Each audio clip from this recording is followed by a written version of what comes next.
Cheers. I'm making my coffee here. I'm back on the grind here. So, a blessing to all the people. About to see what's up with these fucking tomfolios. Straight up trash debate so far. Either he tries to stonewall the debate topic, right, so that there is no debate, right, to try to, block his opponent, right, by saying, well, there's some sort of logical inconsistency with your position. But then sometimes he'll try to get them to concede to his point, right? And that's when it turns more into a discussion than a debate, right? So that is happening right now. So we've already reviewed this for a number of hours, several hours of review that we have. Now, we also seen that made by Jim Boob did a weak-ass debate review of the same debate. So I can't wait to watch his weak-ass debate review, right? Because now that I've spent over 2 hours looking at only half of this debate, right, I'm wondering what type of trash commentary he put together in his very short commentary he made on this debate.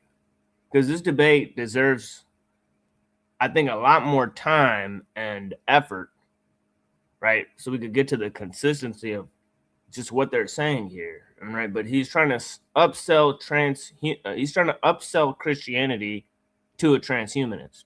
This is what it kind of seems like is happening. So let's see what's up. Is that because we have this technology, we can do all these different types of things that were once unavailable to us. In my opinion, it's really kind of unimaginable that you would argue that technology has lessened our own personal freedoms. That seems pretty. This is the same logical trick he pulled when we did the debate, right? He's saying, well, influence is not control, blah, blah, blah. Right? Ability is not freedom, blah, blah, blah. But yes, they largely dictate how that so-called freedom or that so-called,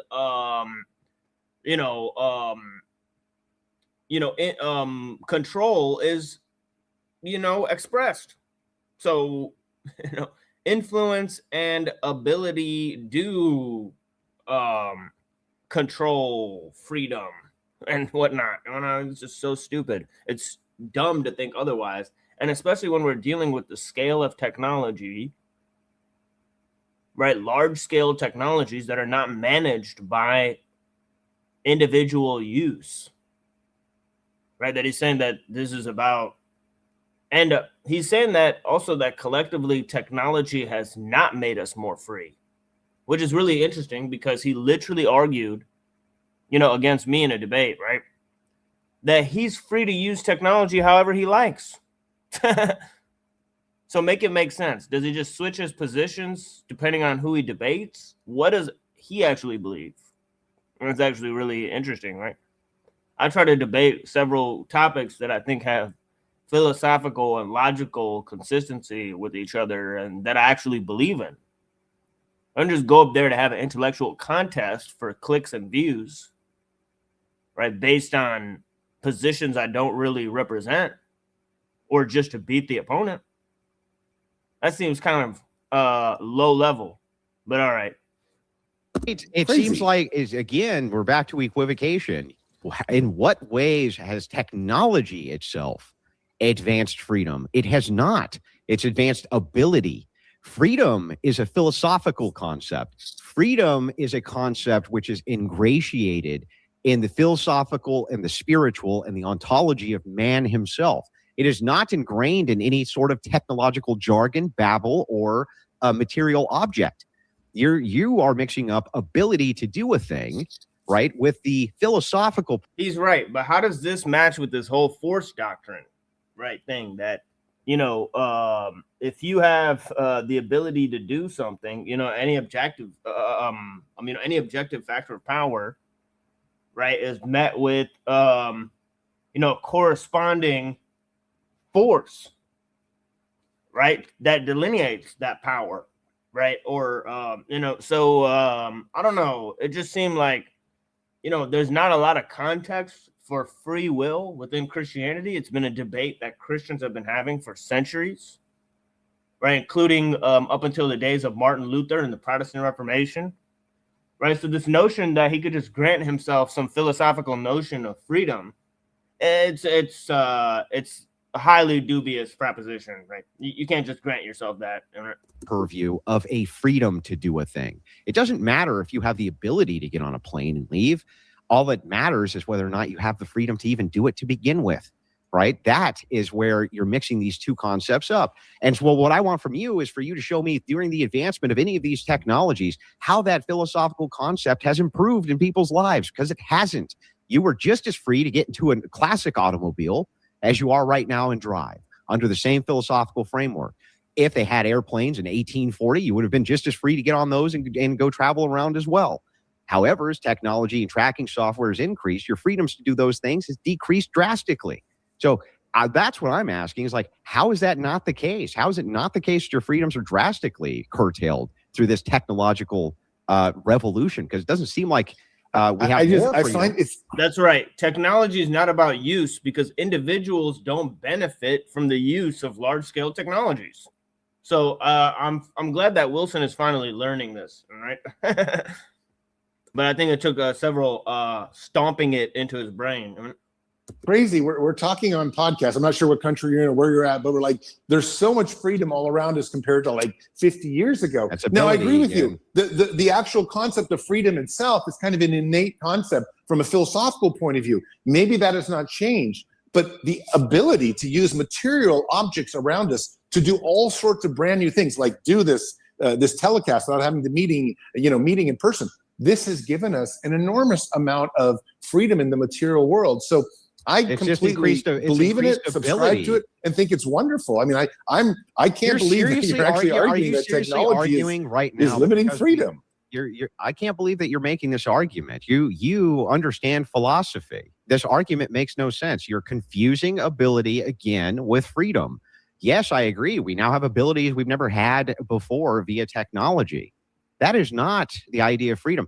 Are you really going to seriously argue that human beings in America are more free now than they were in like 1850, 1860? Of course, my God. Because they have the ability to drive to the freedom away. See, it's a stupid idea, because he's talking about freedom on the collective scale, right? Like, who's become more free? Right now, he thinks like, freedom to do anything is more freedom. Freedom to get on a plane, freedom to get on a private jet, right? Freedom to cut your own dick off, right? Freedom to fuck whoever you want, freedom for women to vote, right? See, Wilson doesn't think that any of these things make man qualitatively more free, because they don't point to our potential as humans, right? Which is in marriage and piety and contributing to our society and all that type of stuff, right?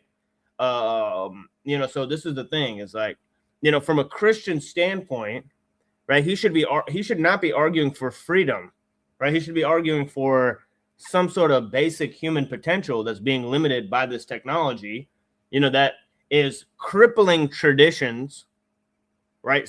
Spreading the philosophy of liberalism and atheism around and humanism around, right? Which is the basis for transhumanism, right? So instead of attacking the humanistic philosophy of the Enlightenment that led to these changes, which he's all too familiar with, no, he stands on that and says it's Christian, and then says transhumanism opposes that.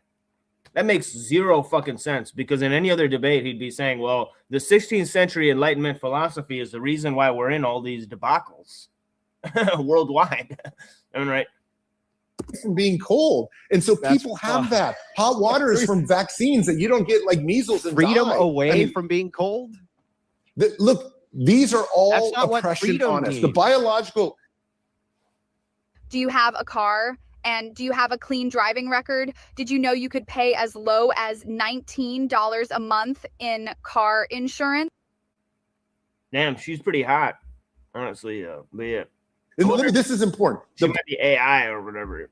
Biological body is terminal, and it's just this, it's a dictator essentially holding us all the time down. And what we have done, transhumanists and technology moving forward, has made it so that we can live easier. We can survive cavities. We can have hot water in the winter. We can have housing when there's giant snowstorms. I mean, we are improving day by day. And even the poorest of us in America have dramatically more freedoms and abilities to do things that they never would have done. People going national parks thousands of miles away, even if they're just living on the dole. Yeah, this is a bad argument because you're mixing up ability with freedom itself. Your idea here is like, because I can now flip on the cell phone and have a conversation with somebody thousands of miles away, that entails freedom. You know who else can do that? Prisoners who are in prison. They can also pick up the same exact phone and make a call 1,000 miles away. You know who else can board airplanes? Prisoners. You know who else can board buses? Prisoners. You know who else can do all of these things that you grant, which are abilities? Do they matter absent the freedom? They don't. Would you argue, for instance, that you're free because you're on an airplane as a prisoner being flown to a different prison? Hang on. I just let you go. The answer is, of course not. Your freedom is still being curtailed, regardless of the ability for you to get from A to B. This is the whole problem with this philosophy that you have. You're mixing up and equivocating. Yeah, the only problem here is that you still have not demonstrated in what way technology constrains everyone. Are we all prisoners on a fucking airplane? Snakes on a plane? I mean, what is actually going on here, right? That's not the situation. It doesn't match his hypothetical, right? We are in a low level of enjoyment and a high level of slavery, but he hasn't really actually demonstrated that, right? Because he keeps saying we're free, we're free, we're free, right? And he has to stick to that because it's in his opening statement. Between ability and freedom, that's one. And two, you still haven't actually told us at all how any repudiation of Christian ethics or what this 20%, how is men having children going to improve the conditionals of the relationships of people in the United States? It's not. What should we sacrifice in Christian ethics in order to give you your magic wand so men can have children in the U.S.? What should we do? Like, you see what I mean? Prescriptively, yeah, it's nonsense. It's just babble. You haven't actually told us what the prescriptions for the U.S. are, how it's better without Christian ethics in it, or even this 20% you're talking about. How is that better? Well, I think the 20% is really, really critical because I feel like what's happening is you want to hold back liberal society from doing these experiments that move us forward. And these things have moved us forward through every single decade, every single generation. And if you keep holding us back like you're going to hold us back from the transhuman future, then we're never going to get to that transhuman future. There we go. Now we get to the actual crux of the issue. Christianity has held back liberal values and technological ability and capacity for centuries. This is why Christians were sitting there riding on donkeys and, you had Macbeth and all this stuff. And, anybody could just walk up and just kill the king. And it was just total fucking anarchy. Man, the Lord and the king and these things changed out every fucking week. It was just like, people were taking each other's property, their land, just showing up with 10 guys and a fucking horse. It's crazy. Right, so this was Christian society most of the centuries. It was a low level of barbarism, right? So the fact is that we actually, that Christians would actually prefer that to the modern technological society. But you're saying that Christianity caused all this to come up, all this advancement to come about, and that he needs Christian ethics for his worldview. Very strange. Very strange. Doesn't make a fucking bit of sense at all. And we're going to continue to die from cancer and Alzheimer's and whatnot. So we need nobody's that 20% holding you opening back from in order so that we can kind of achieve. There it is. Nobody's holding him back from doing any of that stuff. Christianity is not holding him back from doing any of that stuff he's saying. He's just trying to supply him with Christian ethics to help him be a transhumanist. He's just doing it a bad way. He's just doing transhumanism a bad way. He needs to help him do it the right way. This greater stature of society, and transhumanists can kind of reach out and become the beings that they want to be. There's no serious Christian organization anywhere I'm aware of who's trying to hold you back from doing leukemia cancer research or anything regarding cancer or its cure, right? It's not just scientific or medicinal. I mean, it has to do with social structures as well. Yeah. Why don't you want to have a baby is what I want to know. Inside. Why don't you want to have a baby? Well, I don't think that it's even possible for my worldview. It's not even a but logical why don't you want to? possibility. Why, if you could, would you not think at least, that would be an interesting. So if it's not a logical possibility, then why would Christian ethics help him do any of his transhumanist stuff? Right? I'm just not getting any of the premise behind this debate at all, honestly. Just what is Andrew resisting here or arguing for? It just doesn't make any sense. Right? I know what Zoltan's arguing for, right? Transhumanist future where we get to live as long as we want or whatever, you get to be whatever we want, Fox or a male pregnant person. I don't know.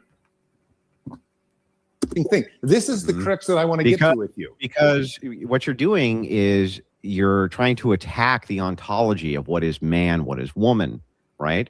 The very idea here that you think that forming some sort of uterus inside of me, where would the baby come from, by the way? Like, let's say that I could. Let's just say that I could grow a uterus.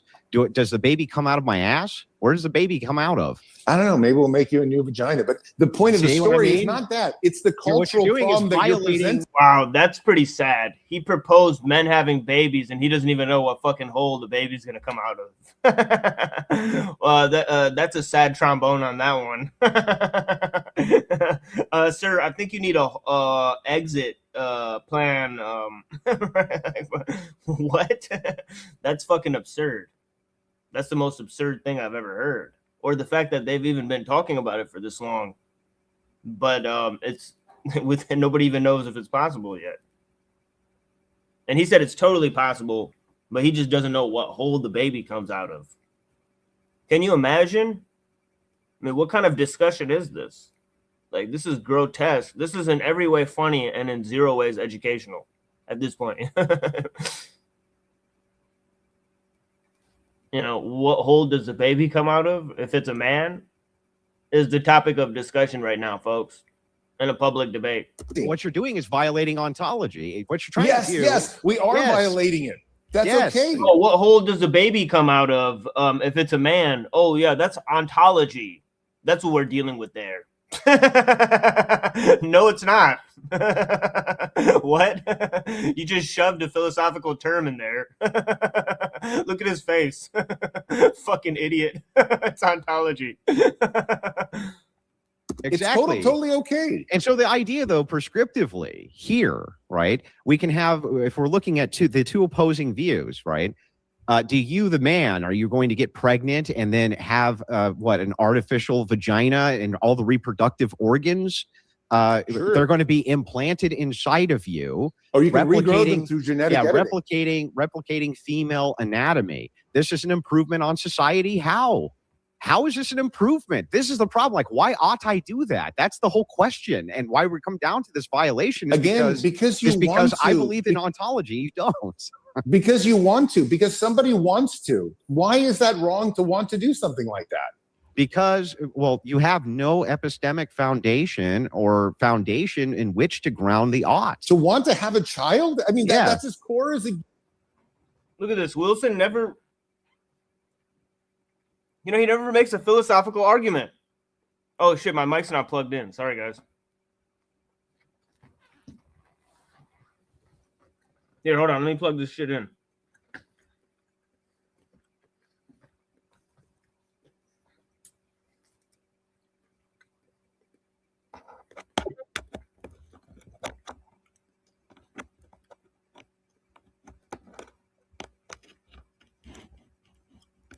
Yeah, I apologize. Here, hold on.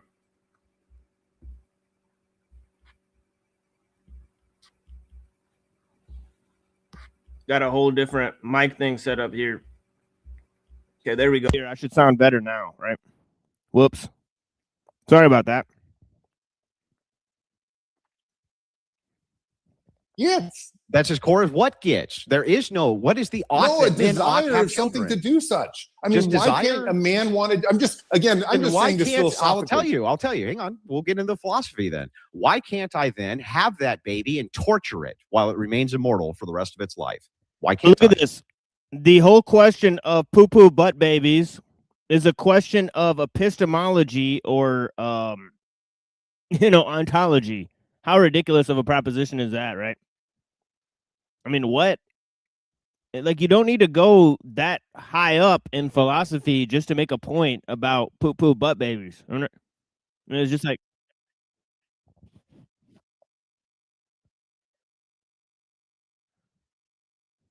okay, let me see how I'm sounding for the rest of the show.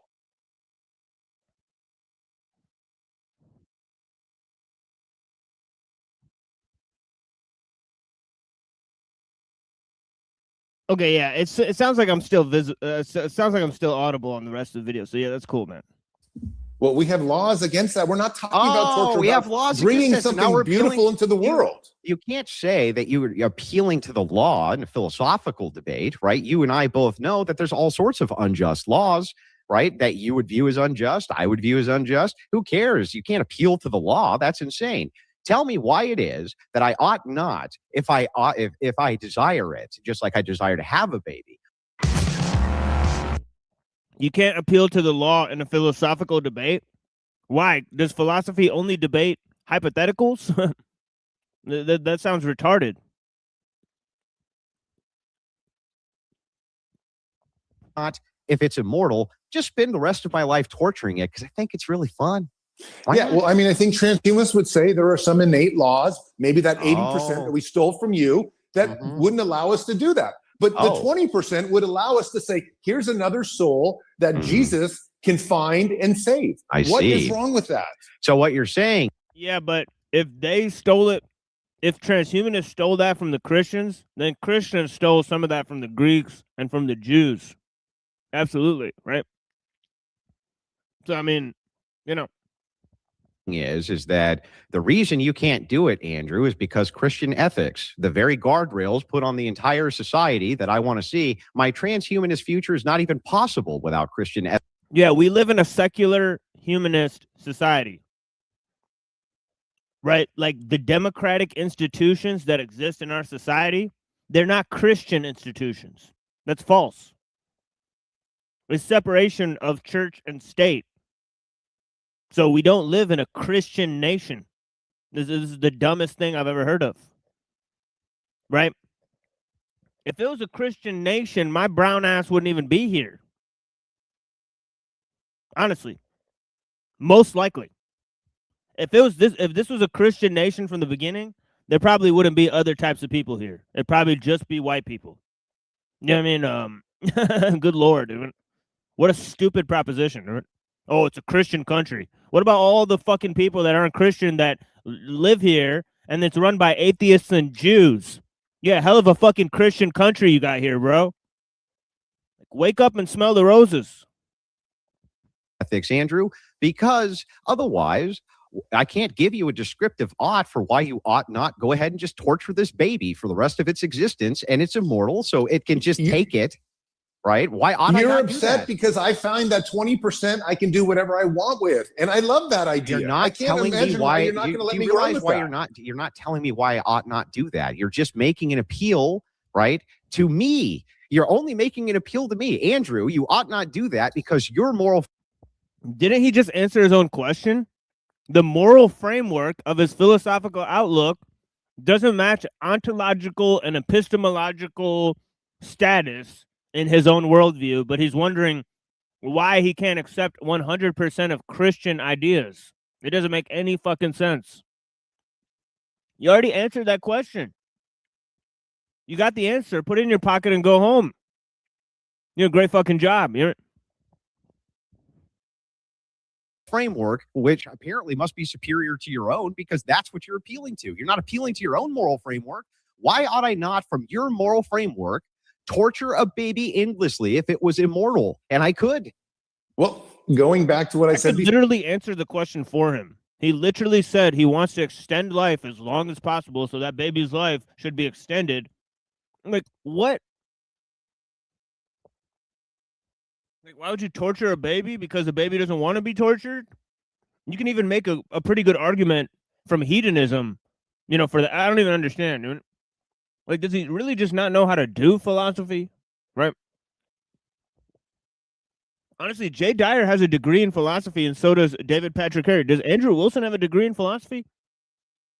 You know, because I bet he doesn't.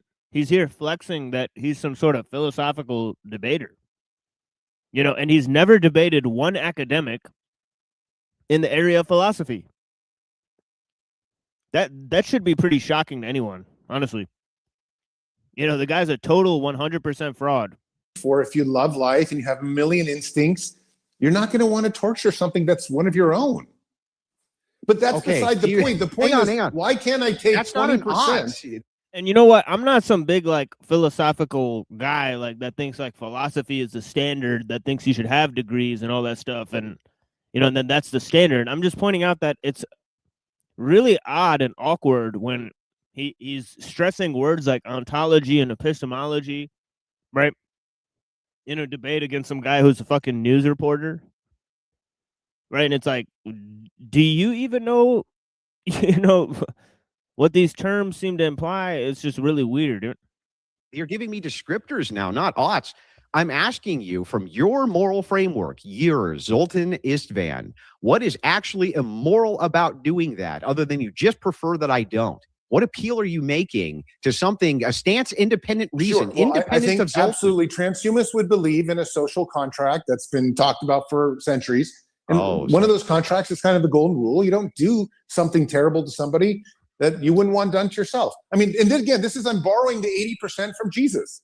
I think it's okay. You're borrowing my worldview because your worldview can't actually exist absent mine, but mine can exist. But you can't actually take the 20% of the worldview where I'm trying to evolve into something else. You have not made any. Did you hear that?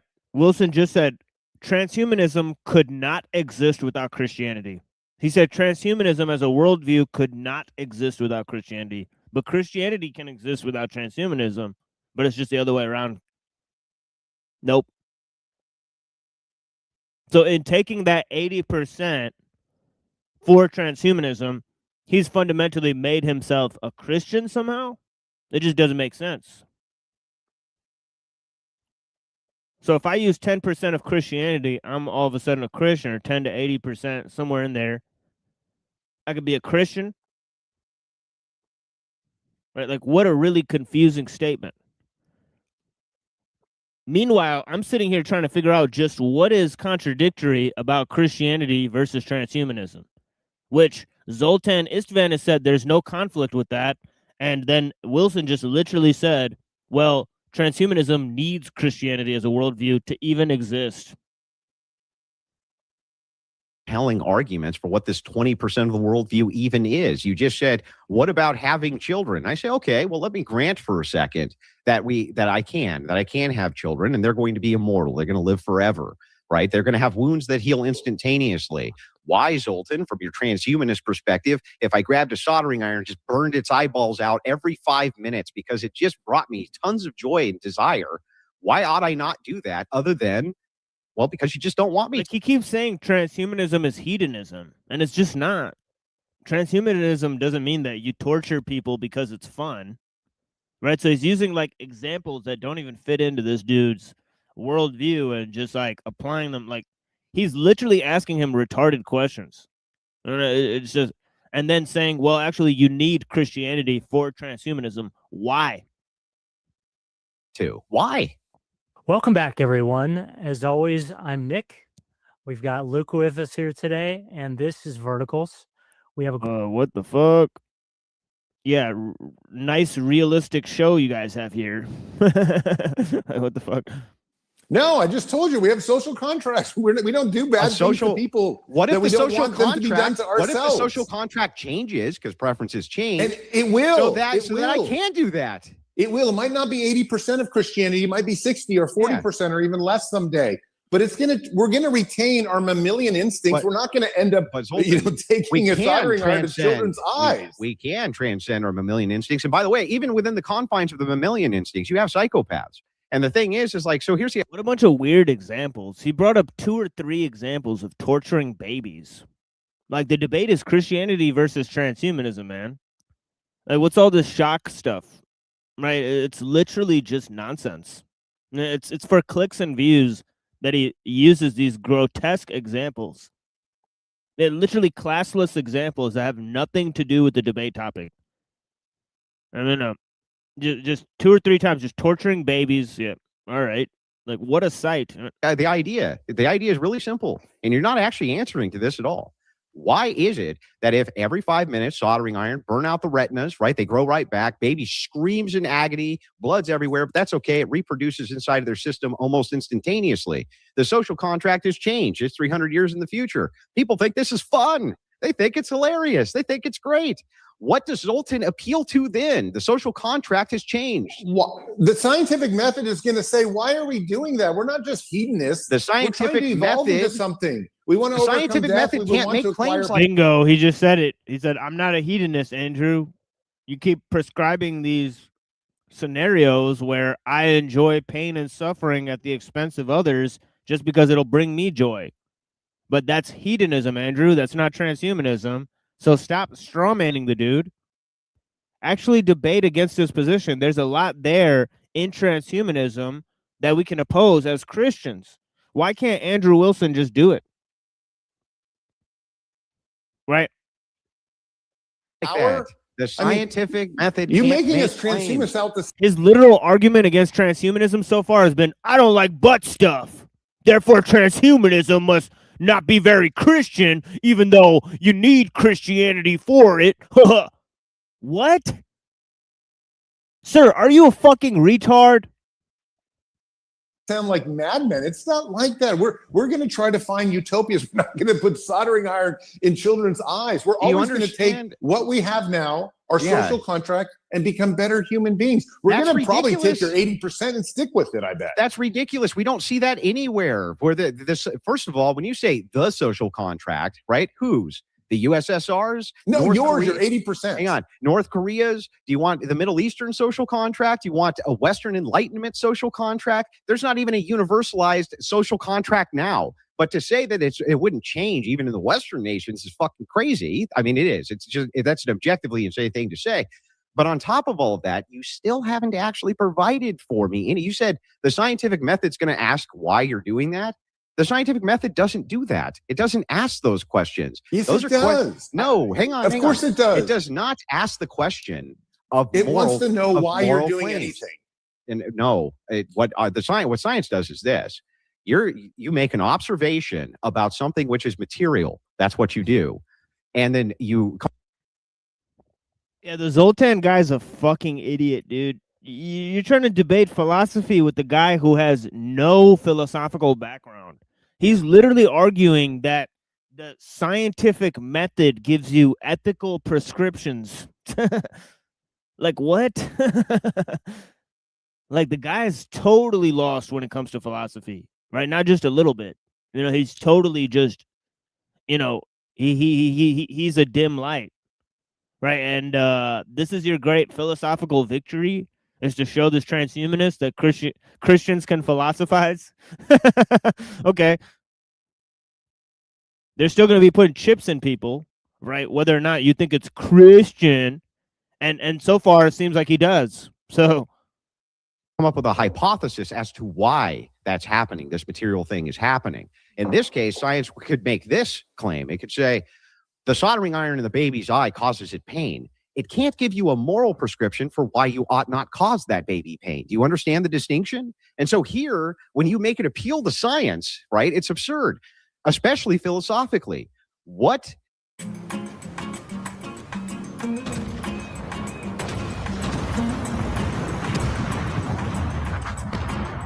is the actual foundation from Zoltan for why it is that if Andrew Wilson had a man baby that came out of his butt and started burning its retinas out because I thought it was funsies, what is actually the issue there? Wow. Now the hypothetical scenario about butt babies has evolved to butt baby boy torture. So I don't understand. Butt baby boy torture. Like, what? All right, cool. Cool hypothetical example, man. What's this got to do with the debate? Or from you can't appeal. Yeah, you can't transhumanism wouldn't allow it. We wouldn't allow suffering of somebody else. Why like though? that at all. Why? What are you basing that on? Because we took 80% of your philosophy that which doesn't allow it. So you just appeal to me again. Your whole appeal is, I told you already we're taking 80%, but that 20%, so your entire your soldering iron thing. So your entire appeal for why Christianity isn't good for the United States and transhumanism is because we need Christianity to stop people from doing things that you are going to create the technology for them to be able to do. Genius argument, Zoltan. It's perfect. It's like evolution. You pull the best parts and you leave behind the boring parts and the parts that don't work. And that's exactly what transhumanism is. I can't believe you don't want to support me. I'm taking 80% of your philosophy. You're making the epistemic claim of best. Best is an epistemic claim. What makes that the best other than you just prefer it? Nothing, right? Nothing makes it the best other than you just prefer that. And so we're back to Zoltan's preferences. Zoltan thinks we shouldn't do this because we shouldn't do this. It's tautological. You shouldn't do it because you shouldn't do it because you shouldn't do it. And then he moves over and says, but the main reason I can give you for not doing it is because of Christianity and Andrew's worldview, which I'm here arguing is objectively worse somehow than my worldview, yet appealing to it for the things I don't want you to do. I'm just quickly, fellas, before we carry on, just quickly, guys. Just quickly. I'm asking you to open up that 20%, and then we'll be in the same ballpark. Hold on a second. We're going to go for about another 10, 15 minutes or so. So if there's anything really pressing that you guys want to talk about towards the end. Yeah, there is another do that. And then we'll go 2 minutes or so on the closings. And then we'll read out super chats, which are going to be orange and above. So by the way, I enjoy spirited debates. I don't take any of this stuff personally, by the way. I never have. None of this was an actual debate at all. What conclusion have we come to? Right. I don't know why Christianity opposes transhumanism after I'm watching this debate at all.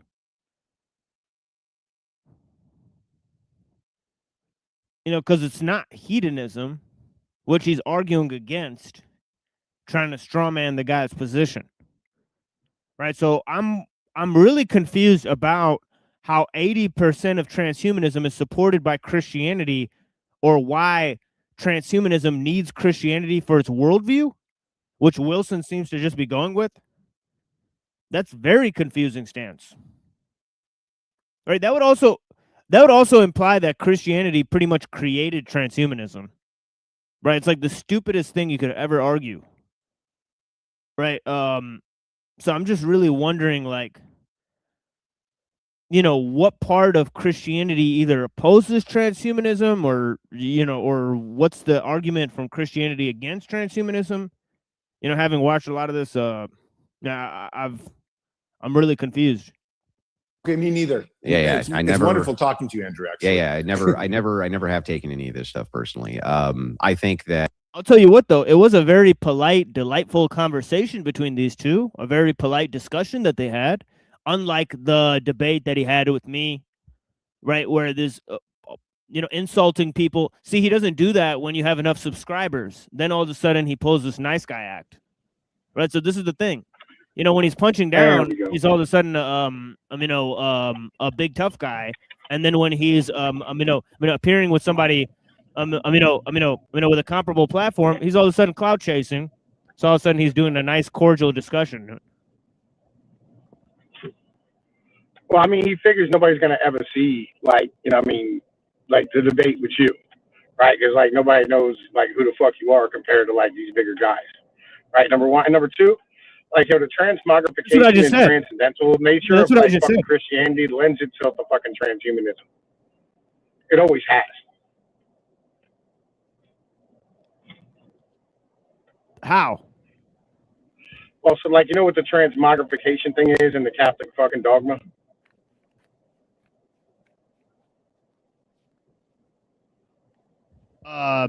Yeah. Right, and how Jesus becomes God and all that types of shit, and the Holy Spirit, all that thing. Right, yeah. So literally, fucking as humans, we're supposed to try to be like Jesus. Right, you know what I mean? Which means you have to transcend your fucking mortal form. Right, and you have to be able to not be human. Right, you have to rise above your human failings. No, I get what you're saying. I say that it lends itself to transhumanism. No, yeah. Transhumanism. No, yeah, I get what you're saying. I say that before my show, like, like that's literally like every intro to my show. I at least say that once, but he's never said that during this debate once. So I'm wondering, where he's come from.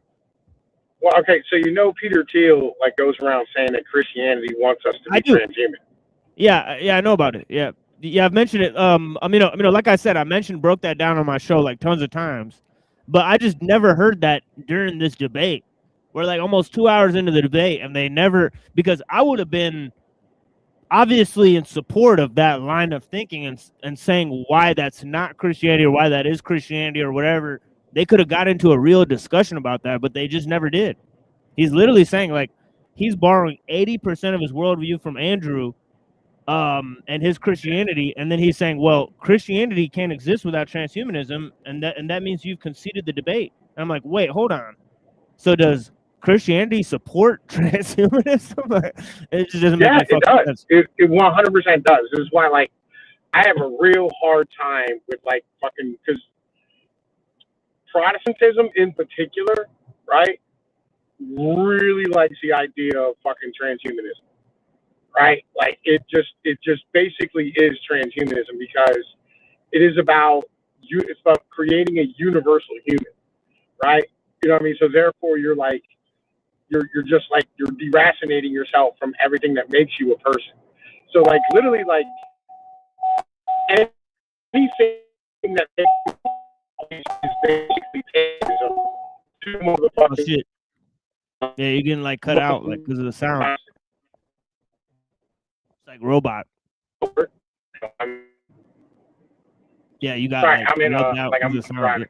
Right. Yeah. Yeah, say it again. Yeah. But like so like anything that like makes you part of a human like culture or like part of a human like ethic, right, is considered like fucking heresy or like paganism to mainstream Protestantism. Right? So they want to create a universal human that doesn't have roots, right? That doesn't have a culture, that doesn't have a people or a family.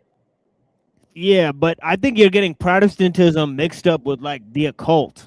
Because like there was occult offshoots of Protestantism that said that shit, right? But Protestants, like they believe like we live in a fallen state, so like we have to like have like original sin. So they would consider like if you try to live forever like in the flesh, like most Protestants would consider that like being trapped in the flesh and all that shit. So I don't even understand like how this shit, because I've studied Protestant theology. I've even read some of the works of Martin Luther. You feel what I'm saying? So I don't even like for example, like this guy's arguing for total free will, right? I'm right that a human being can just become or do like whatever they want, like based on transhumanism. Yeah, exactly. Like they don't believe in free will. Like they would say like free will is like a no-go. Like you should, like you don't get to do whatever you want. Like that's, because your flesh is corrupted. So you doing whatever you want is just an expression of corruption. Which one does Calvinism believe in, like free will or not free will? Both like Calvinism, and Martin Luther, they're way like have a low opinion of free will. Let's just put it that way. So him arguing for free will. Like the Methodists believe in free will, the Puritans believe in free will. Like you have to believe in free will if you believe that humanity can transcend, right? It's mortal coils. Right? No, but you don't necessarily have to, because you could just believe it's evolution that's causing it. So it's not really free will that's moving the humanity along, right? It's just like humanity like something else transcends humanity because of evolution, and that thing doesn't necessarily have to be human fully. No. All right, so like these. All right, how do I put this? Basically, when you look at like the old gods, you know what I'm saying? Like the old, like Roman or Greek or like fucking, the Vikings or the Viking pantheon, whatever the case is, right? When you look at the old gods, they just said that the gods were. You didn't have to believe in them because they just were. You know what I'm saying? But with the mainstream Protestant, like puritanical, fucking Baptist, Methodist, anything like that isn't basically like Catholicism or Islam, you have to fucking come to God and believe in him. So therefore, it inherently makes it to the point where you have to have free will, right? That's why, like, they don't baptize their children from original sin, right? But The Catholics do that, right? But the Protestants and the Baptists don't. They believe that you have to be baptized, like, upon your own volition. You have to come to it. So that inherently says you have to have free will. But listen, their fucking shit is retarded. Yeah, but see, it's God that causes you to have faith. It's not you that come to the decision on your own. So this is the thing. There's a lot of Calvinists and Protestants that say that too, because of Romans 9, right? Like I've seen whole debates, like between Christian factions that believe that Roman 9 is actually saying that man has absolutely no free will, even to choose his own faith and salvation, right? So that's actually, been brought to the table too. So there's certain hardcore Calvinists that even deny that man can choose his own faith and salvation. Yeah, but that's kind of like conclusion I've arrived at in my life. It's like, can you? Nobody can hear me. Is my connection that shitty? I'm sorry. Yeah, I can hear you. I can hear you. Yeah. Right. Sorry, my connection's so bad. It took me forever to get in. Yeah. The best thing that I can do is not fuck up what's in front of me. Like that's my best decision. Like I get presented like the perfect thing ever in front of me. All I got to do is not fuck it up with my ego and my pride and thinking I can do better than God. Right.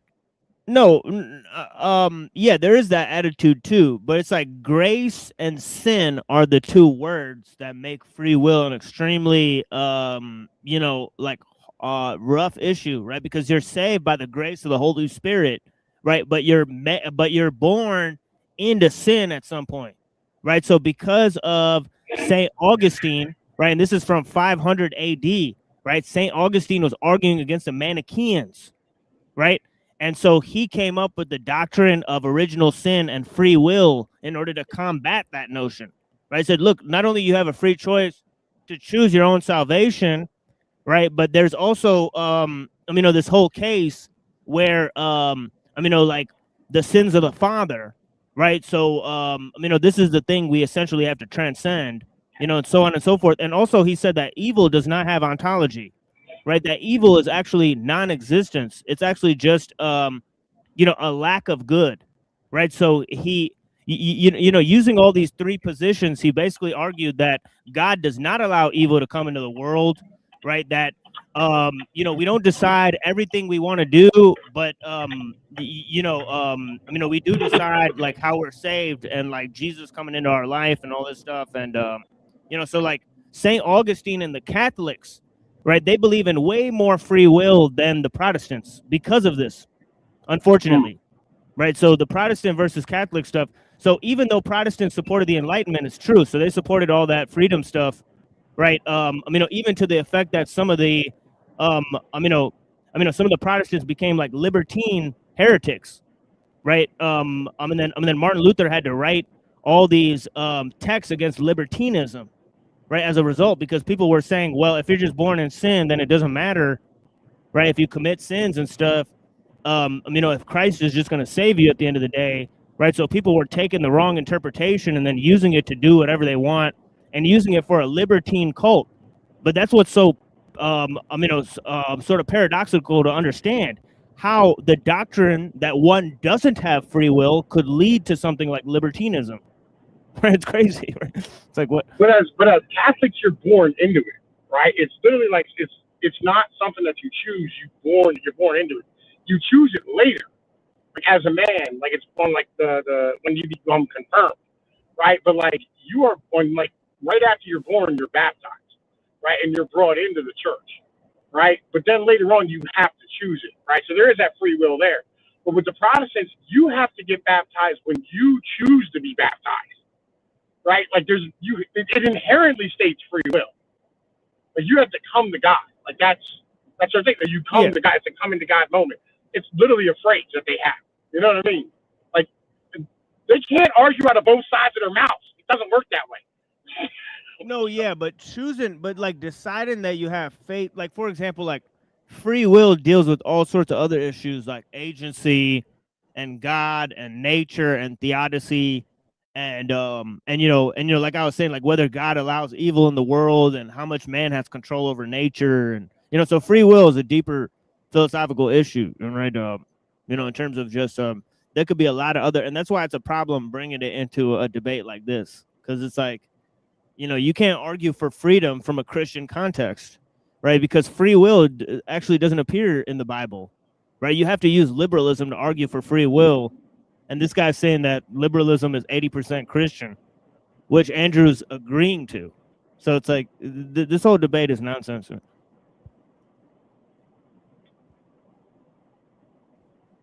You know, honestly. Yeah, I mean the whole thing's dumb. I'll be honest. Yeah, it's dumb. So far, it's been super dumb, but it's like, you know, you said the whole thing is dumb. Like free will, the concept of free will is dumb. You mean? No, this debate.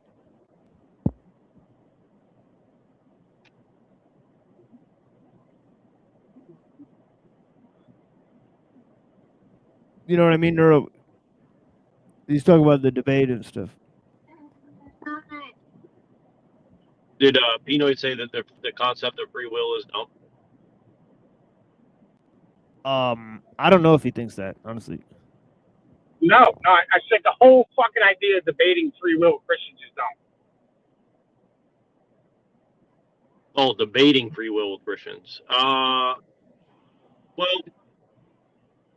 I mean, I think it has some utility to make people think, but I think that Christianity is going to have to like err on the side of, like, if it's between determinism and free will, I think like my opinion is you'd have to err on the side of free will, but like I don't think like Calvinism to me is like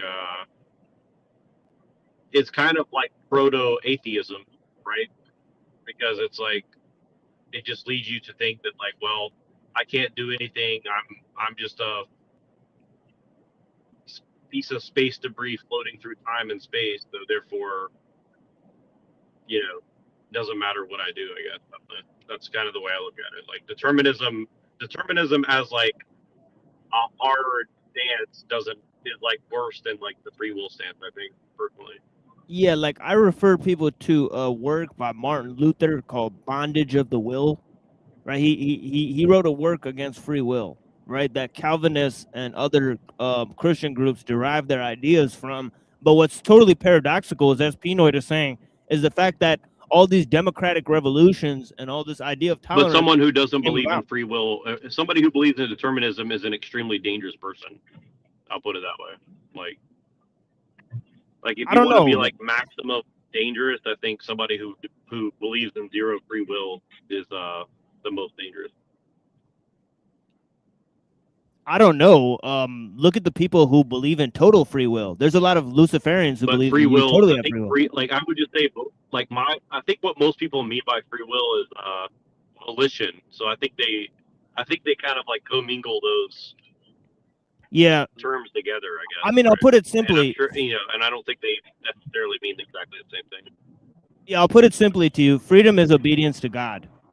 So the problem is if you just get to do whatever you want, then freedom does lead to evil. Because anybody who gets to do whatever they want, that is pure evil.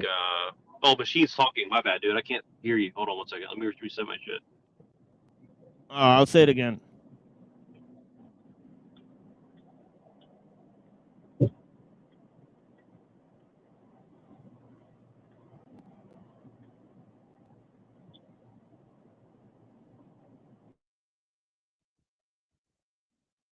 Yo, sorry, man. I couldn't hear you. I didn't mean to talk over you.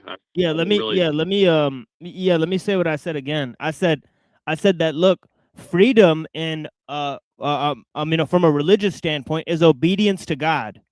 Right? So you can think of somebody who's perfectly good who doesn't have freedom, but you can think of somebody who's perfectly evil who has total freedom, like a hedonist who wants to do whatever they want because it'll give them pleasure and they don't care about the consequences and they don't think there will be any. Right? So somebody who lives in total freedom is way more dangerous than somebody who believes in determinism, in my opinion.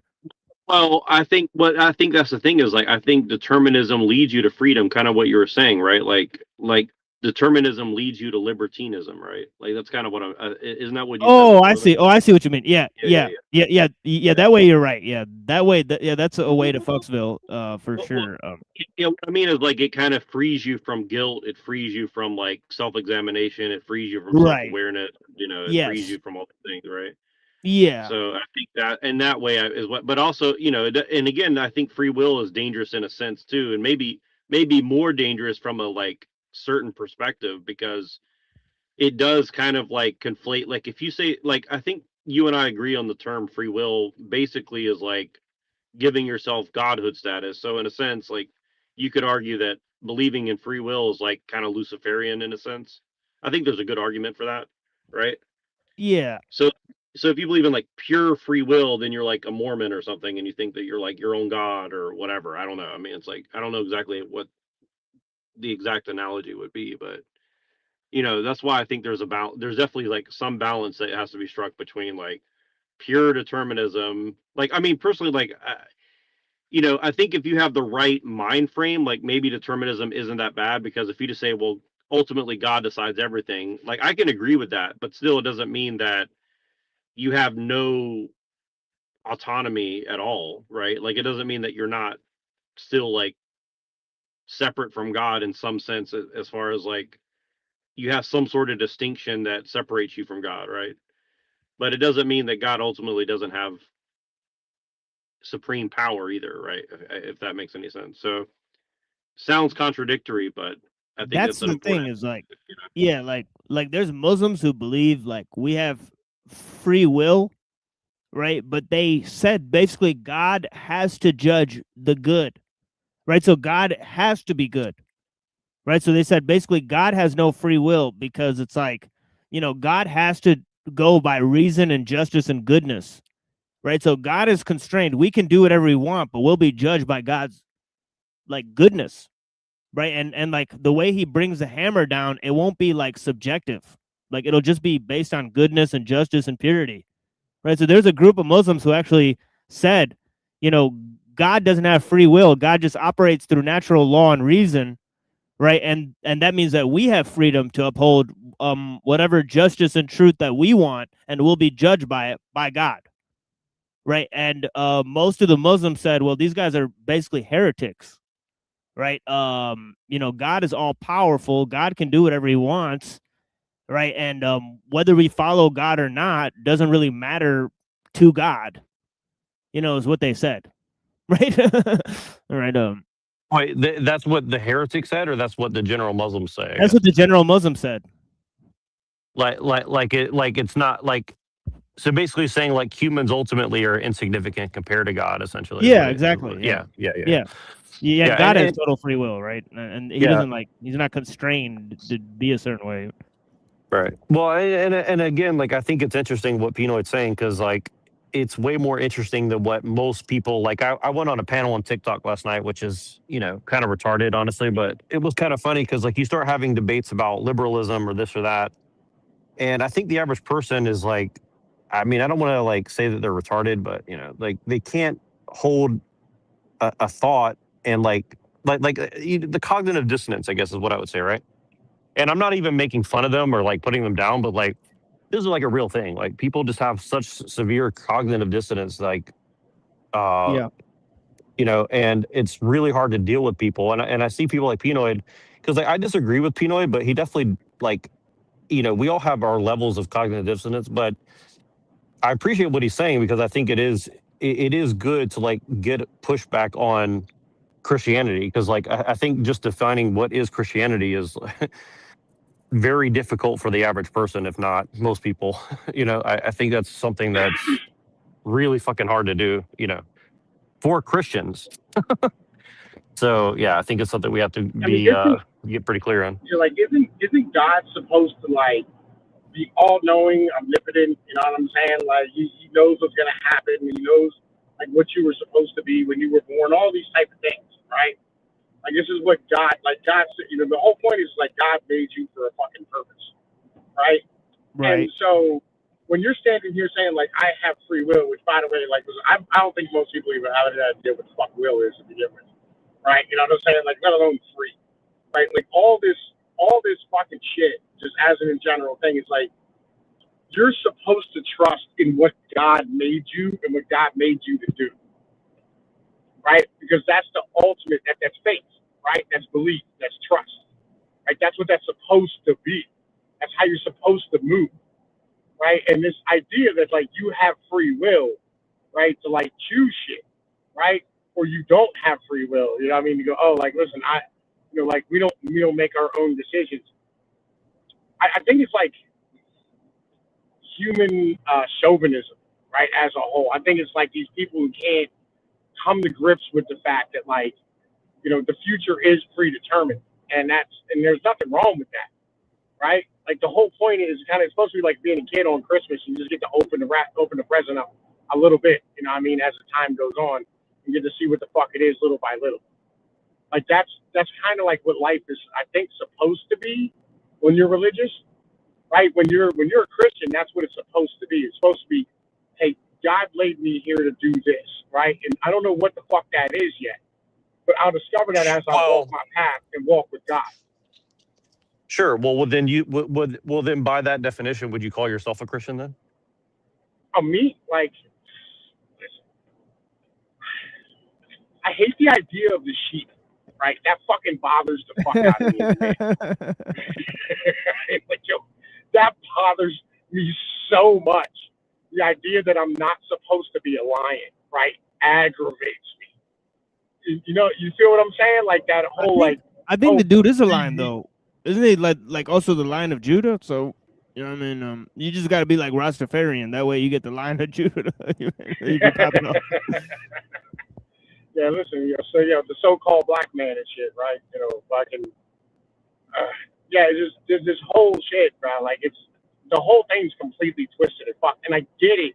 Like dumb, weak people need like rules, right? Like the average NPC with no imagination, no inner voice, and no ability to like fucking picture anything in their head. They need rules, right? And they need like a guiding principle, right? And you need something that's like gonna fight against the artist and like the fucking weirdos who are gonna take over shit and just want to do whatever the fuck they want, right? Because aristocrats, like I was thinking about this yesterday. There's a guy named Will Martin on Substack, right? Who like every time he comes on to like my fucking like anybody shit, right? He just like screams the N-word and like fucking calls us all Jews or whatever it is, right? And like one of the big things he hates is like Bronze Age pervert, right? Because he wrote an article like defending pedophilia. And because like a bunch of us liked another one of his articles because he's a good writer, right? He goes, oh, you support this guy. And I'm like, I don't fucking support this guy, right? It's like you can have contradictory terms in your head. Like you really can. Like I can like R. Kelly's music, but still think he should be like hung up by a fucking telephone pole. You know what I'm saying? Like I can enjoy, you know what I mean? Like fucking, oh yeah, you remind me of my Jeep. I can enjoy that song and like get it in, but like I don't have to like the guy. Yeah. Roman Polanski's Macbeth. It's a great movie. It's very elegantly made, right? But the guy's obviously a pedo or whatever. Yeah, right. And this is what like aristocrats have always been weirdos, like forever, like dating back to like fucking like Darius. You know what I mean? Not just Darius. Who was Alexander the Great's dad? Philip II. Like Philip II died because like he raped a fucking stable boy, right? You know what I mean? Who was like one of like the friends of another guy who did some other shit, and then he got murdered for that at a like a public event, and that's how Alexander came to power. This has always been a thing. Like I don't know what like we're supposed to do here. Yeah, well, that and I don't know much about Bronze Age pervert. I can't remember the lore that I know about that guy, but I know that he's a very strange individual. And I just want to make sure I understand. He wrote like a literal defense of pedophilia, or was it more of like a satirical? I don't know. thing? I didn't read it. No, I'm just curious. I read something else that he did that I liked, right? You know what I mean? It's like somebody sent me another one of his articles. Like, his article's a great article. I was like, yo, this is an amazing article, right? And then like I liked it, and so therefore now that like it's on my list of things that I like on Substack, apparently like I support whatever. You know what I mean? It's like, what do you want me to tell I get you? it. Like, I mean, like for example, like I want to write an article that defends Jeffrey Epstein, not because I truly believe it, but because I think that this kind of like pedophile panic that they're running is like distracting from actual stuff that's going on, right? Like they've made such a spectacle out of the Jeffrey Epstein thing that it misses all the real shit that's like currently going on, right? So they just make a big fucking spectacle out of it, right? So I think like if you say something like Jeffrey Epstein is a hero, like it makes people think, right? But see, that's the thing is like people are going to take that and say, "Oh, you defend whatever," right? They're not going to understand that it's like more with more with the Jeffrey Epstein is a transhumanist angle. So that's really where I go into it. Well, that's kind of what I'm trying to get at is like to the transhumanist, he is a hero. See what I mean? Right. Exactly. Yeah. Because he's willing to go and do what needs to be done to get it done. Right. Right. And I think At all costs, kind of what's well, like but here's the thing, right? So like once you get to the point, this is like the whole beginning of this is like once you get to the point where you can hold two contradictory ideas in your head, right? We go, yeah, this is probably all predetermined, right? And that's okay, right? Like, does fucking steak still taste good? Yes, it does. I'm gonna eat this steak and understand it tomorrow. I'm probably gonna wake up, you know what I mean, and like I'm gonna continue on my path. It's always that was laid out Cypher in the Matrix. Right? Yeah, listen, like I'm okay with that because steak still tastes good, right? Like I don't know why we're mad about it. Steak. It may not be real. We just gotta like whenever Pinoy talks, we gotta cue the guy. Like, yeah, it's fine. It's still steak. It tastes good to me. Like what am I worried about, right? It's like, my man Doug Stanhope had a really good point about this. He said, listen, that's like going to the strip club and getting like upset because your stripper's a communist. The fuck do you care? The tits are out. You know what I mean? Like, fucking hang out and enjoy yourself. But that's like Soylent Green because at the end of the day, the steak is generated by like human energy pods. So it's like, I don't know. Yeah, I don't know. I don't know about all that. Yeah. Well, no, a lot of this comes back to like your volition and your ability to change it too. Like, do you have the ability to stop the like killing? I don't know. Sorry, go ahead. Yeah, I mean, Serenity, right? Like, I wrote something about Serenity on Substack at one point, right? It's one of my favorite articles I wrote, right? But like, it's a prayer that they burn in your fucking head right? when you're going through like rehab or when you're like, fucking dealing with, like whatever the fuck you're dealing with, right? And it's basically like fucking God, please grant me the serenity to fucking accept the things I cannot change the things I can, and the fucking wisdom to know the difference, right? And like, we should all pray for that.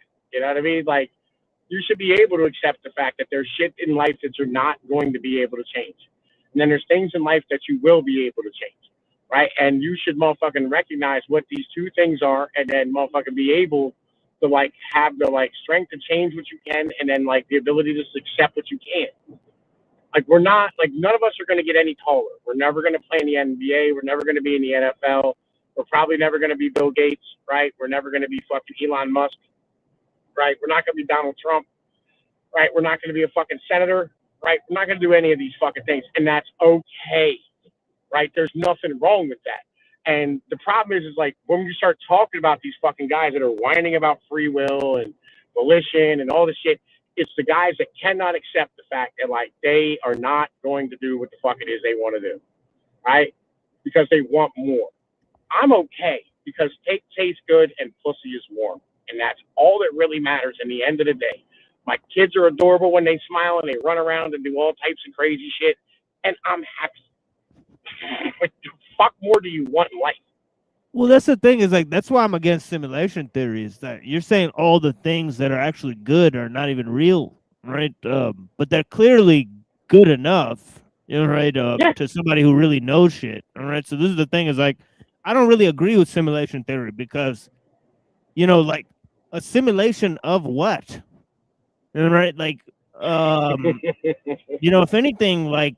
Nature is not based on anything, right? Like, most likely, right? If you just look around for 2 minutes. Yeah, and if it were, you would have no way to judge it as such. So what difference does it make ultimately? And I think this is why, like, I kind of hate all this transhumanist bullshit, is because it's like, oh, we're definitely living in a simulation because this thing doesn't make sense to me. It's like, well, you might as well just say, well, God did it, or God didn't do it, or what. I mean, it's like, it's literally the same thing. It's just like, Right. put into a situation that doesn't make any sense. It's like, I don't understand this thing, therefore multiverse, therefore simulation, therefore matrix, or whatever. It's like you kind of like what Pino would say. Like, here's the thing is, like, I think that, like, just saying, like, what he said about like women and steak and your kids and stuff, like, that's way more sane than like we're floating around a fucking sun flying through space at 100,000 miles a second or whatever the fuck they're saying, right? Like, it doesn't, I mean, whether that's true or not, it ultimately doesn't fucking matter, right? Like, it has no bearing whatsoever on like the way you're going to live your life here on Earth, other than if you believe in that, it might change the way that you view your kids and say, well, if my kids get blown up by a comet tomorrow or by a bomb, it doesn't matter because we're just space dust or some shit. Like, I don't think that that's a healthy mindset to have.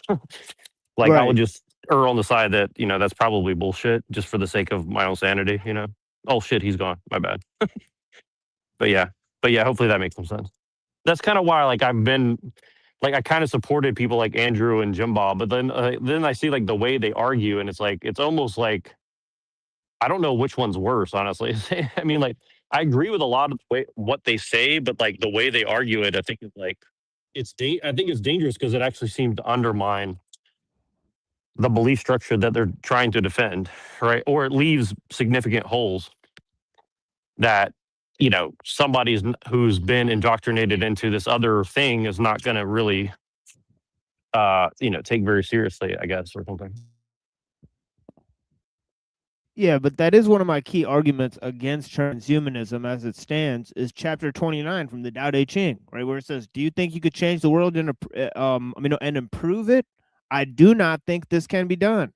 The world is a sacred vessel, right? What could you possibly do to improve it? Right? It's like, you're fucking with something that you don't even understand and that sustains your existence. And now you're saying, oh yeah, let's just fuck around with it and tinker with it and change it. What? Don't you think that's really stupid, man? But all right.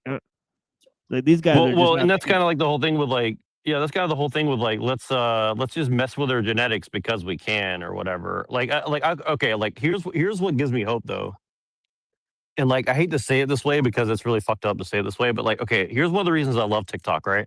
Like, there's a lot of propaganda and stuff on there, and it's really, really bad. But like, every once in a while, you see some like glimmer of hope. And for example, like, I saw a really good one a couple of days ago. So there's like some girl who went to like this event, and I think I wrote an article on it. If I can't remember honestly, but I think I wrote an article about sperm racing or something like that. So like, there's like these tech bros that go and like jack off in a cup and then like use like a super microscope to like race, quote unquote, their sperm and see which one has the most and which one has the fastest or whatever they're doing, right?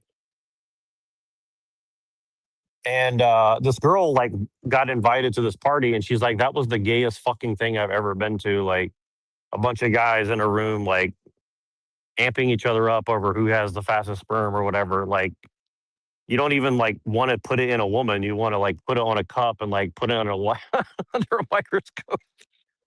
You know what I mean? And I think that that's like very hopeful. Like that women are kind of like, they go and see like what this leads to, and they're like, whatever that is, I don't want to go that direction.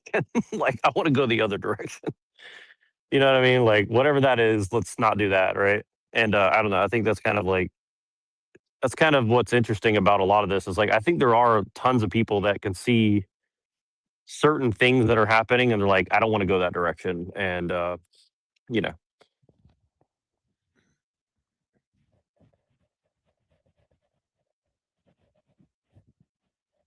Yeah, I hope they all call into the machine lies tonight. Honestly, yeah, dude, I'm trying. Dude, I really want to get those kind of people on. Like, I'm trying to like figure out like, and it's weird. Like, I feel like there's a way to get like some of these tech people on these shows. Like, I haven't quite figured it out, but we got to figure out some way to like go and like be legit enough to get like these people working on apps and genetics and shit. Like, at least, even if it's just like one guy out of like 100,000, like just get a couple of guys who are willing to like come and talk about it and like get their perspective on it, like how. And I think that's what's interesting about Avian Buddha, because like he does know his stuff about those kind of things, and like I wanted to go and study this shit too, and it's like, and you get freaked out when you get early on. You're like, whoa, like this is like respect nothing, essentially. Respect no, life is like, you know, nothing. It's just like an object. Life is an object or something. I don't know. It's pretty bizarre.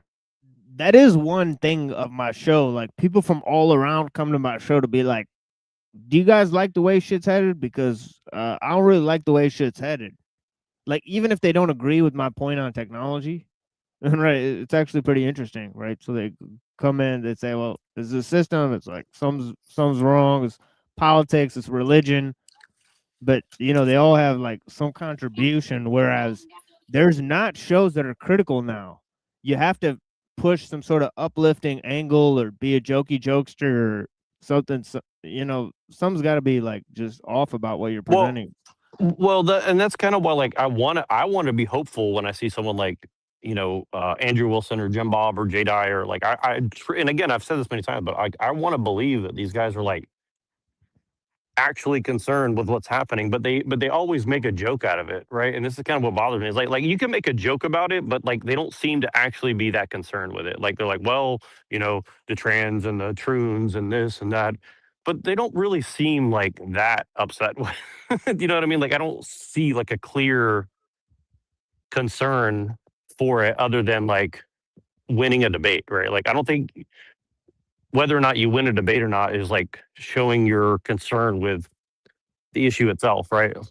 Like I would lose every fucking debate if I got the point across that I'm trying to get, right? Like I don't care about winning, quote unquote, a debate, because the average person, as they say, is not philosophically enabled enough to comprehend what philosophy or any of this shit is, myself included, maybe, right? But you know, if people come to the right conclusions, whether they comprehend it or not, like then, and they're actually motivated to stop it, well, that's might be more important. You know, whether or not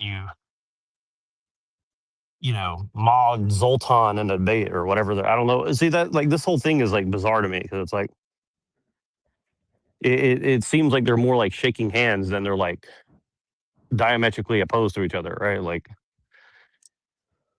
well, you don't like you want atheistic transhumanism, and like transhumanism is fine as long as you like have like this abstract morality that I can't really explain to you right now or something. It's like, you know, it's like what is this guy, like PewDiePie's dad? Like this is so weird. Like, you know. Yeah, I mean PewDiePie is more based than these guys, and I mean I'm just saying, like, like why don't they bring PewDiePie into the debate space? You know, like. You know, I don't know if you've seen what PewDiePie is doing now. Now PewDiePie is like, he's building like an AI system in his house or something, and like running his own. He spent like $20,000 on the fucking AI system. Yeah, he's living Zoltan's dream pretty much. Yeah, exactly. Yeah, pretty weird. Well, it's weird. He's like, I took all my data off of Google, made sure it was all deleted, and then I dumped it into my own private AI at home to train it to do things for me, by me, about me, or whatever.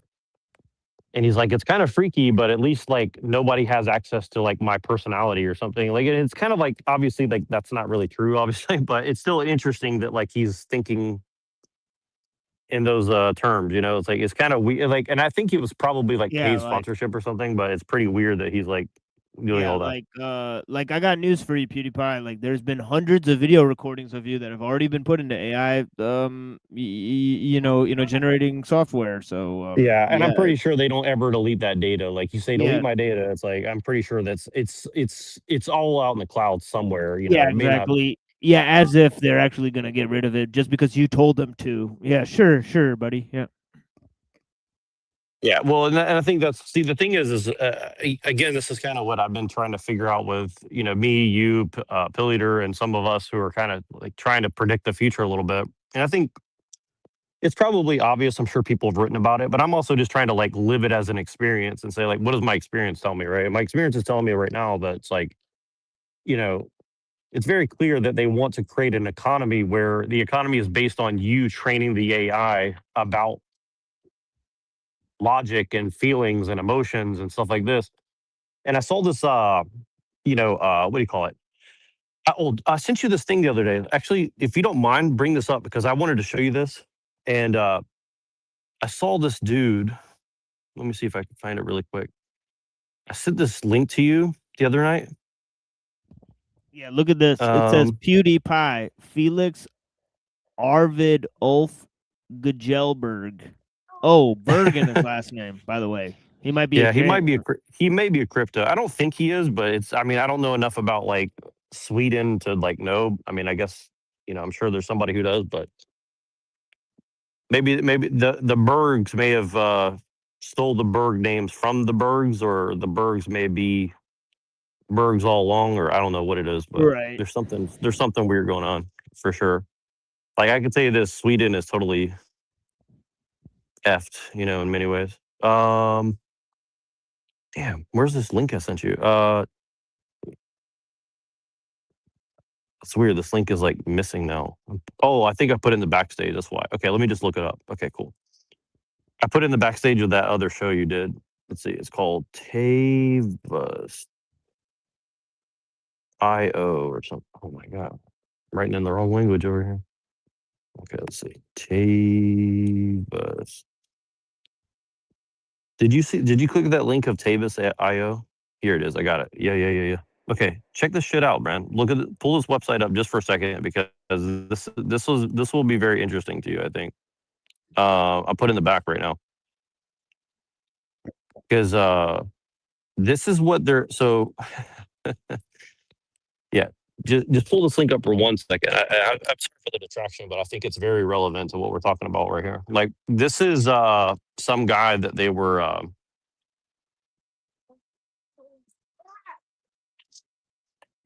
So this guy is like the quote unquote founder of this company. They gave him like a bunch of money, like I don't know, 25 million, 25 billion, something like that. I don't know, a lot of money. And if you see this product that he's building, I think you'll find it very curious. Let's see if I can find it on my screen. Okay, Tavis.io.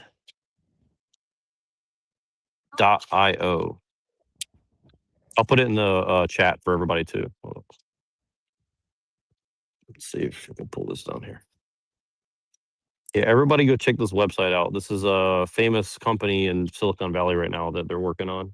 Yeah, I did click on it, but yeah, it's interesting. That's like individual, whatever, like preference shit. Yeah. Well, it basically copies actual real life personalities. But like just show the visual for a second, because like when you scroll down, I just want people to see like what they're showing, like how they're selling this to people. It's like, if you don't mind, it's okay, because okay, Yeah. meet the PALs. They can see, hear, act, and actually understand us. Yeah, I seen the thing that is there. Like usually it says like meet local singles, and it'll be like it'll show you like a picture of like a shiksa, right? Right. But then Well, that's like what this is doing. Yeah. yeah, but it'll just be like, but now they say like create your own realistic AI girlfriend.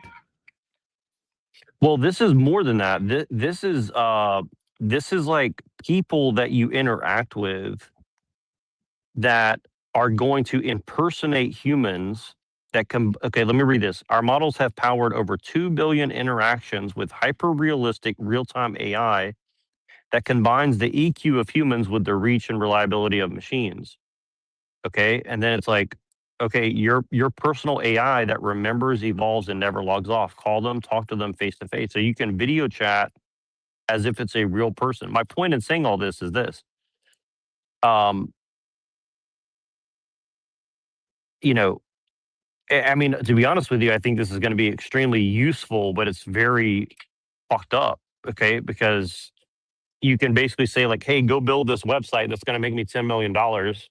And, hypothetically, it could just go do that for you. Right. You know what I mean? You know what I mean? But the danger, I think, is that what they're saying is that,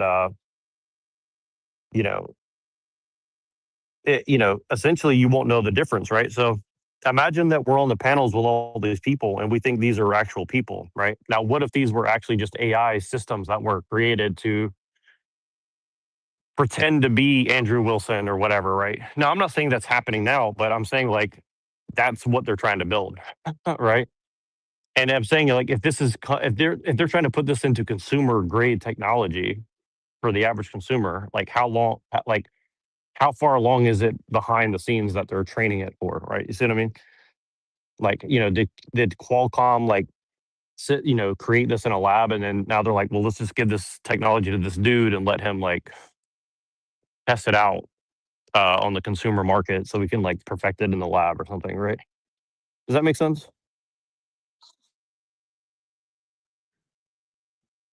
Or Q Intel, what do they call it? Yeah. NQTel? Yeah, NQTel. That's what I was thinking of, not Qualcomm. But you get the idea, right? Yeah, So it's like right. NQTel develops it, and then they. So I'm just saying, it's just so insane that they're like openly. It says multimodal call, text, call, or FaceTime, anytime, anywhere. Proactive, always ready to talk. Checks in when you forget to. Remembers what you said you do. Adaptive, remembers the emotion behind the moment. They remember, learn, and grow with you. Agentic, acts for you, sends that email, moves up your meeting, integrates with your G Suite to help run your life. Perceptive, understands what it sees, reads your tone and body language, understands what you mean, not just what you say. Like, so that means that you could be talking to a person on a panel, it can read your body language and like manipulate you in real time. You understand? You understand what I'm saying? Like, that's the like consumer grade technology that they're alleging that they have now, right? So I don't know. I just think that's very fascinating.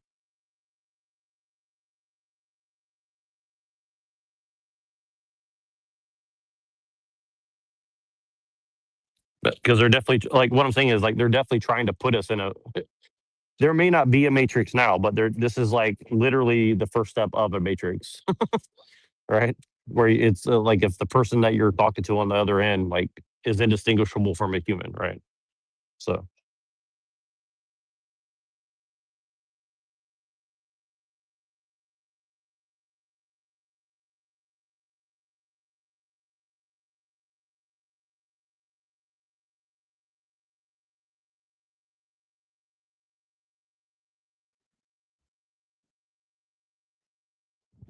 Yeah, I mean, I guess at the very least, the panel experience is going to be definitely way different, and actually, I seen somebody using AI filters. Like we recorded a guy that was using AI filters on panels before changing to a woman. And Yeah, I saw that too. Yeah, I think I know who it is, but I'm not going to say because I don't know for sure. But yeah, it's pretty weird. Yeah, it's yeah, and I mean that's what I'm saying is like already when you get on TikTok, like if you get on TikTok, I would say like more than 50% of the women on there that are showing their face predominantly are using like AI filters. So like you actually cannot right, see what their actual face looks like, right?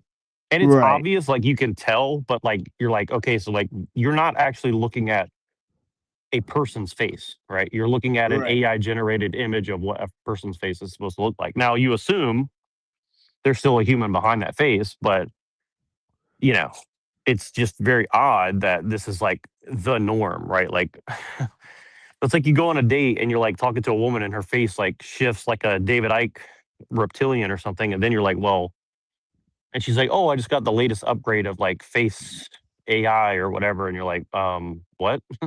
Do you know what I mean? Like, I don't think that's super far away. I mean, it might be 20 years away, but it's not. Yeah, Again, you imagine your kids going on this first date and the woman's like face is shifting around. You're like, you got a dick or something? Like, what's going on here? Like, you know what I mean? Like, you might not know, right? Like, that's what I'm saying.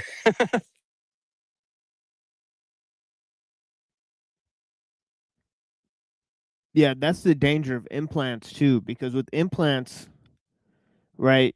Um, especially implants. I mean, the way that Kurzweil was saying that help you assist you to like go into augmented reality, right, or virtual reality, right? That would be a huge. Well, you know, they might be able to change what you're looking at in real time, right? Which is like, you know, you might be looking at a building and it shows you a different building of a different type of business. So you're moving through a city and you don't even know. They're already very close to that on consumer grade. Very, like, they're working on that. Like, they're trying to release it right now, but yeah, it's almost, it's like that's something that's like that's like beta right now, but it's about to go alpha pretty soon. Like, it's very close to releasing this thing where, like, I could, like, show my camera, right, and it'll change the background and the people around me behind me, so it'll look like I'm, like, you know, at the Great Wall of China, or I'm in space, or in real time, and it'll be interactive, like, essentially, right? So you'll just be walking around in meat space, but then to the people that you're projecting to, you know, it'll basically be indistinguishable as to whether you're there or not, right? And I'm saying, like, you can do this without a studio, meaning no green screen, no, like, supercomputer, like, generating the image, like, in real time, right? So, you know, I'm sure it's going to be very expensive for a while, but I'm saying, like, within 5-10 years.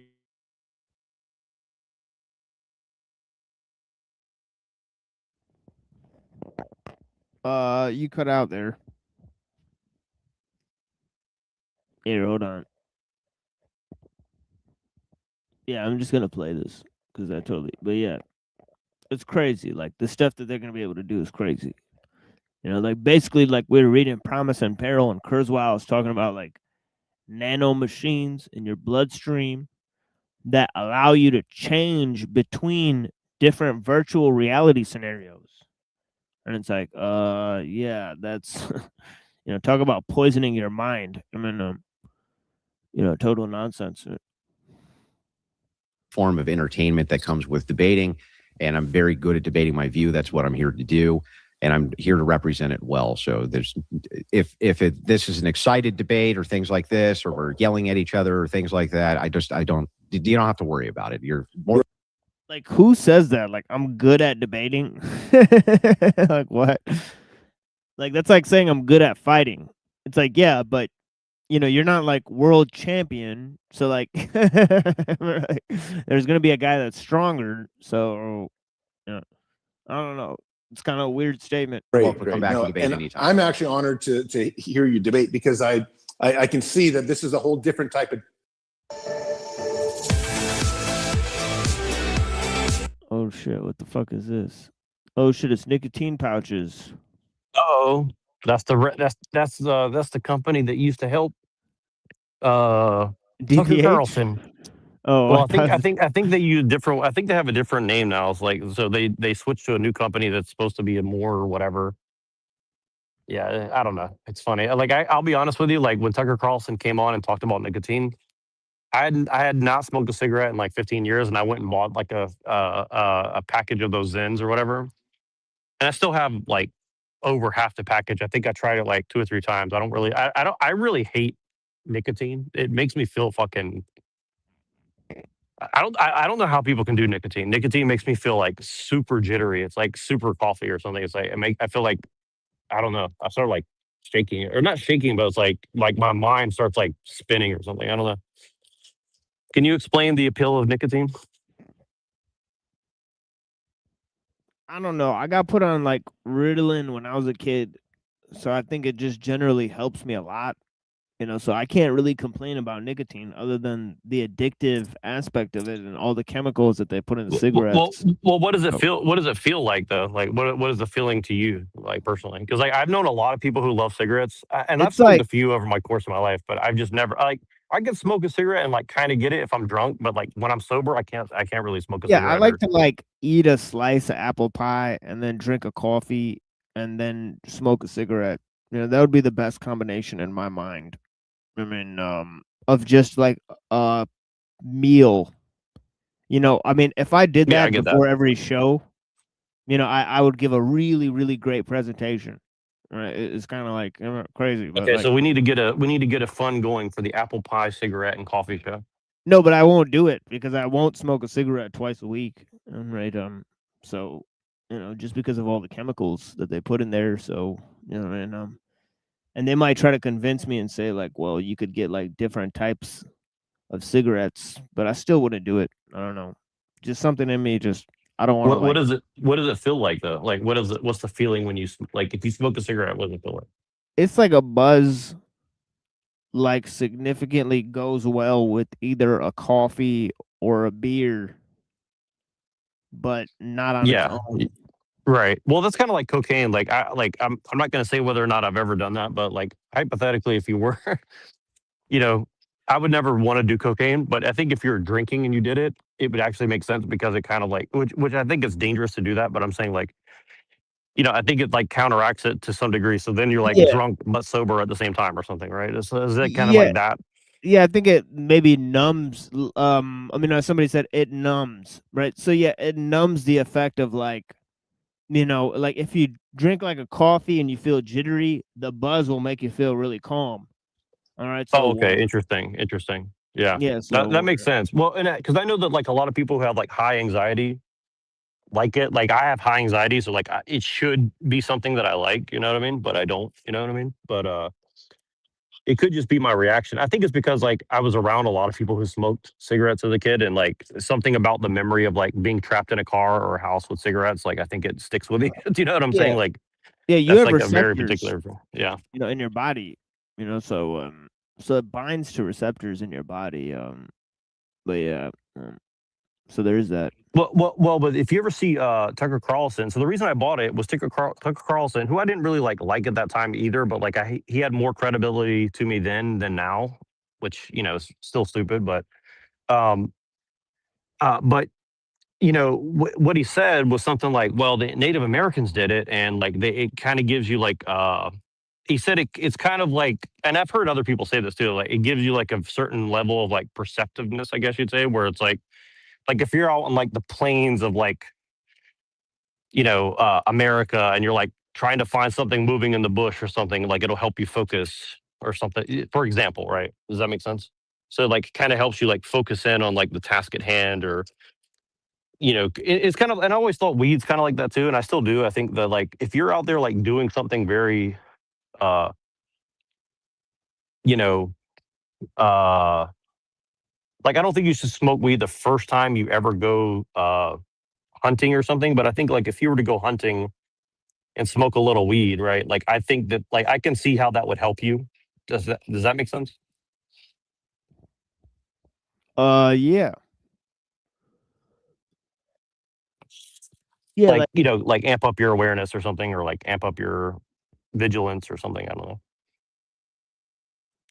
yeah, like if you smoke like a tiny bit of like weed, like I've always smoked like a tiny bit, and yeah, I think like that ruminative state or whatever like makes me more perceptive in certain instances. But yeah, just getting super super high all the time, I don't Yeah. really see the benefit of that. Yeah, exactly. Yeah, I agree. Like I like when I did it, assuming that I did smoke weed, if I ever did, I would have always done like very low amounts. Right. So yeah, I think that's one of the things like yeah, I think like I have smoked a lot of weed before. When like you've ever seen have you ever been around people who have like this gigantic like super gravity bong or water bong, and they go through like an eighth or a quarter in like a night or between like two or three people? I'm like, I've done that a handful of times. And it was almost psychedelic, I would say. I mean, okay, I'll put it this way. It was psychedelic to a certain level, right? But I kind of like lost interest at that point, right? Like it's I think like just like a super low amount, like once every couple hours or 2 or 3 hours or something for a day or something. I think that's like I feel like I had a much better experience doing that than I've ever done like smoking a fucking quarter or a eighth of weed in a fucking sitting or something. Well, that's the thing is like I remember one day like like we like went to like this it was like yeah, what do you call those things? Airbnb or whatever like that or whatever like Yeah. yeah, like a bunch of friends like went to like a party or whatever, right? And they stayed like in this place or as this giant house or whatever, right? so they all took like MDMA, so I took some of this MDMA, and then I was like sitting there, and like I remember me and my buddy who's really introspective, right? Like, everybody had gone asleep, and then we had taken too much MDMA, and we were like sitting up talking to each other about like just how creepy this house was, and just like how we were not enjoying ourselves. Right? So we just like sat up at night for 3 hours and had a really introspective, like philosophical conversation on MDMA, and it was extremely boring and did not feel like we did not feel good the entire time. Like no matter like how much weed we smoked or whatever. But yeah, Yeah, there's moments like that's that interesting. where it just doesn't like like the drugs do not help the Yeah, well, situation that you're in. that's exact. Yeah, and that's why like I'm like I think that's one of the reasons I'm like generally speaking anti-drug. It's not because I think that drugs are always bad, not at all. But I think that like the situations and scenarios to which they're good are so rare in modern society, right? Like I'm not saying that like I think if you have enough friends or enough people or just you by yourself in a certain scenario, sharing a blunt or something or sharing some, a couple of joints or whatever is probably like healthy, I would say, right? But but so much of what it turns into is like, well, this person's going to go here and get this, and then they're going to bring this strange person into this environment, and then you're going to go to like this environment that's not really like known to you, and you're going to be like out, you know what I mean? Like there's always scenarios that come up. So like for me with weed, like I can do it in public, like when I first came to San Francisco, that's one of the things I loved about San Francisco. Like literally you could drive around in your car with the windows rolled down, smoking a joint, and the cops will just look at you and be like, put it out, put it out. So they don't have to come deal with you, right?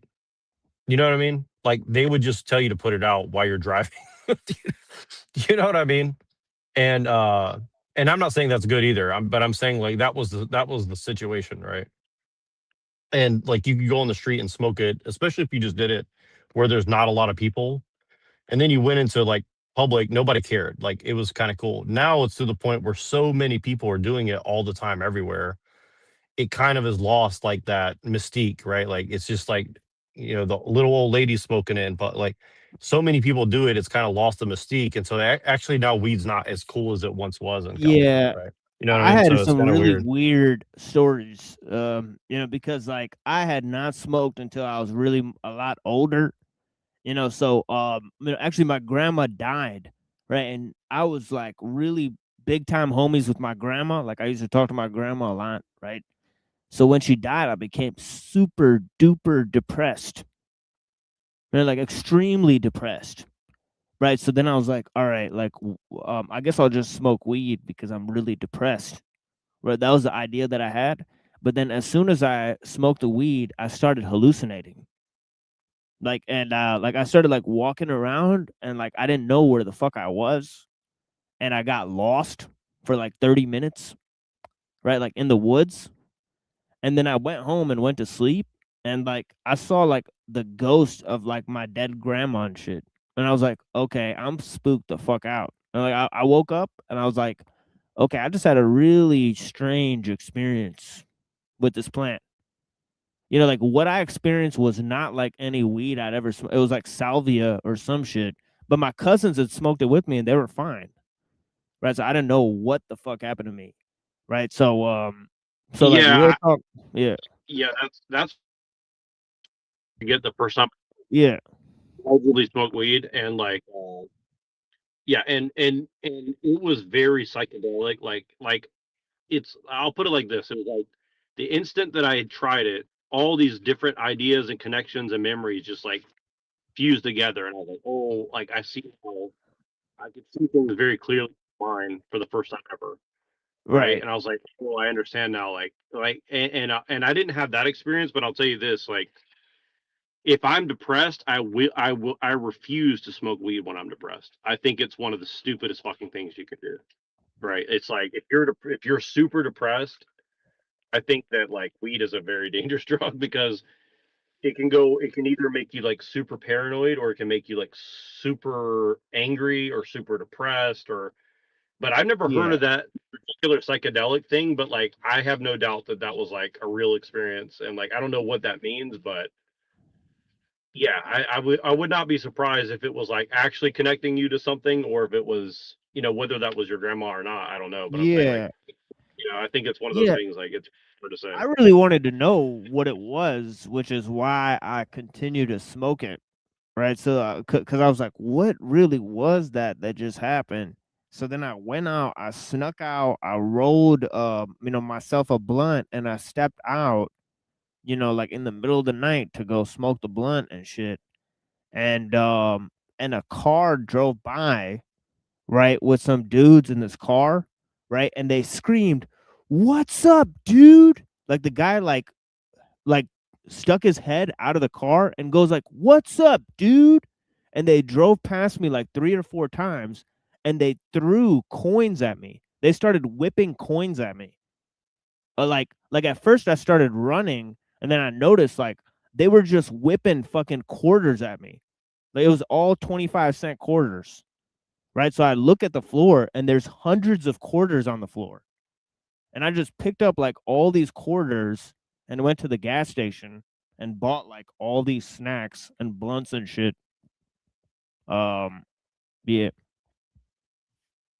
Yeah, that's a weird experience. And like, I mean, I'll put it this way, like, depending on your frame of mind and environment, like, I think that weed definitely is like an attractor. You know what I mean? Like, it attracts weird energy. You know what I mean? I think like there's something to it for sure. Like, Yeah.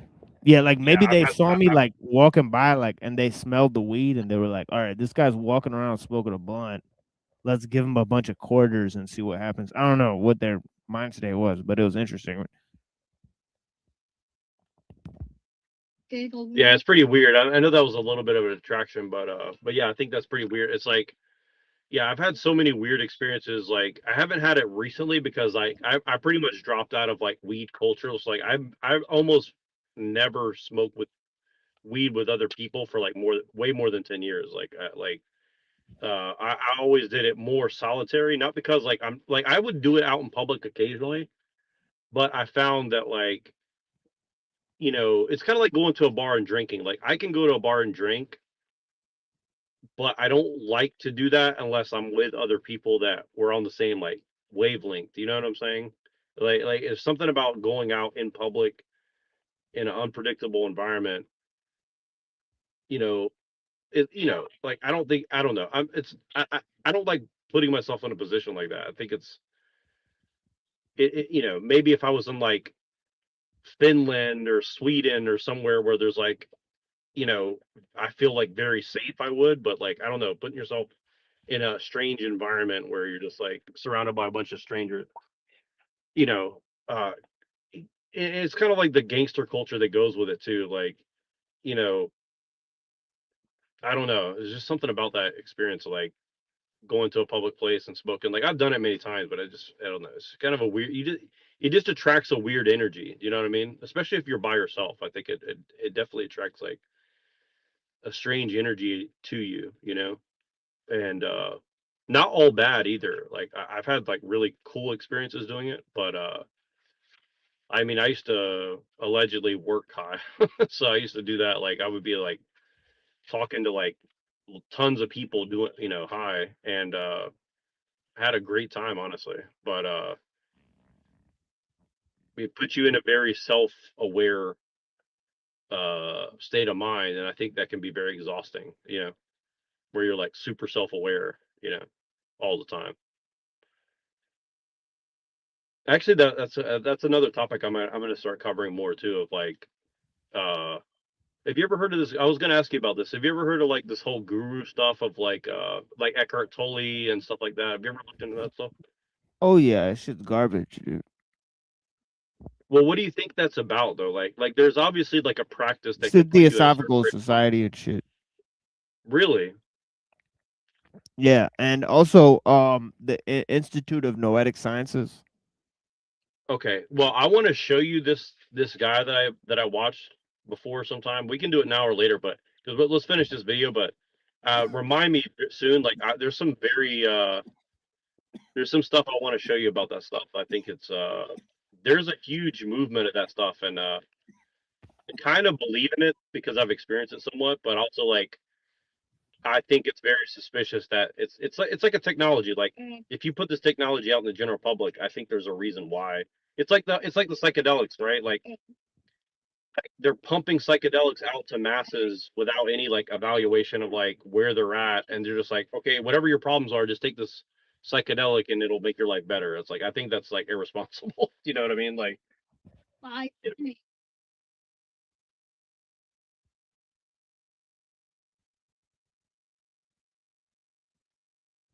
Yeah, I mean, I could highly recommend a dose of psilocybin mushrooms where somebody takes, 1 gram or 0.5 grams, right? 1 month, and then waits 2 months and takes 3 grams, right? And then waits another month and takes a large dose of 5 grams. All right. So I really recommend that for most people. I think most adults should have an experience like that for sure. Obviously mediated. Probably, I don't think it should be mediated by professionals, right? Because I don't agree with that sort of a medical system. I don't know, whatever. well, yeah, I mean, I agree with you as far as like no medical professionals. I guess like I don't know enough about it. I mean, I think that like based on what I know, you're probably right, but definitely like I think there's some people who should not touch psychedelics, and I don't know that I have the right to say that somebody should or should not, or if somebody else should have that right. But like I Yeah, think like the psychedelic could definitely fuck some people up beyond yeah, like repair. obviously like retarded people or something like that. Like, don't give it to like retarded people. But like I think somebody who's just average, capabilities, intelligence, and all that stuff, I would highly recommend it for sure. Like average health, all that stuff. So yeah. I'm used to in the academic world. Yeah. Yeah, I understand that too. And I think sometimes these get to more of the core issues than some of the quote academic debates, which I've been. So I've gotten into this debate here. They're pretty much wrapping up this debate. They're going to have questions and answers. It's about a 3-hour video, and we've watched over half of it. And this debate is totally garbage, right? Recently, Pinoid News called in to express his view that Christianity and transhumanism are not totally antithetical. And this might be an extension of his view in general. That's been argued by prominent, thinkers like Mencius Moldbug, right? And also Uber Boyo and other influencers online, right? That actually Christianity isn't too far from liberalism, right? So they've argued that Christianity and liberalism aren't too far. So since liberalism is a basis for transhumanism, Christianity might as well be a basis for transhumanism. Now, this would be a pretty good argument to oppose Christianity. The problem is that Andrew Wilson has adopted this framing in order to argue against transhumanism. He's insisting that actually transhumanism relies completely on Christianity for its moral and ethical framework, right? Which is a sort of puzzling statement, but it sort of does agree with the critique of Christianity that I just mentioned by people like the influencers I just mentioned, right? They're basing their critique on people like Nietzsche, right? Nietzsche said Christianity is Platonism for the people. He argued that Plato and Christianity argue for a herd mentality and slave morality that basically led to things like the democratic institutions, right? So this was a Nietzsche's form of argumentation, right? He opposed liberalism, and he said that liberalism is basically based on a Christian morality, a slave morality, right? So he said that we should oppose both of those things, right? So this is his form of argumentation. Now, I think there's interesting reasons to oppose Nietzsche's opinion. The most prominent reason I would think is because Christian morality did successfully oppose transhumanist values or or technological society for many, many centuries, in fact, right? It did hold back technological progress, right? As pointed out by people like Jacques Ellul, right? So there's interesting arguments against Nietzsche's theories as well, right? So that frames the issues really in a more sophisticated manner than has been done in this entire debate, right? Where they've basically been pussyfooting around, not addressing the key issues and grandstanding, and he's using it to clout chase. And it's notable that this Christian influencer is clout chasing with the transhumanists, right, and whatnot, and so on and so forth. So there's the framing of the basic debate that's here. Been involved in many of those as well, and most of the time they're just kind of stodgy and boring. But back to this, there was one other thing that I kind of wanted to get at here that I do think is important, which is that, prescriptively, when we're talking about what I want to see for my nation, what I want to see for my country, when you're talking about like these mammalian instincts, things which are ingrained inside of us as human beings, don't you think that the idea of like countrymen and people groups and things like that are important to those mammalian instincts? So why is it that you would make the claim that you would want to transcend those things, even though those are as much a part of our mammalian instincts of in-group preference and things like this as anything else are? And yet you seem to even in this category pick and choose which things we should or should not be attached to. And I don't see any justification for that either.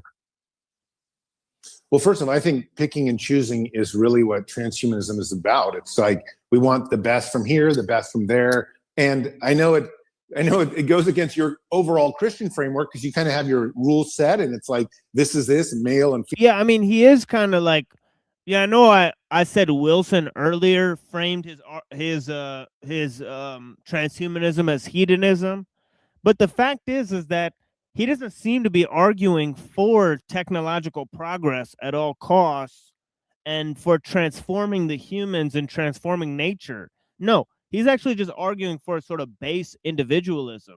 And he's saying like, no, transhumanism just means you take from all the systems and create the best sort of system. But that's not what it means.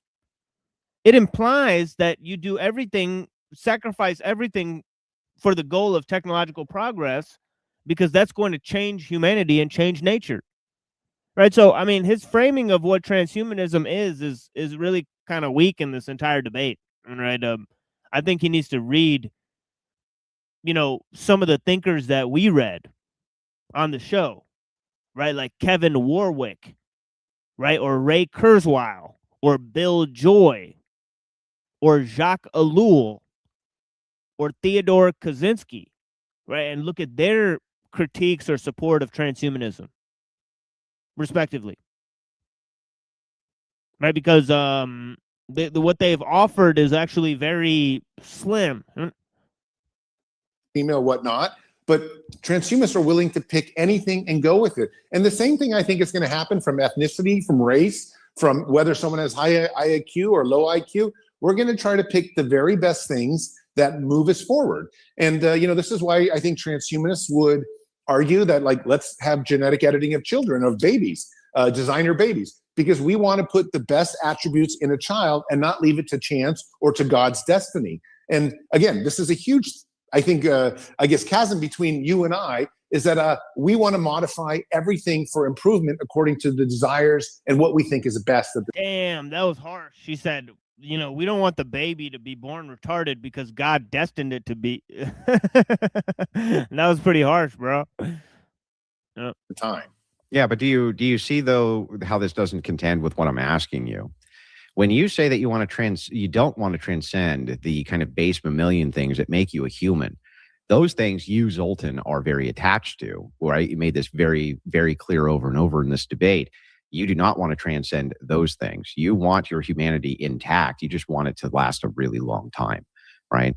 Why is it then that you want to transcend these other base things, right? Other than preference, for instance, the idea of king and nation and nationalism and loyalty and in-group preference and the way that we respond to various people groups and the various kind of... Find your fun again. He's trying to act like Christianity argues for like in-group preferences, but it doesn't. It doesn't argue for free will or in-group preferences. You know, these are all things that you can use liberal values to argue for, right? And not Christianity. All right. Let's move past those. See, is a historic anthropological standard for humanity. So we know it's ingrained in us. Why should we transcend those things? Why do we need to do that? Why do you get to pick and choose which of these mammalian instincts are uniquely human or which ones aren't? Yeah, well, I think first off, let me say some mammalian instincts we want to keep because, like, I can't imagine a world where I'm so transhuman that I don't want to see my children. But I think one of the more important parts of what I've been trying to say is we want to keep our memories. And the reason that we made decisions along the path, you know, even as going back as a child, why did you do this? How did it lead to being the adult? How did it lead to this conversation with you? You know, so I never want to forget those things. And I think when we talk about mammalian instincts, we're talking about, in my opinion, you know, millions of years of evolution that got us to this point. And therefore, I want to start off that point as kind of the foundation for moving forward. It is very possible, though, in a 10,000 year future, we might have nothing of mammalian instincts left in us, might be completely super intelligent or something of that nature. And I'm willing to let that go as well. But I do think that memory is probably going to be something just from a philosophical point of view, we're always going to have just so we have our foundation of who we are. Yeah, but we're back to the Terminator analogy. If they cut your brain out against your will and stuffed it inside of a machine, you would still have your memories intact. Those don't go away. You didn't appeal to memories. You appealed instead to mammalian instincts. The idea of what made you a human being and a person to begin with was not just strictly based on memories. After all, if it was, you wouldn't even have an issue with the machine, your brain getting stuffed in the machine. You seem to be appealing to, you want to feel emotions. You want to feel human. You want to feel those animalistic principal instincts. There's something there that's very appealing to you. And so if that's the case, and I understand that, right? I get it, right? Christians definitely understand that aspect of it, right? We would separate these into virtues and vices and various things like this. But I understand at least. Right. The mammalian part is the vice part. The human part is the vice part, right? And then the spirit, which, by the way, he doesn't agree with, right? Doesn't think that exists, right? Because as he said earlier, when you die, everything's over, right? To which Wilson said, well, if you die and everything's over, then your life doesn't matter, which doesn't even follow. That's a total non sequitur, right? So, you know, I mean, what are they actually arguing for at this point? Logically, the worldview that you would want to keep these things intact. But then why do you get to pick and choose which ones are the mammalian instincts we should go for? If the mammalian instincts are anthropologically or in-group preference are systems of order based around patriarchal systems, if this is the anthropological and evolutionary standard that we see, these are the feelings and evolution that most people feel. Why is it that you get to pick and choose those things, or should pick and choose these things in order to edit them out of society? That's the problem when you say things like designer babies. What do you get to edit out there? Which of these feelings and principles and things like this that these babies would have, why do you get to decide which of those are bad and which of those are good? So, Andrew, let me just say, first of all, obviously it's not me. It would have to be done in some kind of democratic method. Why? And that's been a huge issue right now with ethics with designer babies. Is how do we do that? Is the government involved? Is the government conservative or is it liberal? You know, so I mean, I think that's something that everyone has to put their voices in and have some type of democracy establish what is going to be but okay. Contend with my question. Let's pretend that you're the unilateral dictator of the United States. Hypothetically, I don't know. We all democratically got together and voted you to be our king. Now you have the unilateral hand, and they come to you and say, "We're going to make designer babies." How do you decide which of these attributes? Hang on, which of these attributes are the human attributes which you get to edit out, and which ones aren't? Bad emotions, is that a human attribute we get to edit out? Good emotions, do we get to edit those out? In-group preference, do we get to edit that out? Which of these things do you get to decide are those base inline human feelings that you desire so much to continue to keep? How do you make the decision on which of those things we get to edit out and which ones we don't? How? Well, you know, I mean, there's actually an easy argument for this, right? In the New Testament, right? If he just points to the notion of the second body, right? That Christ is actually appeared to the disciples in a resurrected body, right? So how could Christ have a new body, and attain all of his same characteristics, right? And be the same person, right? I mean, you know, it goes to show that the body is not really important. The body is resurrected, right, into a indestructible form, right?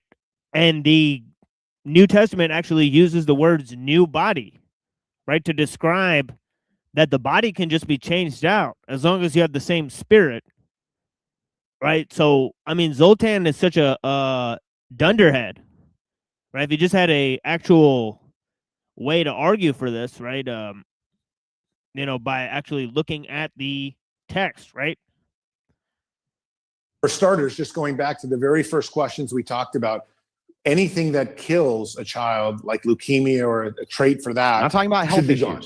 Not talking about health issues. The bigger question then is like, okay, how many Einsteins do we want? Do we want all Einsteins? Is that good to have all Einsteins? No, because we need some diversity. We need people to break out in different angles. And I think that's where, you know, if I was dictator, there'd have to be a set of experts that I took my advice from, and I'd try to pick out what I feel is best for transcendence of the human race to get off planet and to kind of go out and dominate the universe. What would give these, quote, experts, whatever you consider these experts to be, their expertise, what would give them the ability to discern which of these attributes, in-group preference, misogyny, let's just say misogyny or misandry or biases or racism or any of these things that a person has a predilection towards?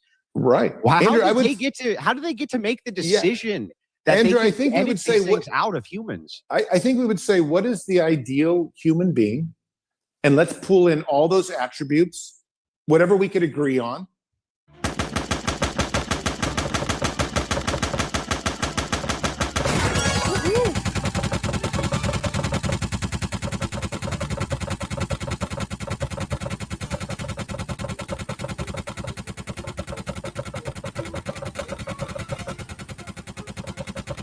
Great timing there.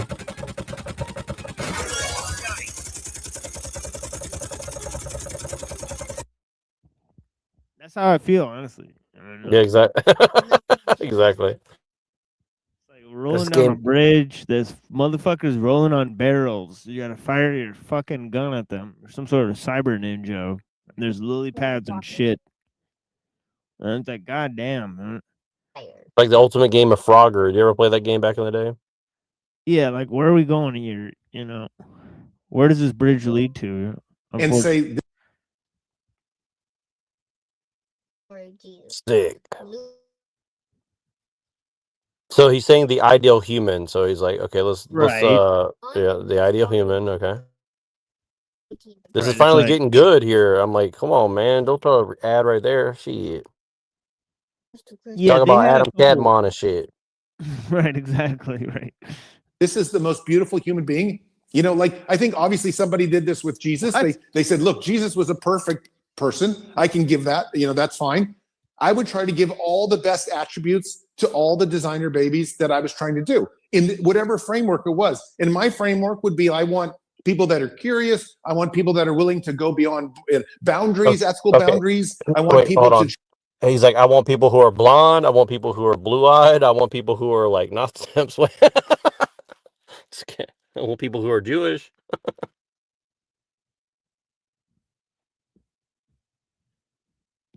Yeah, earlier he went on a tirade saying Judeo-Christian. So we did happen to catch that. You know, that's when I was on that. You know, I was like, all right. Try to be as strong as they can be. I want people to be loving and take care of their loyal. So I mean, there are all these attributes. Okay, so if these experts got together and they said, here are the attributes that we in our expertise have come up with, We want 6'2", white only, blonde hair, blue-eyed. Whoa! Did I That's predict so it or weird. what? I predicted it. That's so fucking weird, dude. How's that possible? Wow. I wrote the script for him, man. Come on, man. Shit. Damn. I wish. I need some shekels, Andrew. Let me write some scripts for you. I'll Yeah. try to learn from the school of Owen Benjamin and do a good job for you. We got Bureau Jack writing scripts out here for the Mossad.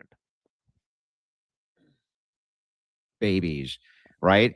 The Ubermensch, as it were, right? That's what we want for the world. And even if you're black or brown or Native American or anything like that, we're going to genetically. By the way, Ebitard and Toilet Bowl Birth, they brought up my anti-Semitism or whatever. they tried to frame me as anti-Semitic for their ADL handlers. They literally call their show Jew Burger and like talk about like making Jews into hamburgers. It's like, okay. Right, and then they put like a Jewish star in the back, and they were like, "We're gonna get TML to comment on this." And I'm like, "Why? Why?" Uh-oh. That's actually funny. Like, I wonder if they're actually like fans of ours or something. I don't know. At this point, I'm not sure. Yeah, they said they were watching me review them on OTW, so they apparently just sit around and watch OTW news. And sometimes I go on there, and they just start watching me like I'm a fucking star. Watching you, watching me, watching you, watching me. Exactly. It's funny. Yeah, that's actually really funny because I called Toilet Bowl Earth a ADL lawyer. That'd be hilarious if it was actually true. I mean, he does have the suit though. I mean, come on, I called it. Come on. Yeah. Alter your children to reflect this status of the Ubermensch. Is that okay? Should we go for that transhumanist future? Because you have allowed people, based on arbitrary metrics of what makes a person great or not great, right, to decide on what to edit out of the genome, what to edit out the bad traits. So what's wrong with the editing in the Ubermensch? What's wrong with that? You would never do that. That wouldn't work. To have Why one wouldn't type it work? of person. You need the diversity. I'm completely. For what? We want people that are fish, let alone different races and stuff like that. Why do you need it? It's not necessary. What are you talking about? And if because they decide it's that 20%, the 20% has to be like a big jambalaya. And what makes jambalaya great is it's just mixed in from all different parts. It doesn't have to be. You see how you're making this as an assertion with no justification? You just say it has to be because it has to be because it has to be. It doesn't have to be. Why is it that the transhumanist designer babies can't say we only want white, blonde hair, blue-eyed Ubermenches to be born? And that's it. And we can edit the gene to get rid of whatever the black DNA traits are, whatever the Indian DNA traits are.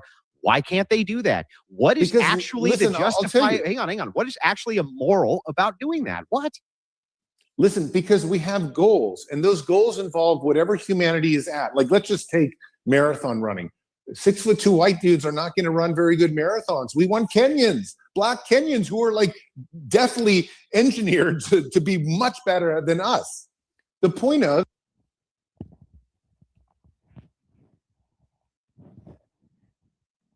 I mean, this started off good and now it's getting retarded. So that's all. What's the matter, Nero? You don't want those Kenyan genes so you can run faster? I mean, honestly, I wouldn't mind. I mean, to be like, I'm not even joking here. Like, it'd be kind of cool, but I mean, like, if we're supposed to be going into space and shit, like, you don't really need to be running marathons in space, right? So, right, like, yeah, you got to pick your poison here.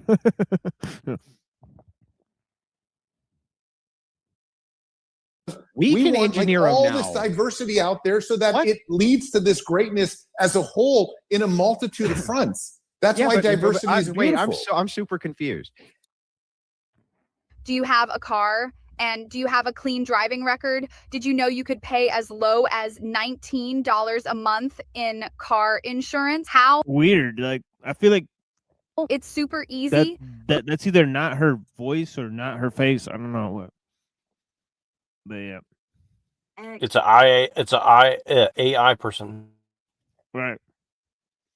if you could do gene editing and make the blonde hair, so we're gonna, I'm guessing we're gonna go for what you just said was the most appealing and the best of the human beings. So we take all the attractiveness levels, we take all of the various factors, right? We make these people just as strong as those Kenyan marathon runners, right? But visually, we make them as appealing as possible. And what we come up with is blonde-haired, blue-eyed ubermenches who can accomplish the same thing that these other racial demographic groups can, right? What is actually immoral or unethical about that from your worldview? What? It's just not practical. It's not functional. It's not going to work. But humanity is not just like one but goal. Is it unethical? Yeah, I actually like what Andrew's doing here. I think that is very smart to put him on the spot like his that. pause does it all, right?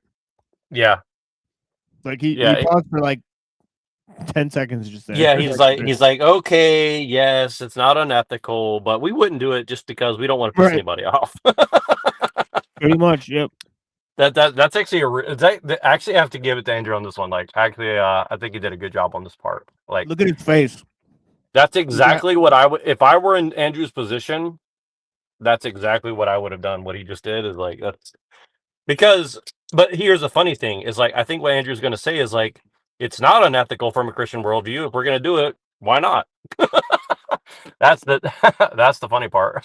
It's even weirder because he is a blonde-haired, blue-eyed guy.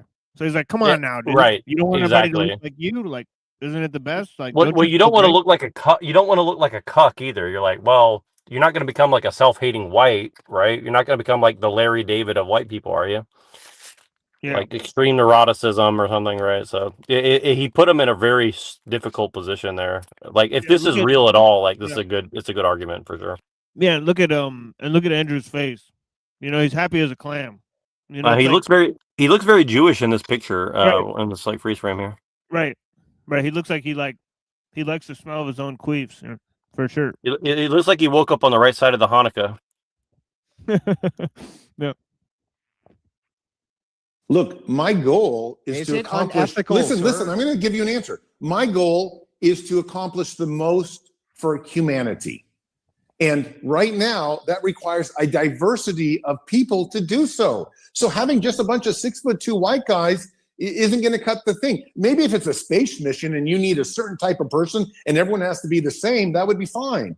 But we're not talking about. We're talking about humanity. So let me tell you what's happening here, really quick. Sorry. Oh wait, dude. He just okayed his genetic space program. It's pretty funny. This is like the Giorgiani thing where they're like the Nordic. They're talking about the Nordic guys in the spaceships flying. See what I mean? It's this like esoteric Hitlerism they're referring to, in my opinion. Yeah, you're right. In my opinion, that's what's happening right now. They're memeing hard, dude, with the Nordic shit right now. This is crazy. Yeah. That's what I think's going on. And again, like, it's not outside the realm of possibility because remember, Alex Stein and Andrew Wilson did this whole like Atlantis debate or whatever I can't remember the details, but you know what I'm talking about. Like, they're definitely aware of like this shit. You know what I mean? It's not a foreign concept to them. What I'm saying, I'm pretty sure.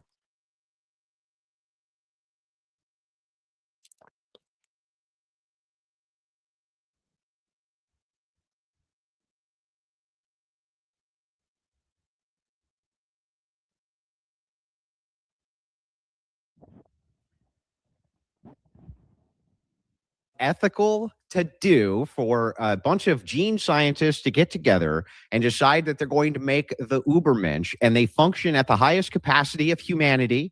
They just all happen to cosmetically be the most visually appealing people, and they decide that that's blonde-haired, blue-eyed men at about 6'2" to 6'3", and blonde-haired, blue-eyed Aryan princess women.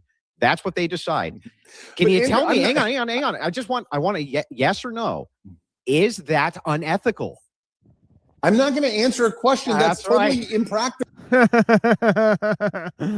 He's getting them.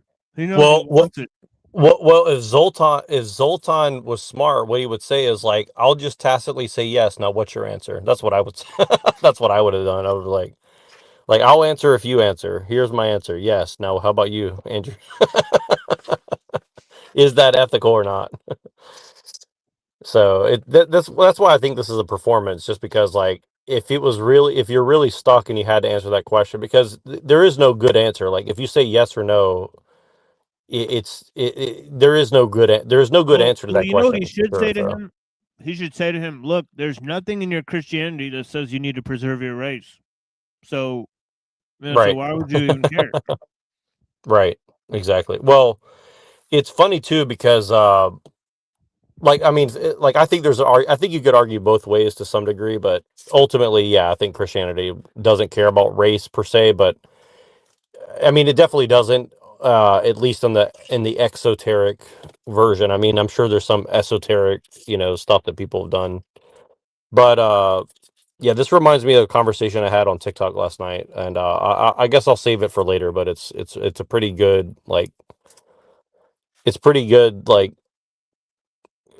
I guess because again, what Pill Eater said about Zoltan is like Zoltan's here to sell right wing ideology to left wing people, right? So I think you can kind of start seeing the cracks in the right in what's happening here. You know what I mean? Like like you can kind of see where that's coming out right now, I think. And maybe that might be the framing of this question too. Andrew might be knowing more than he's letting on. Cool. I'm running for governor of Christ's sake. You know what I mean? What does the practicality have to do with it? Is it unethical or not? I'm telling you, it's not a question that's realistic. You can ask a bunch questions. Why don't you ask me how? Is it how does 2 + 2 = 5? 5? Is it unethical or isn't it? Listen, that's not the way the world works, man. It's not going to be just a one group of people reaching one thing. It's like a coalition of many people. Unethical or isn't it unethical? I don't answer questions like this. You don't? No, why not? Because I'm running for governor. Ah, I see. So, and I believe in a diversity of people moving forward through the transhumanist future. 2.5 miles. It's not very long. Only slightly longer than the National Mall in Washington. Yeah, by the way, how disingenuous of him to ask a question when he basically argues for some quasi form of white supremacy, right? He just doesn't say it outright, but he wants to basically, I'm talking about Andrew Wilson, right? And then it's like, he doesn't really he doesn't say that out loud on his channel because he'll get deplatformed. So in the background, recently, he did the whole thing where he was supporting Nick Fuentes on Piers Morgan, right? So he'll lend his support to those general talking points, right? But he just won't do it outright. But he wants this guy to say what his actual opinion is about it. Meanwhile, he's running for office. It's like, bro, he'll get deplatformed way quicker than you will, but you're afraid to say the same shit that you're asking him to say. Honestly. Well, also, yeah, it's just weird because this is also an international show because Jake the Rattlesnake or whatever is in Australia, and who knows what the the terms and conditions of hate speech are over there too. So it's right. I'm pretty sure advocating for eugenic, probably not allowed in Australia and places like that. So, I mean, even tacitly, I think so. Well, what I think, again, Andrew would deny that he's flirting with white nationalism, and I think there's good reason for that, both good and bad. But ultimately, what it could, I would hypothesize that it is possible that he's also presenting this as a possibility to his audience, saying well, if we get this transhumanism, maybe we could make a bunch of blonde hair, blue-eyed super soldiers or something, right?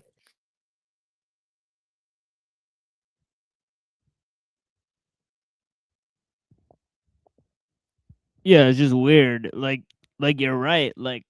He should be asked the same question at the very least, right? So, and you're asking a question. By the way, that was an interesting commercial, Kite Key, and then it kind of had a symbol that looked like the British Union or the fascists, right? Yeah. That is designed to trap me, but it's not good. It's not a good It's a great question. It doesn't get to the core of where we're going. It's right to the core of it. You have conflicting human beliefs and human biases, which prevent you from answering this question honestly, because here's the honest answer for you. The honest answer is actually yes, it's ethical, right? From your worldview. Just be honest with me. Isn't it actually ethical to do that from your worldview? Isn't it? No, it's not. My worldview involves so many different things that we have to do, and that's going to require different types of people, different types of races, different types of ethnicities and IQ levels. So really, different types of. So really, what Zoltan is saying is that it's not ethical right now because there's a list of priorities. It doesn't mean that it's forever going to be unethical. That's really what he's saying. Is like maybe eventually we'll get around to it, but that's not the priority right now. And I think that is actually an honest answer from his point of view. He's actually saying like ultimately it may not be unethical, but right now it would be because it's going to expose.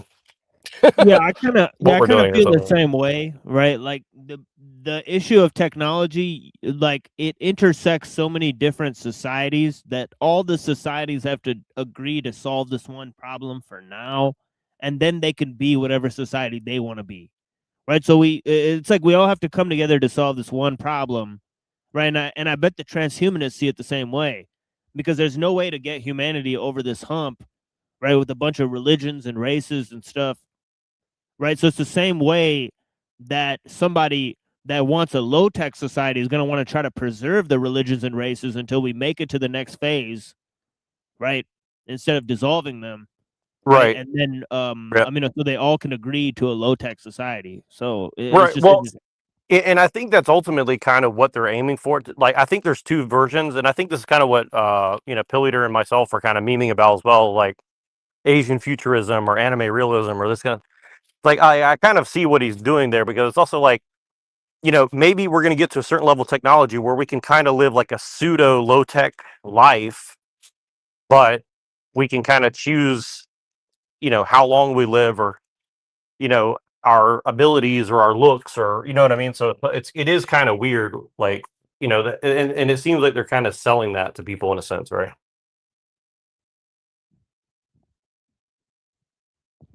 Right. Like maybe you can live like a pseudo low tech Elysian field existence, but choose your baby's hair color and how fast they can run and if they can live to 300 years old or whatever. Come on.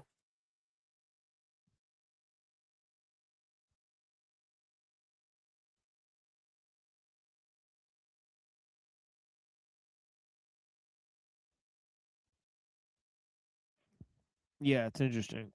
Wildlife, animals, everything. So then it's unethical for people to get together and do that. No. What we need is diversity so that we can all rise up. You're trying to trap me in a question. I'm definitely not going to say it on camera. A contradiction is you can't have A and not A. Did you hear that? He said, "You're trying to trap me into something that I'm not going to say on camera." And then he laughed and smiled. Right, exactly. So yeah, he literally just did. But there's a higher level to this. And I'll talk about it a little bit now, since I have a little, since it kind of is it's now kind of become relevant. So, okay, last night I got on TikTok, right? Hey, follow me. And I got on TikTok for a minute last night, and it was like this really woke Vietnamese dude. And he's like, MAGA's a cult, and we have zero tolerance for hatred, bigotry, all these, buzzwords, right? And he's like, and he has like all these woke people on his panel, right? And they kicked the guy off before me. Kind of rightfully, because he was just trolling them. And I kind of started trying like some of like Pinoid's arguments and Pilliter's arguments, and I just wanted to see like how it would go, right? So my argument was something like this: like, I was like, MAGA is a dangerous cult, but I was like, liberalism's a bigger, more dangerous cult. And they started saying, "Oh, you're saying liberals are a cult? What is that supposed to mean?" Well, I was like, no, not liberals. I'm saying liberalism. And they're like, "Well, explain that to me." And so I said, well, basically, it's like it wants to make everybody the same, like no race, no gender, no whatever. It's like, isn't that kind of like erasing people's identity? And I'm trying to remember. Actually, I wrote this down, so let me actually just read it, because I wrote down the gist of the thing. Actually, take on this. I really want to start recording these things because it was very interesting. So, okay, so let me read them.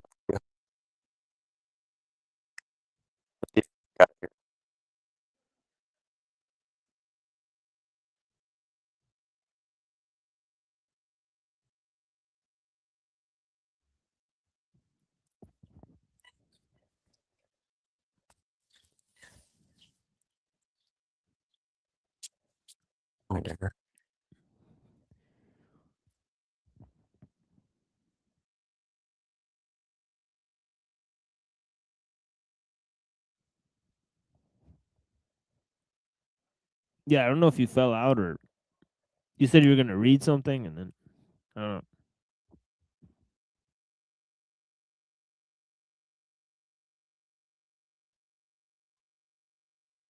Okay, sorry, I got a spam phone call, so I got interrupted. Okay, so so let me find the gist of what happened. So let's see if I can find it. Bum, bum, bum, bum, bum. Okay, here it is. So it was hosted by this Vietnamese guy and these angry white women and some gay guys, right? So I said MAGA is a cult, but liberalism is a more dangerous cult. And then I said it wants to erase everybody's identity, and the women said you're a this happened later on, but they basically eventually just started saying, well, you're a colonizer and a mediocre white man, right? And they kicked me off when I said, well, isn't that racist to make a broad generalization of people? And they said, oh, white people, you can't be racist to white people because white people are like superior. And I was like, wow, okay. And then they kicked me off the panel, right? Then. So so it was pretty weird, right? So anyways, they said and they said, well, why can't people just be people? And I said, because you want to erase people's identity and quote unquote save them with pathological altruism. And I was like, well, if that's the case, why don't you go to India or Zimbabwe and convert them to English and your way of life, rather than telling people in America that they have to like dissolve their borders and stop existing. And they're like, well, America has no culture. America is only immigration and only mixing. And I was like, well, and they're like, we should be, and they basically said like, American culture is native culture. And I was like, well, why don't you start speaking Cherokee and live in a teepee? And they said, oh, you're racist towards Native Americans because you think they're too dumb to advance in technology. And I said, I didn't say that. I said, you said that American culture is Native American culture. So I said, why don't you show us by example and live the lifestyle of a Native American, right? And stop speaking English, right? And I said this to a white woman, right? And that's when they immediately started like cutting off my microphone and telling me to shut up and call me a colonizer and a white man, right? Can you hear me? And then it gets worse. And I said, well, I said like, well, isn't it kind of delusional that you're trying to like convince the entire world that they have to give up their, who they are and their own language and their own culture to like live up to these like nebulous, weird ideologies that you're trying to like put on them and like erase their identity and make them speak English and make them, do all these things. And she's like, no, you're racist. And she's basically said, well, it's for their own good that we're making them liberal and making them like all this. And she's like, basically like, why can't we just be human? There shouldn't be any race and there shouldn't be any sex and no class. And I was like, okay. I was like, so if other people desire that, if a brown person wants that and you're making them give that up, like, isn't that kind of like your white privilege to do that? And that's when they, that's when they kicked me off. Right. And just called me a colonist. And I could tell like the gay guys kind of understood what I was saying, but like this like Vietnamese like incel guy and the white women, they just couldn't take it because they actually had no response. Like I totally pointed out that they're basically whitewashing the world and basically like saying like technology has to like take over people's culture. Like they literally admitted to it and then like called me a colonizer and like a mediocre white person and all these things. And I just found it was like, it was so masterful, honestly. Like, I'm not saying like I did it. Like, it's just literally like you just point out the obvious and they get like, they can't take it, And I don't know. That was a really weird experience to me. I've never quite experienced a conversation like that ever before. Oh, I can't hear you. Okay, hold on. Let me reset.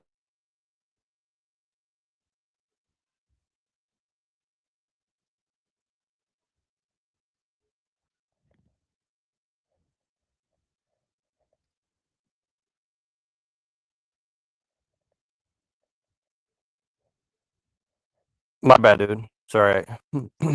But did you catch you caught the okay, you caught the gist. Okay, cool. Yeah, I was just like, Like it's just funny that they think white people run everything, but that's what Pinoy thinks, right? But that, yeah. yeah. Well, they basically said like white people are superior, so they have to give up their culture because they have no culture. And I was like, but you're saying that like the culture of America is to like erase everybody's identity and make them speak English and adopt technology and stop living in teepees, right? Like, right? And it's like it's just weird. I was like, so why don't you go to China? And I was asking, I was like, why don't you go to China or India or Zimbabwe and like tell these people that? Why are you doing it here in America where that's already happening, right? Like it was weird. It was just like they called Yeah. me the colonizer, and they're like, I'm like, Even well, though it's a white lady, that's crazy. yeah, it was really bizarre. It was like it was one of the weirdest interactions I've ever had because like I didn't realize like how powerful that argument would actually be, but it was like I could tell that they were literally like freaked out, like because I could tell like I forced them into cognitive dissonance like immediately because they had to admit that like yes, we want to make everybody like us by erasing their identity, right? And yeah, it's just crazy. It's like they're literally defending the monoculture, but saying it's like for their own good because like class and state and you know misogyny and all these things are bad. And I was like, well, you know, if you tell that to a Chinese person, they're going to disagree with you, right? So you know, why are you telling me? Why are you preaching that here where that's already like a thing, right? I don't know. It's just really strange. I wish I was better arguing it. I'm sure other people could do a much better job than me, but it was the first time I ever tried that kind of argument out on a panel, Yeah. and I thought it was just Yeah. very fascinating experience. Yeah, Uncle Teddy makes the same argument in leftist psychology. He says that basically, liberals have a self-hatred because they want everybody to be like liberals, but that means like, like if they want to give like black people rights, right? They acknowledge that being black consists in nothing more than eating black style food, wearing black style clothing or living where other black people live, but they want to integrate they want to integrate the black person into white society and to take away the characteristics that make him black, essentially, right? Right? It's Yeah, like, it's funny. Yeah, it's so funny, dude. And I wish I had a Pilliter's book because what inspired me to do that was I read a little bit of Pilliter's book. It's like the one where he just has a bunch of quotes in it, and his quotes were exactly like that. It's like you know, liberals love white black people so much that they just want to call them black and then like erase their culture and like you said, he's like they just you know right. give them like some token thing called black, whatever that's supposed to mean. Right. You know, and it's like and then he was playing with the semantics about like, well, if I adopt this pseudo culture, am I now black or something? Like you know, stuff like that. Right. You know, because based on his definition of black, I was like, I literally am a black person, like by the definition he was using. So I thought it was like very funny. It's like black just basically means like you don't conform to like the general milieu of like Right. white culture. It's like it's just really Right. funny the way he did that because he's Right. basically like doing it against these like fake, you know, these fake, you Yeah. know, bleeding heart, you know, people, you know. Yeah, you're that guy who like who takes Jenny away from Forrest Gump in the movie, right? Who like joins the Black Panthers or whatever. You're basically that guy. Yeah, well, yeah, exactly. It was really funny because and I think that's and I was it's funny you say that too because I was thinking about Forrest Gump yesterday and like how Forrest Gump is kind of about that in a lot of ways. Like it's about like the average white person is just like this dumb retarded person who just goes and does what he's told and just you know what I mean? Like that's literally what that movie's about. It's like Forrest Gump is like the ultimate liberal, you know, like it's Right. that like, well, mama told me to do this, and no, you know, no father, you know, retarded, you know, he can do certain things good, but you know, he doesn't really have his own mind. Essentially, that movie is like one of the most subversive movies I think I've ever seen in my life. Like all Robert Zemeckis films are actually. He did what's the other one? Back to the Future. Like that's another very strange Yeah. I actually wasn't deep aware level that the movie. same guy made both of those movies. It was Yeah, he did. fascinating. Yeah, yeah. He made a lot of weird movies like that. Yeah. So if you look up Robert Zemeckis films, it's everything he's done is like giant psyop. Just like Ron Howard. Like I watched, you know, like Ron Howard movies are like that too. You know.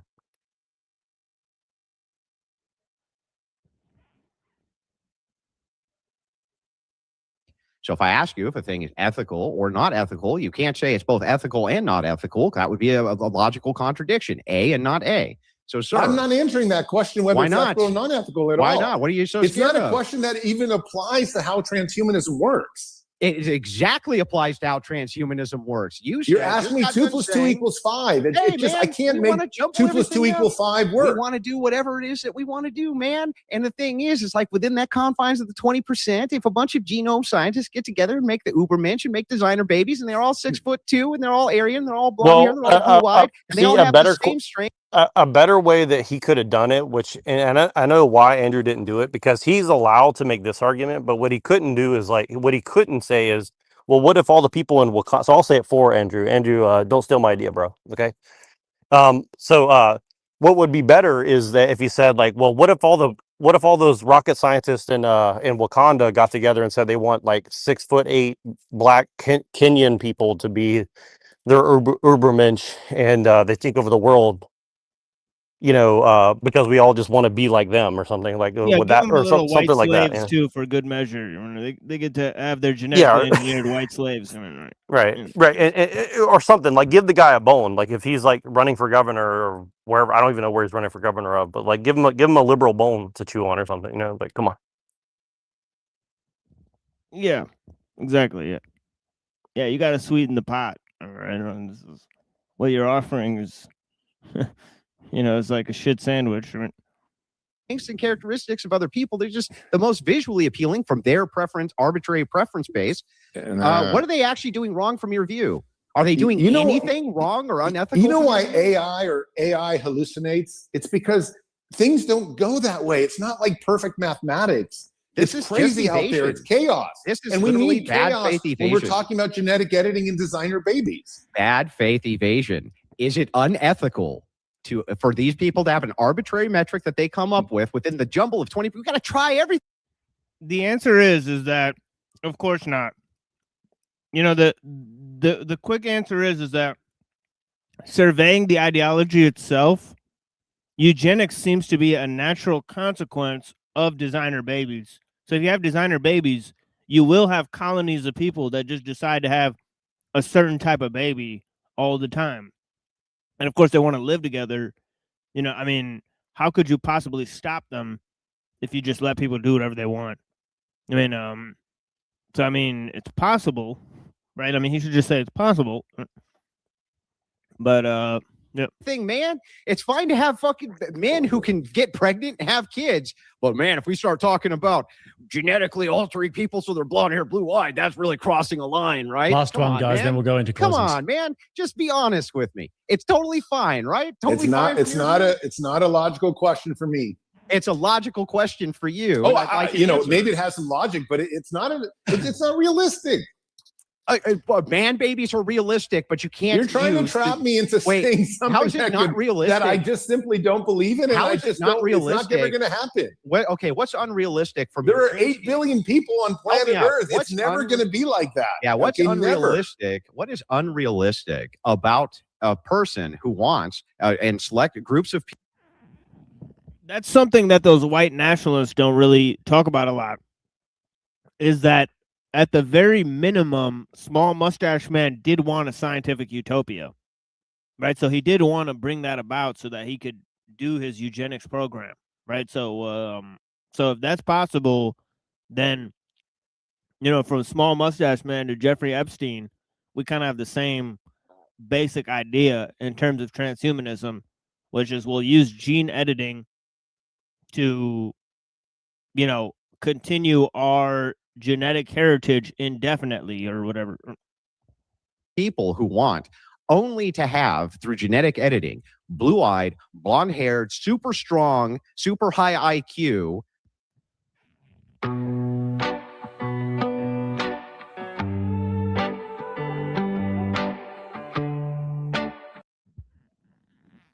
Huh, that's a weird name. Anne and Frank.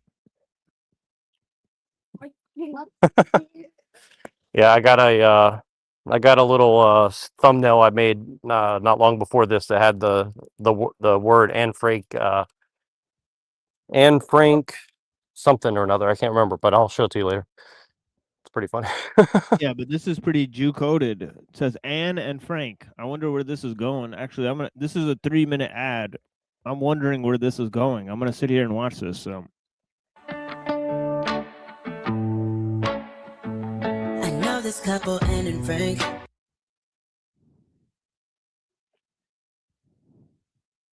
So she said, I know this couple, Anne and Frank. What? Interesting.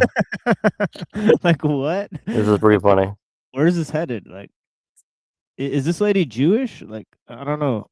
Oh, I found a really good ABC News piece, a few really good ABC News pieces, and I'll at least discuss them with you before we get off here, because like ABC is like, yeah, they're like a crazy propaganda. Like their propaganda is like top notch. I have to say, like it's crazy, dude. Like it's. I'll tell you about it after this, but let's see where this goes. I just think it's weird that we were talking about small mustache man and editing blonde hair, blue eyed babies or whatever. And they're like, yeah, they're like we need to target this ad directly to these people. They live in silence, never rank. Not in the papers or parades. They hide in shade, not window displays. Oh my God, this voice is horrible. Somewhere at a time. Yeah. This is a horrible voice, dude. Oh my God, what is this shit, dude? All right, let's continue. Yeah, it's not a good song. We'll just have to move on. Children through the song is so bad, but it's just notable, the name Anne and Frank. Well, now I'm curious. I am now curious. Like, what is that song about? Like, I mean, I'm sure it's like some sort of psyop for sure, but like, I don't think they just randomly chose the name Anne and Frank. And like, I mean, but then they have like a tattoo faced transgender singer for it. So yeah, probably isn't she like transhumanist in love like with her cousin or whatever? Well, she's white, so possible. You know, like in Anne Frank, like in the book, like she's got like a little cousin, like little Jewish boy that she's like a little boyfriend. But yeah, well, thankfully, I've never read that book. Yeah, we had to read it for school, so. Yeah, well, for some reason, we didn't have to. I did have to read Night by Ellie Whistle or whatever his name is, but.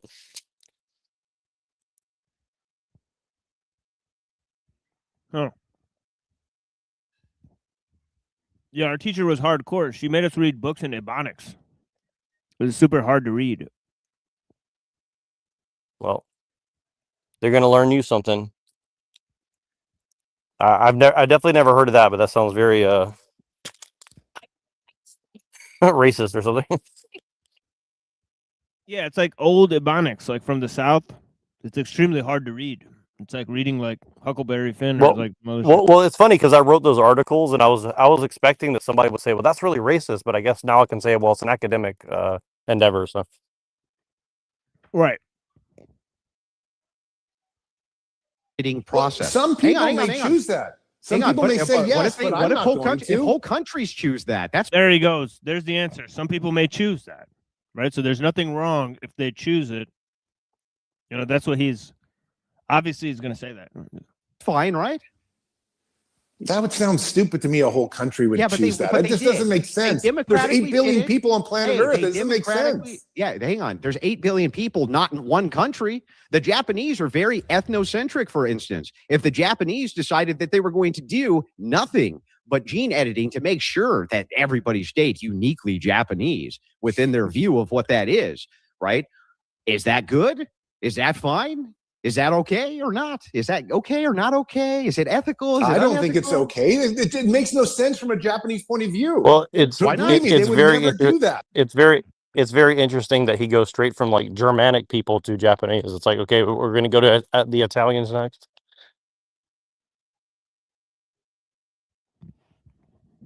Right, he's hitting some key points. Right, it is notable.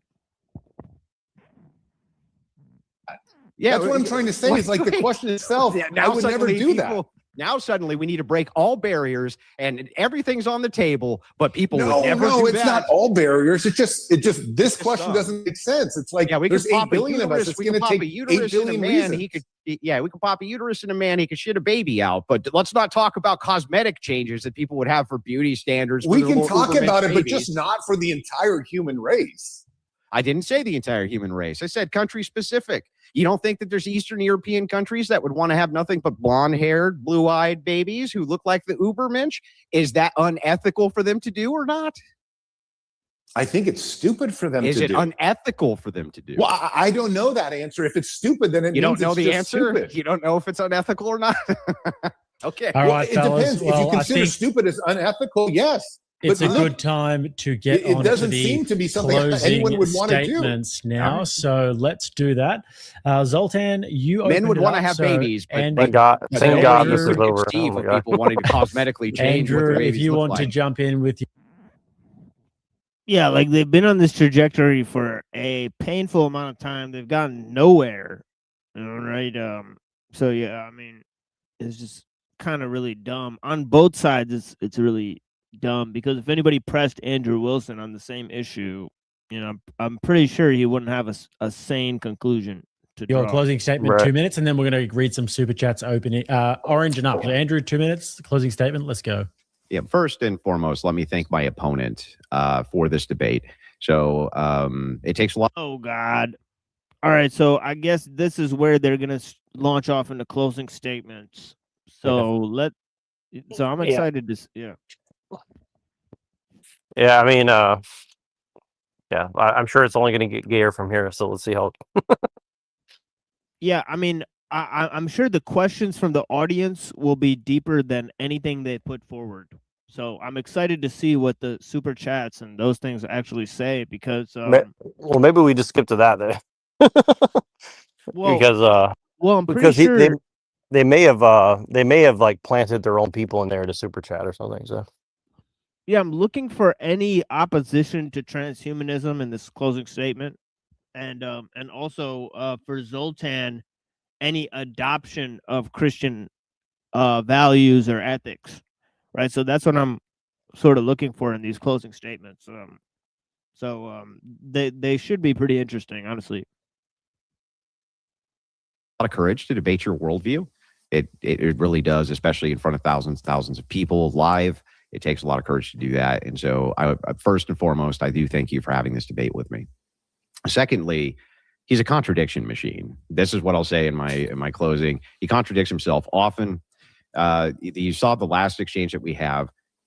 We know what the answer is, right? The answer is yes, it's ethical. He knows it's ethical. However, he's in a political pincer because he's running as a Democrat in California, right? He knows for sure that if he answers yes on blonde-haired, blue-eyed Ubermensch babies and that being fine within his worldview, the very people who he's trying to represent are going to call him an evil Nazi eugenicist. That's actually what's going on. And, the thing is like, I have compassion for that.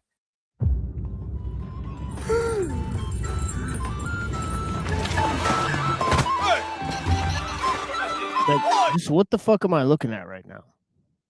Like, was that like?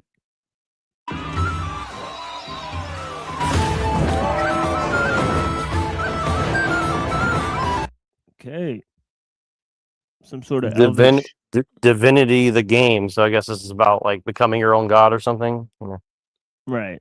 Here, hold on. Let me drop this link for the homie Avian Buddha. See if it'll come through. I'm not upset by the fact that he's trying to be evasive in the answer because he's in a political pincer. And the thing is, though, is that's a political pincer of your making.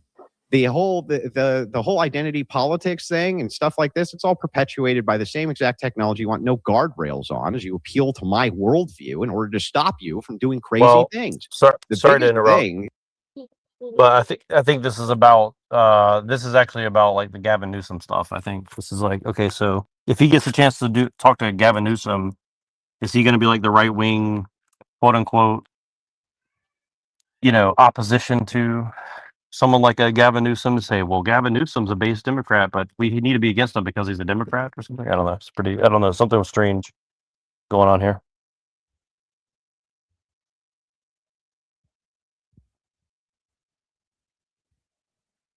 Yeah, I think he's been used as controlled opposition for the Groypers. I think the whole Christian nationalism has been used as controlled opposition for white nationalism to move the conservatives into the liberal camp, and then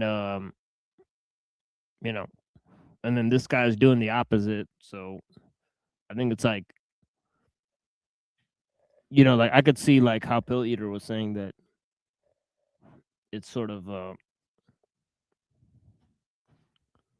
trying to consolidate viewpoints. Yeah. Well, definitely, I could say that, like, from a certain point of view, it looks smart what Andrew Wilson's doing, but actually, it's so smart that it's actually like it's trying to make Republicans look really stupid and make Democrats look more thoughtful, because he's doing a very lowbrow version of like semantics game. I think comparatively.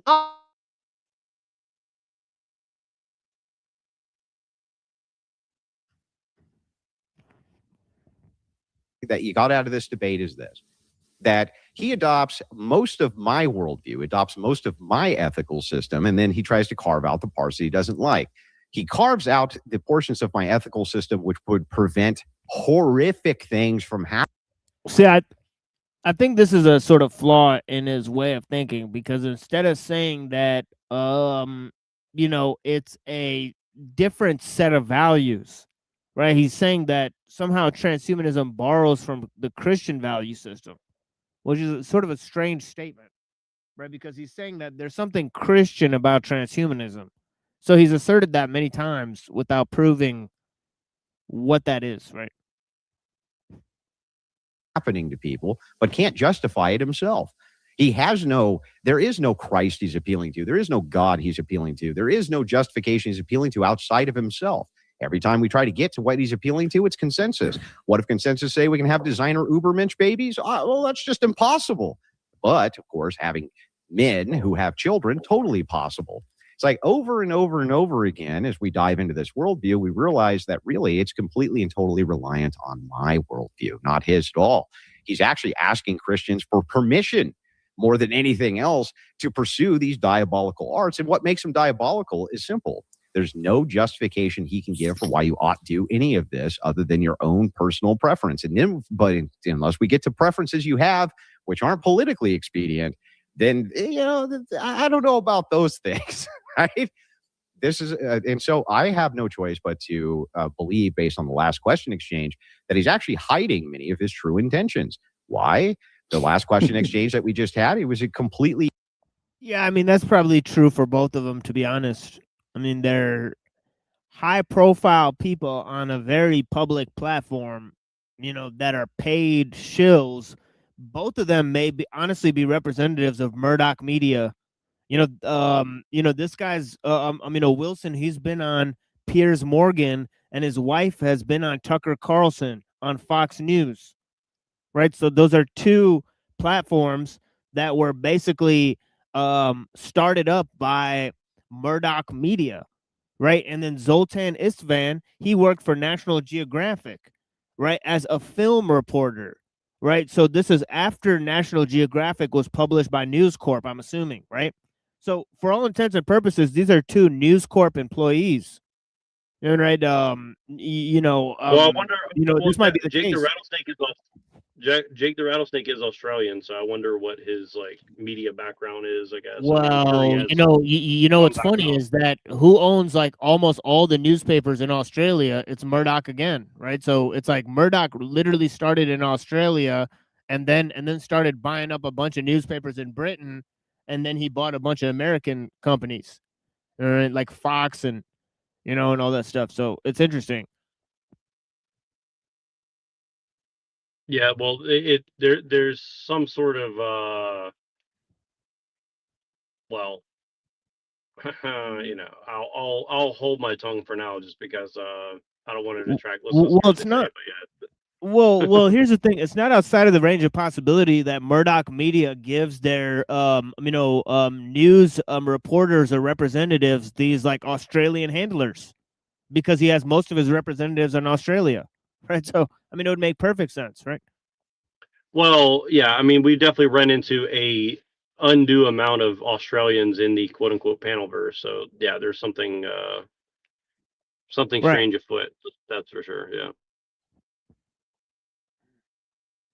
Evasive on it. He was terrified to give his intentionality behind these things and say that this is ethical, unethical, or whatever, even though the 20 rest of the seconds. conversation he had no issues doing that, simply for the purposes of political expediency. And it's like, look, from my view, it just seems like you are very, very reliant upon Christians doing a lot of your heavy lifting, while at the same time having a criticism that they're somehow holding you back. And yet it's our ethical guardrails that make any of this possible to begin with for you. So, all right, 3 minutes on the clock for you, Zoltan. See, there it is. He's made the statement 100 times. He said it's the ethical guardrails of Christianity that make transhumanism possible. So he's almost agreeing with Pinoid that Christianity caused transhumanism, or it's one-to-one with transhumanism because of some statements made by Peter Thiel, which I'm willing to disagree with, because for most of the history of Christianity, it sure didn't imply anything like transhumanism, or even like technological progress, right? Yeah, there does seem to be a very dualistic thing going on. One where it seems that there could be some affirmative, salvaging of Christianity, but ultimately it seems to be a giant straw manning of Christianity. And this is not like a recent thing. I mean, the Enlightenment is the best example of that, right? So, like, was the Enlightenment Christian? No, not really, but it was done in the name of Christianity. So, you know what I mean? So I think that's kind of it's kind of a similar game. And if all these people are a part of the dark Enlightenment and hate the Enlightenment so much, I mean, isn't it kind of ironic that they're kind of straw manning Christianity to get that done? I mean, I don't know. I think that's kind of a weird situation in a sense. Yeah.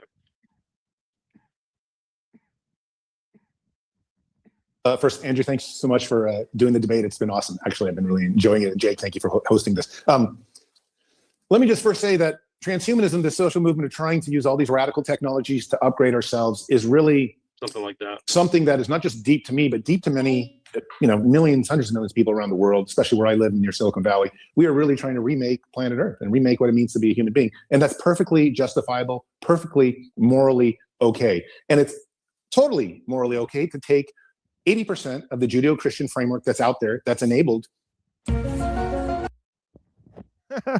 It's perfect timing.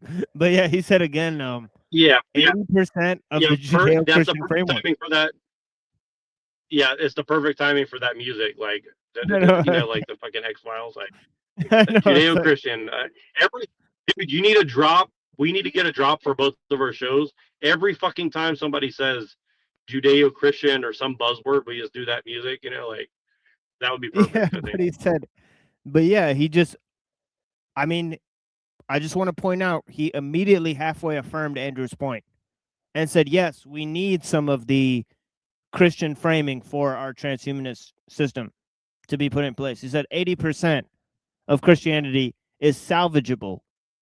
So, oh my God. Right? And then they played the X-Files music right on cue. It's crazy, man. And so this couldn't be. They're like, we need to interrupt this broadcast right now. It's like Peter Thiel, and of course there's this like big, immediately interrupt this. And what's the message of this? Oh yeah, there's big titty hoes in the libraries. So check that out. So yeah, modern scientists and modern history to kind of do what it's doing right now. I think men should be trying to pick up women at the library. Personally, I mean, normal men, not all men, but like if you're trying to find like a good woman, like go to the library. It's a much better place for sure. Right. Which is provide these incredible technologies, this ability to even do this debate online through the airwaves, wherever you guys are. I'm in, California. These things are part of that Judeo-Christian framework, but it has its limits. And as human beings, we have to bend outside those limits sometimes. That's where that 20% comes from. I'm willing to Judeo-Christian, 80%, Judeo-Christian. Like, what is this dude selling? All right. Really weird framing. I mean, he's arguing for transhumanism. He's like, I'm 80% Judeo-Christian. I'm certified 80% Judeo-Christian. It's like 80% THC. It's like really weird. go somewhere where no one's gone before. And so are all my peers. We want to see what else can be done to the human body. We want to see what else can be done to the human experience. And that means one day men giving birth or putting our brains into machines. Maybe we'll do it. It's not going to happen today, but it's something that I'm willing to entertain and say there could be a moral fabric for it. And we could find new truths and new rules that are even better than we've had before, better than the Judeo-Christian framework than we've had. And I got to just say, regarding the last 10, 15 minutes, when it comes to kind of what we're discussing, it's absolutely okay to, again, stretch rules of morality and ideas, what we're wanting to discuss. But you're talking about with, eugenics, trying to bring me into this fold. And yes, I am running for governor, so I'm a little bit more careful. But there are 8 billion people out there making decisions. And we want everyone to have at least some say. And so you can't just say, oh, we're all just going to choose one type of person to become transhuman. And that's the person that's going to be the best. It's never going to be like that. It's going to go back and forth and here and there. And it's going to be a coalition. And that's what's made evolution possible, is borrowing from the strong parts, leaving behind the weak parts. And I do believe Christianity has some weak parts. The biggest weakness for Christianity for me is that I don't believe in God. And that's a problem for me. I've tried to believe in God. I want God to come in my life, but I can't see it. I can't know it. I can't feel it. And that's always been a dilemma for me. So I'm going to take the best part. So the whole question now is that can you even be 80% Christian and just not believe in God? How does that one work? I don't even understand how that one actually works. Well, it's very complicated what he's doing. He's doing a very sophisticated thing. Like, I'm almost tempted to say go back, but also like it'll make me more angry. But he's like, okay, he's like weakness. Like, we need to get rid of the weakness. So he's invoking Nietzsche. That's part of it, right? He's invoking the Übermensch. Weakness is bad, which is anti-Christian, by the way.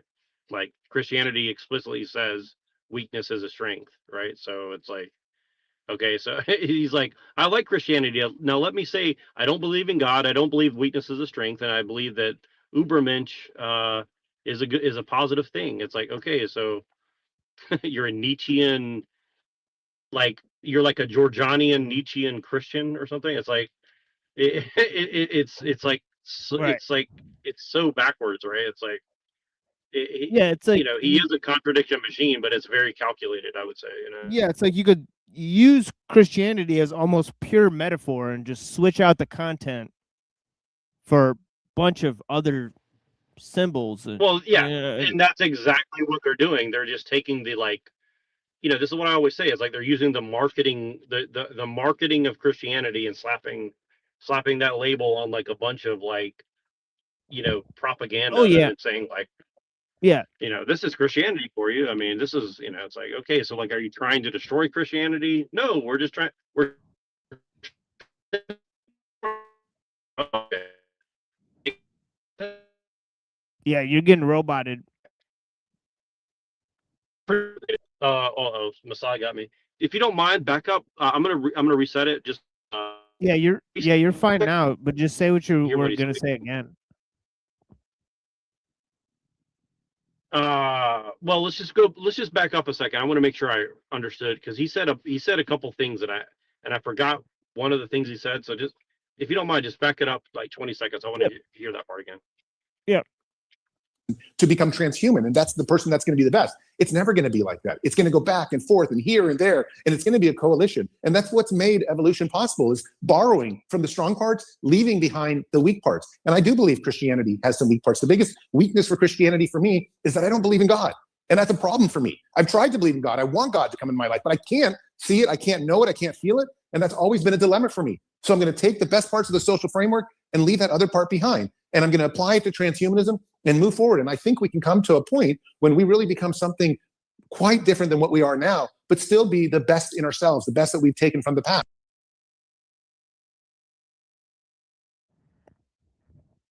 Again, all I'm getting from both sides is that we need to successfully apply Christianity to transhumanism. I mean, that's all I've gotten from both of these guys. So, I mean, it's crazy.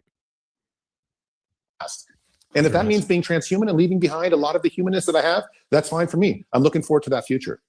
All right, fellas. Well, it's been a great debate. It's been a good old-fashioned pub fight, bar stool debate. I felt like those are the best kind. I know. I really enjoyed it, actually. So we're going to get into some super chats. I'm gonna speed through them, and we're not going to go too long on any one, because I just want to make sure that everyone who donated get. That was a fight. What kind of pussy shit is that? Like, at no point did they even attempt to argue, let alone debate. I mean, it's, they they haven't even formulated a single disagreement. It's actually wild. To have their question read. So Gravios comes in and said, I have a question for Zoltan. How would he feel if he didn't eat breakfast this morning? And did he eat breakfast this morning? Otherwise, good show, great debate. So how would you feel if you didn't eat breakfast this morning? And did you eat breakfast this morning? What? All right. So the first guy who donated, by the way, $50 to say nothing. I mean, that's literally Jake getting paid by somebody, one of these guys. Throw the softball question.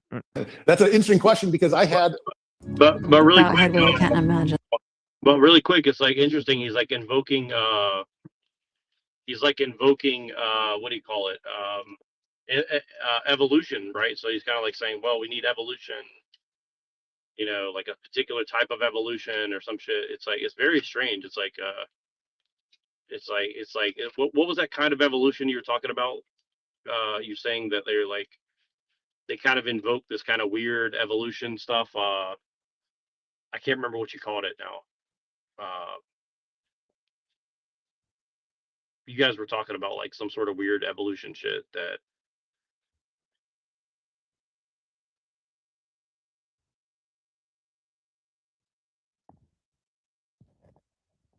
I don't know. Like that Deacon Ananias talks about, like. Yeah, you're talking about like theistic evolution or like cosmic evolution. Do you see any evidence that they're kind of like affirming that in a kind of like weird way or something? Yeah. Because like they're both saying that Christianity was necessary for transhumanism. So yeah, they're directly affirming theistic evolution. Right. Okay. So is it so it's definitely possible that could be a major part of like what they're actually trying to do is like introduce this to like. Seems like it. Yeah, seems like. I mean, we literally saw the bro get up there on Jay Dyer and say we need 2,000 years, or 1,000-year reign, or whatever. I don't know, man. That's literally millenarianism or whatever. He's saying like there's a future in which Christianity rules for like 1,000 years, and it's like totally technologically advanced or whatever. It seemed like they're evoking some sort of thing, and then obviously Wilson used the phrase Christian futurism, and then when I went to the Nick Fuentes speech where he used the term Christian futurism, his whole idea was like, he's like, we cannot go back to some older times. He's like, we need Christianity to move forward, like to the future, like to infinity and beyond.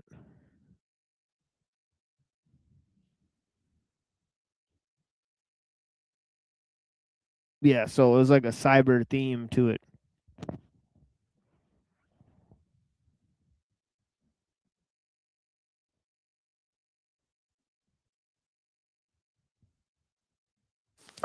That's an interesting question because I had, after a few scotches last night, a little bit fourth dinner, and I punished myself this morning by not having breakfast. So, and I do that sometimes if I drink and then have a midnight snack, I don't eat breakfast. So I didn't really have much to eat. But I got to say that in the future, I'm hoping that eating won't necessarily be something we always have to do. Maybe it'll be fun sometimes, but it really bothers me that you can go 10 or 20 days without food and die. That presents a problem in the transhumanist mindset. The same thing with water. The fact that you can't go 2 or 3 days without liquid and then you die presents a problem to transhumanists. It's interesting. Yeah, but I mean, you have to remember the biblical standard here that God doesn't mind what goes in your mouth. And we're talking about food and water here. He minds what comes out of it.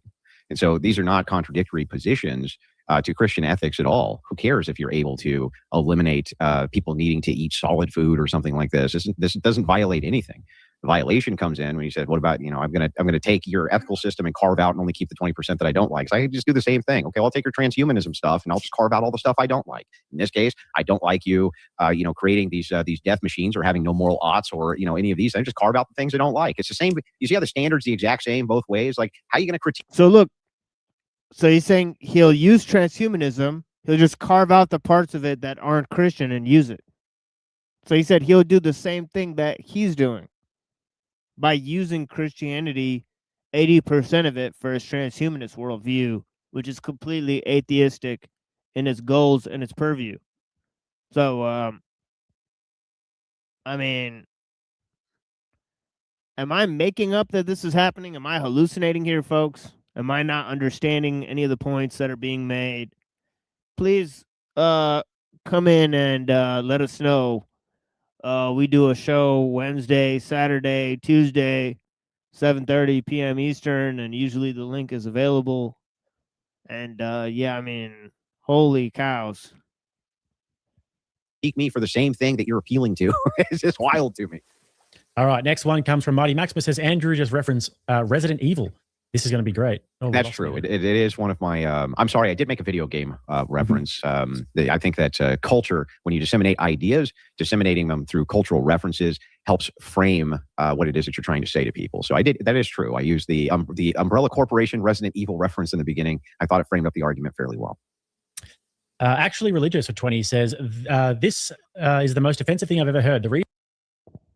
Yeah, but isn't there an inherent flaw in your arguments when you use science fiction scenarios instead of using actual science or actual political theories, or look at, like, there's many thinkers throughout the ages that have given very elegant critiques of the technological system, but he didn't include any of those thinkers. He just has, these Jews wrote these movies and stuff, and yeah, that's the best evidence we have. Like, it kind of lessens the point. It makes it look like it's like fantastical, right? So I saw some of that. There was like some gaslighting going on with the way he kept bringing up the movies and the video games. Reason is to become your own God. You'd see parents/grandparents putting themselves ahead of their progeny. Why have kids if you're going to live forever? Sick. Zoltan, what would you say about that? Yeah, sure. And this is a huge question. In fact, I got to be honest, a lot of transhumanists that I know and a lot of real extreme longevity advocates don't have kids for this exact reason. I chose to have them because I want to hedge my bets. But and I also think that even if you are going to live forever, with AI, you can create any character you want in seconds. This used to require huge. See that? All these people are interchangeable. This is exactly what we were talking about. Hollywood budgets, complex software in tons of time. Yeah, look, see, there you go. They're literally promoting. They're literally promoting the very technology we're talking about. Yeah, now he's Uma Thurman. It is what it is, isn't it?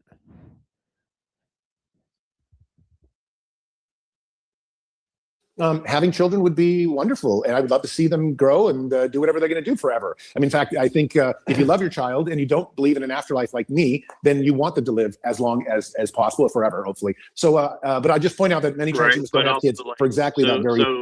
So if you see, this is what Andrew should have said is like, well, if your son or daughter decides to like become a gay dinosaur, are you okay with that? You know what I mean? Like, that would have been a good question to ask. Like, a gay transgender, male to female to male, baby having uterus implanting, velociraptor or something, like that would have been. Usually his hypotheticals are more,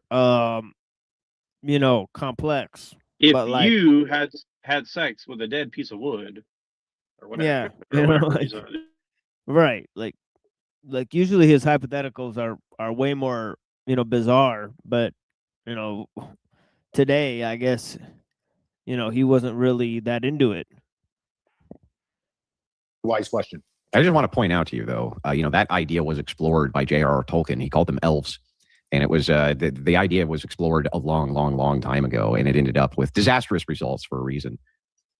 Sniper Bike sent 5 memberships. Thank you, sir. Imperial Cantina for 20 said, question for Zoltan. Is there a ship of Theseus point with transhumanism? Where if you replace enough human parts with non-humans that it stops being a person, and is it just an AI robot mimicking human life? Cheers, Jake. Sure. Well, I would say most transhumanists say when you have crossed the 50% threshold, so when you've replaced over 50% of your body, you no longer should be theoretically called a human being. Like, so I have a chip implant in my hand, but that's just like a tiny percent, a quarter percent of my body. However, when you've done over half, then I would say you have become something that is no longer part of the species. However, you probably still, as I argued, retain your memories, retain your mammalianness and all that. And if that's in your brain, then you may still feel you're very human, even if you are entirely. Yeah. See, this is the whole thing is like, so to argue that humans are purely physical beings, right?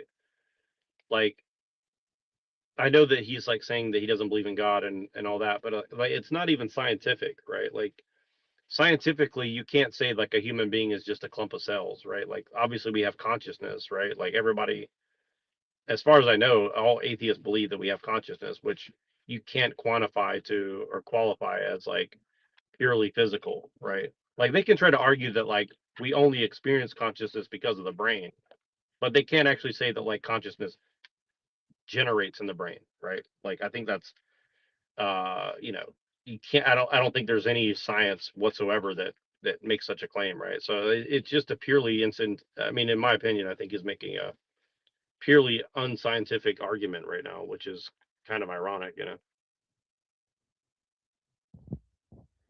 Right, but it like goes along with the atheism and the transhumanism. So you think that science can achieve all these things because you have a philosophically untenable worldview such as just atheism, and then you think like transhumanism is some form of individualism when it's not. So you know, it's collectivist. Ultimately, I think what I'm getting, I think I'm starting to get what's going on is like, Zoltan's playing the ringer for Andrew, so Andrew can say transhumanism is bad as it is, but as soon as we get that Christianity in there, it's going to be good. That's really what's happening right now. I think you got it right there. Like, he's basically like taking the fall for Andrew, so Andrew can say, "You're just missing this Christian stuff," and so then we'll make it based and shit. So. And then maybe the race stuff was like a segue into that. And it's like, yeah, because obviously this guy's not going to get voted in as like governor. That's obviously not a reality at all. Like, this is like some performance. That's like Jello Biafra running for governor of like California. Like, obviously it's not going to happen. The point is that fucking Saskatchewan. You know? Exactly. Yeah. A cyborg or even a brain in a vat at some point. But you see how arbitrary this is? Totally arbitrary. Like, what makes it at 50%? Which 50%, for instance? Like, if you get cut in half, and the entirety of the bottom half of your section becomes robotic, are you now not a human being anymore? I think you can make an easy argument that you are still indeed, in fact, a human being, and that this doesn't get to the core of what the ontology of a person is, the very being of a person. It's another arbitrary starting position, and there's no reason for us to grant any of these arbitrary starting positions. They're arbitrary. So Andrew is right here in this sense. Yeah, he just set up the pin so Andrew can knock him down. That's all that was. He just literally setting it up, and they're like, "Okay, Andrew, I put up the pins, you know, I got the bumpers on the fucking you know, lane, so just go ahead and roll that ball down here, you know." Right.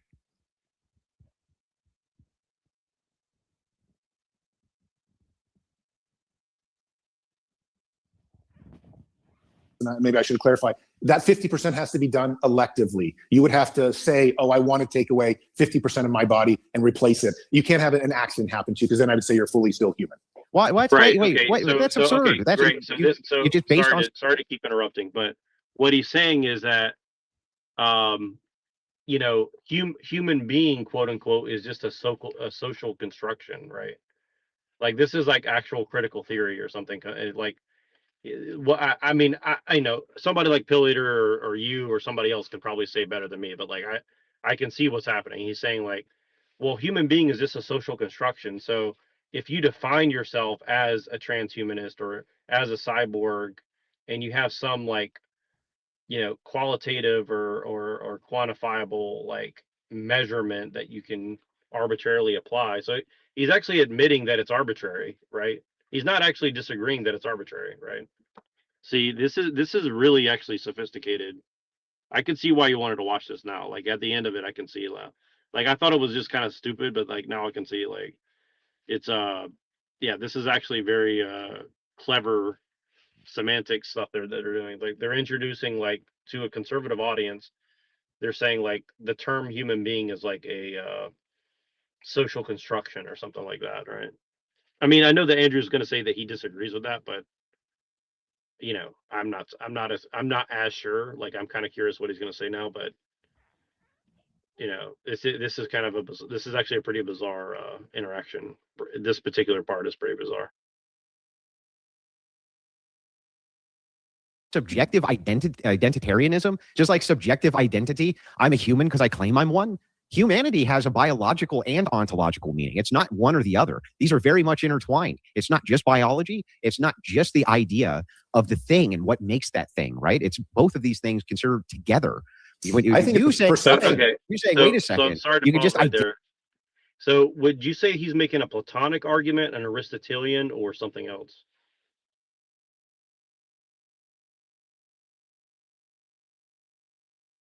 Andrew specifically, I mean, sorry. I mean, he said this word ontology like a buttload of times, right? I'd say he said it at least 24 times, right? Where there's no need to bring up the term at all, right? So what he's introducing with like just bringing really vague philosophical notions, right? It's kind of his style, like with a Christian discussion. Yeah, it does leave a lot of,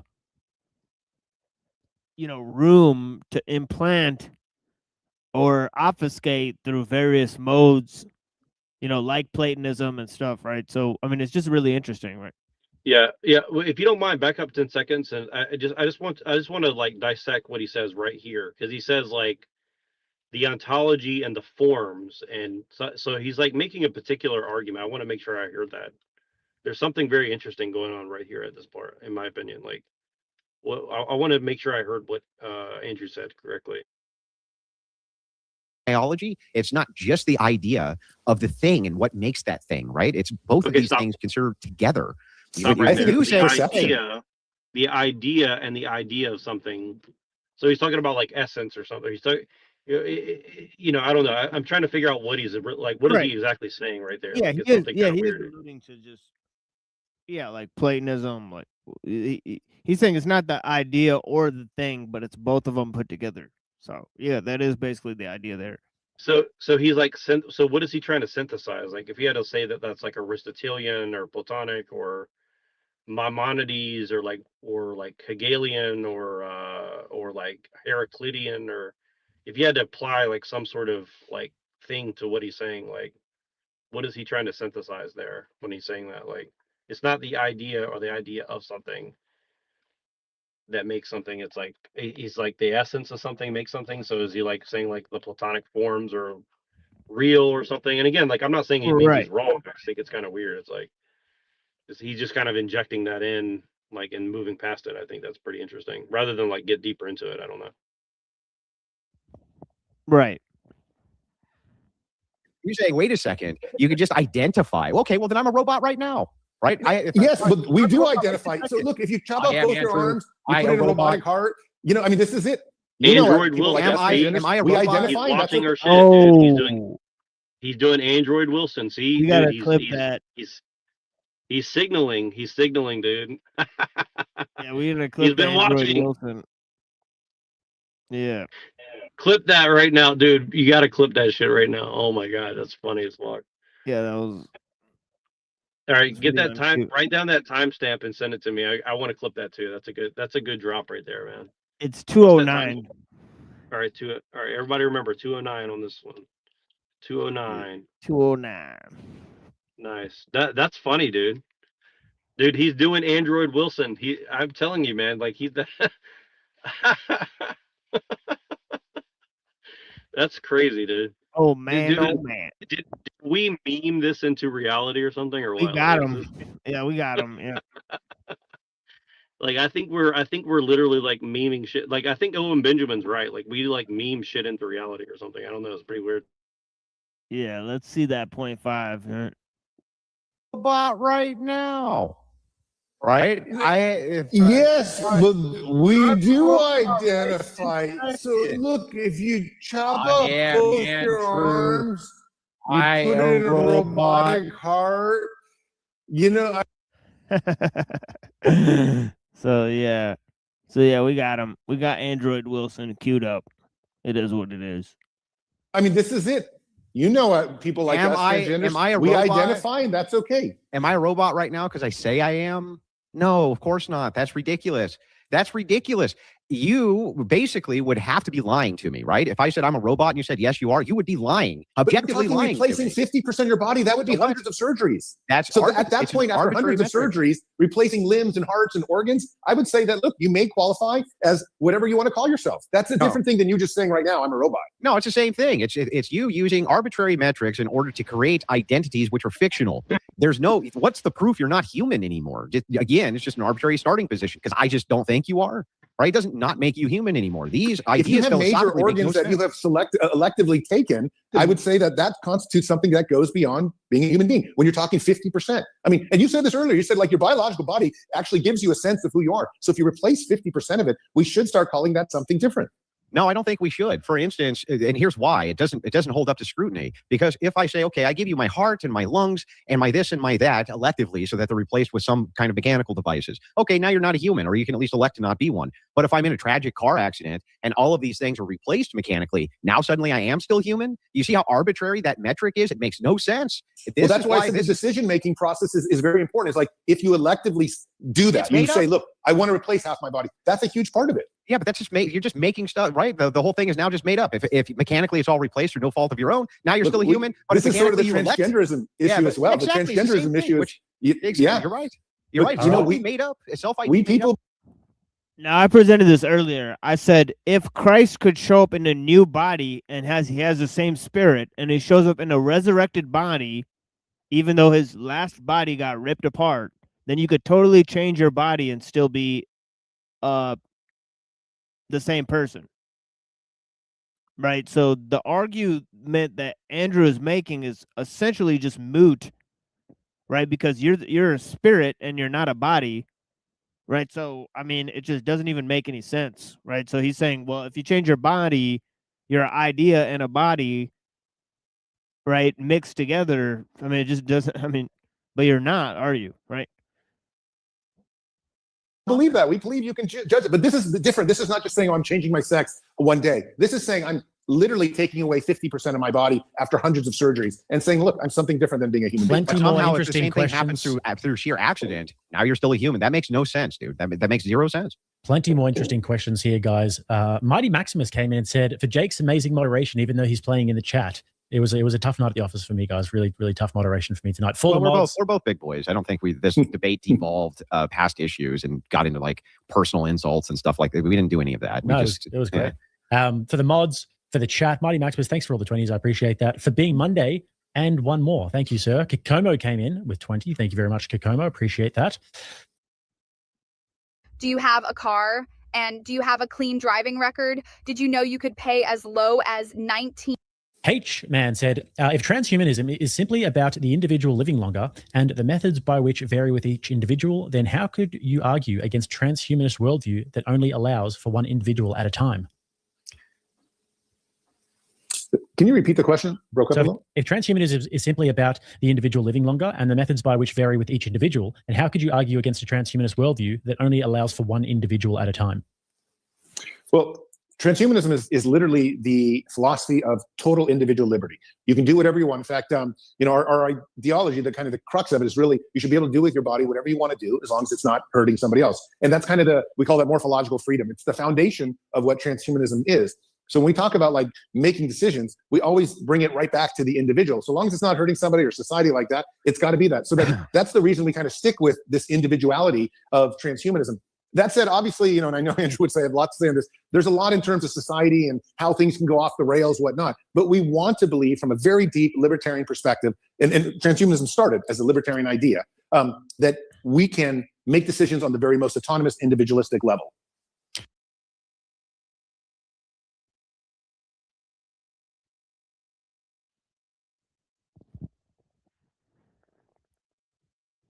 So they're both libertarians to a certain extent, right? Because this is like Andrew is a purely like paleoconservative. Yeah. Yeah, this is like ANCAP. This is like ANCAPistan, basically. It's like they're doing like the ANCAP, rhetoric here.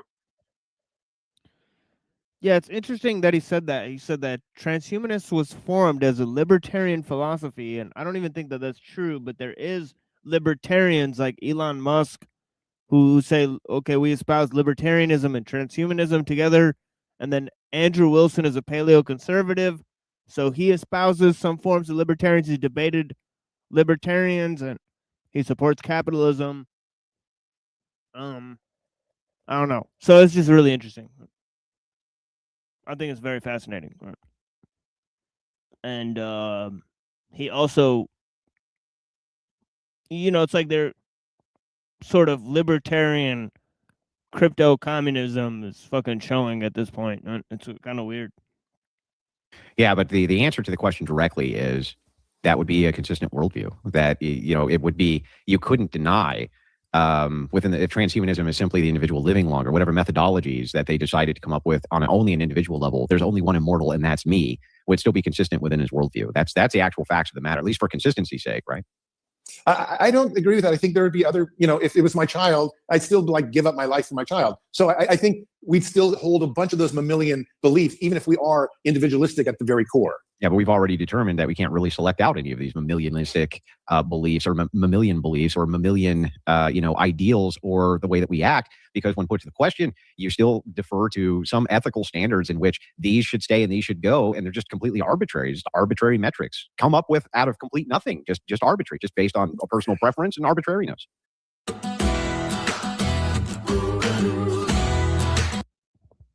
Oh God, I hate this fucking music, dude. I think they were using it for Home Depot and then they started using it for Harbor Freight. But this fucking jingle is so obnoxious, man. It's like do do do do. Like, this thing sucks. Whoever composed this, man, I don't have good opinions. As a white person, I find it offensive. Like, this does not make me want to go to Home Depot or Harbor Freight for sure. Right. It's like, I don't know what it is. It's like yodeling, like country, like it just seems like they splattered together like a lot of white genres of music, and I don't know, it's just like really weird, like out of complete nothing, just arbitrary, just based on a personal preference and arbitrariness. There's no system for it, nothing. Andrew, there is the system. The system is I don't want to die, and the system is I love life, and we use the scientific method to base everything off from there. And because we're carrying mammalian instincts with us, which kind of form in line with what I just said, we're going to be nice to other people. That's why we wouldn't take a soldering iron in someone else's, in a child's eye. It's just not going to be within that. We're still going to follow the golden rule, even if we become like supernovas traveling the universe. But all of those entities. starting positions are arbitrary in nature. To start with these suppositions as being in some way true, or we ought to do them, or something like this, is already presupposing and baking into the pie this as a starting position. And that is where the arbitrary nature of it comes in. I understand that we start with, I want to be immortal. That's what we're starting with. I want to be immortal. But that is arbitrary in and of itself. There's no grounded justification for why we ought to be immortal. But loving life, loving life is different than wanting to be immortal. Loving life means that you love everything around you, including your children, your friends, your tribes, your country. So, I mean, it's deeper than I think you're giving credit for. Well, Christianity has those things built in as well. Love and that's why we've taken it love from of you. Life, we've taken love it of from all you. of this, you know what I mean? And we've taken it from, we take it at 80%. Every worldview that I've ever come into contact with, which is uniquely westernized, in this case, transhumanism, which is a uniquely Western, and some Eastern Bloc philosophers who push this. Hold on. So he's introducing the term Western. So westernized, Western. See, this is really weird. It's like, so you're talking about Western occultism, or what does that mean exactly? Like Catholicism, like Judeo-Catholicism, Judeo-Orthodoxy, like it's pretty like the Knights Templar had contact with the Society of Jesus or whatever, like, a long time ago. So, like, let's not forget, he says that transhumanism is a Western ideology after the guy says many times that he's taken Christianity. that saying that the transhumanists have taken Christianity from him. So this is what he said several times. He said, we've taken Christianity from you. And he said, well, you know, transhumanism is a Western ideology, and it needs to rely on Christianity, is what he's going to say. So, I mean, this just goes back and forth. It's a loop that's gone back and forth. You know, well, it's very clearly trying to obfuscate that the East and the West are being merged in like some sort of strange occultism, but they're just going to dress it up as like this ideology or that religion or whatever, you know. And it's like, I mean, you know, ultimately, like, what are they trying to hide? I mean, I don't know the exact answer. I mean, I have a good idea, but it's like, yeah, I mean, like, it's kind of weird that they're basically admitting a lot of the things that, you know, all of us have talked about over the past 2 years and probably the last couple 100 years, honestly, you know, like they're just kind of admitting like, yeah, you know, this is like how we're gonna like psyop people into like agreeing to transhumanism, but it's for their own good because, you know, good stuff might happen eventually, maybe, possibly, or maybe not. I don't know. Like, but you can't stop it, so just deal with it. it just seems like Wilson is saying that Christianity should lead transhumanism, but we should go on with transhumanism, whereas Zoltan is saying, no, we need a little bit of Christianity for the transhumanism, but the goal is not Christianity, it's transhumanism. So it's like, right. You know, that seems to be the only so which one's telling the truth, or are both of them lying, right? I think that's yeah. Right. Yeah, because ultimately it seems like it's like a symbiotic relationship, essentially, is what they're agreeing upon. It's like, well, you know, these things are like mutually parasitic and relying upon each other. So, you know, well, you know, we gotta. But I mean, like, it kind of seems like what they're saying is like transhumanism is inevitable. So probably best not to think about it too much, you know, other than like slap some like ethics on it or something. Like again, it goes back to the question of like, do you have the ability to like, you know, impart human ethics on technological progress, you know? Well, I haven't heard anybody argue that that's possible, right? And so that's kind of what I'm waiting for, you know? Like, if it is possible, like, I would love to see like how they think that's possible, right? And if it's not possible, then morality and ethics basically are not really a consideration, right? So I don't know which one it is, but yeah, it kind of seems that that's kind of what they're trying to avoid admitting. It's like either one of those two things, I guess. I don't know how to put it into like the right terms, but yeah. Yeah, I'm glad we got to this point in the video because it's like we almost didn't make it to this point, but this seems like the key thing right here. You know, and I will watch the last 30 minutes of this. If there's any clips I can take out and see that is significant to the point, I will bring it back up. But there seems to be like 30 more minutes of this, so we'll see if we can make it. You know, but we may miss a part of the end of the video here. And as well, and that's why we've taken it from you. Life, we've taken love it of from all you. of this. You know what I mean? And we've taken it from. We've taken it 80%. Every worldview that I've ever come into contact with, which is uniquely Westernized, in this case, transhumanism, which is a uniquely Western. Wanting to be immortal. Loving life means that you love everything around you, including your children, your friends, your tribes, your country. So, I mean, it's deeper than I think you're giving credit for. Well, Christianity has those things built in as well. And that's why we've taken it love from of you. life, We've love taken it of from all you. of this. You know what I mean? And we've taken it from. We've taken it 80%. Every worldview that I've ever come into contact with, which is uniquely Westernized, in this case, transhumanism, which is a uniquely Western, and some Eastern Bloc philosophers who who push this. But you're right, the libertarianism has popularized it. They all basically borrow from Christians because that's what informed all of their ethics. They just come up with these starting positions and then pretend that they're unique, but they never justify any of them. Right. The truth is like, why should we want to be immortal? You then say, well, if it's the case that you want A, B, and C, then you should want to be immortal. But that's tautological. You should want it because if you want it, you want it. That's why you want. You know what I mean? It's a complete tautology. It's not grounded in nothing. you're making a huge issue of things being arbitrary, but we hold them as core policies moving forward. We're not going to abandon them unless we find better policies. And that's just how the scientific method imbues our kind of worldview. So I think it's okay that we took your 80%. That's the core of our goal, or I guess our mantra right now. It may be disposed of later, but we hold lots of very similar views to you at the core of our part. It may be more arbitrary than your umbrella of God, but at the same time, it's not like we're going to leave it behind. Okay, so just because this is like, if it works, we're going to keep it. So this is like this justification. This is like ethics versus applied ethics. This is like like engineering theory, or like physics versus like engineering or something like that, right? Like, so it's like the right. So the Zoltan guy is like, well, we have the methodology and you have the ethics. So it's like, well, if you're not even concerned with the how to, then ultimately you're going to get left behind. And then Andrew Right. Wilson's like, well, I'll be left behind, but at least I'll have my God or something like that. So it's like, it is very weird. Like, it's like, it's very strange, like how they're kind of like, they're definitely playing like a very particular, dichotomy here. I don't know exactly how to put it into better words, but it is very clear that, they're doing this kind of like, well, in applied ethics, I think that's Peter Singer or someone, right? So it's like, they're doing it. There's definitely a lot of stuff going on here. Like, this is a very sophisticated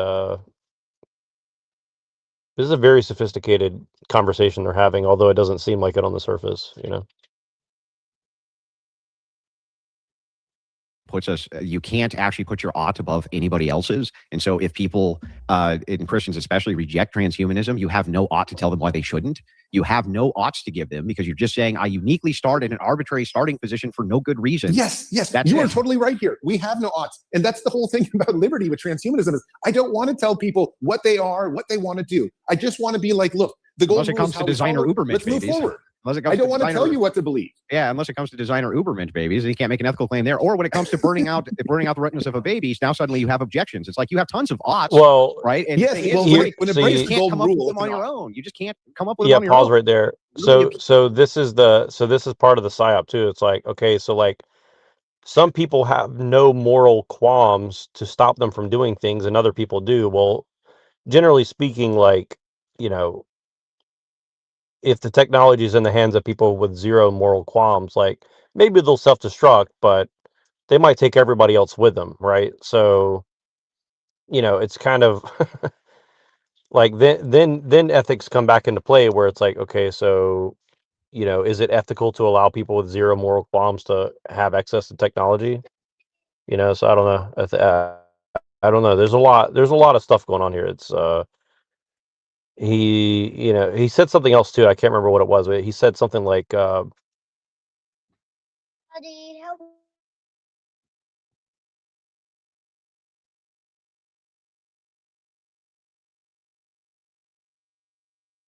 yeah, but so I don't know.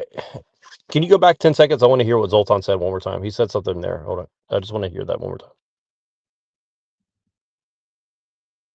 I don't want to tell you what to believe. Yeah, unless it comes to designer Ubermensch babies, and you can't make an ethical claim there. Or when it comes to burning out the retinas of a baby, now suddenly you have objections. It's like you have tons of oughts, right? And Yes, the thing well, is, when it breaks you just the can't golden come up rule, with them it's on an your ought. own. You just can't come up with them on your own. You have to.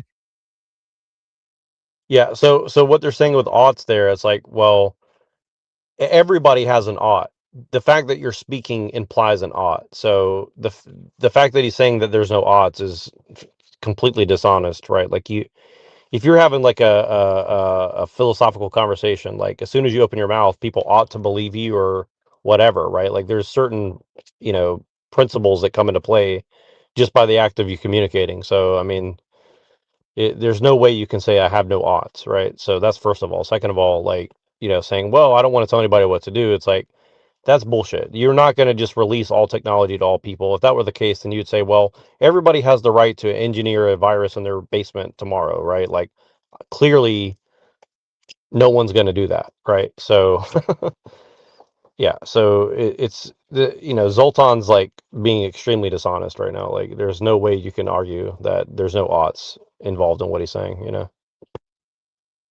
even if you're just a purely pragmatic methodological like scientist person, right? Like there's still oughts in it because you have to like decide this person ought do this and this person ought do that. You know, like you have there's still decision making that has to come into play, even if the decisions are being like somewhat made for you, I guess. I don't know. It's just totally bizarre what he's saying here.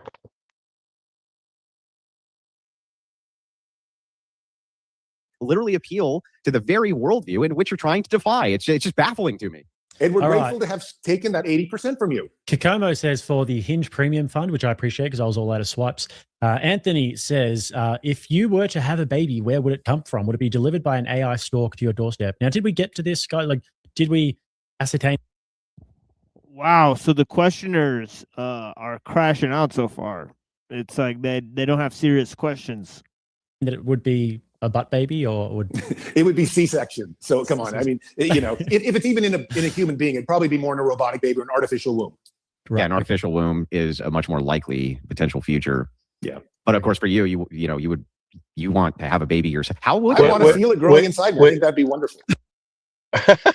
Which, by the way, Andrew Wilson already said that like Israel's doing like artificial womb babies, and we need to get in on that action. So.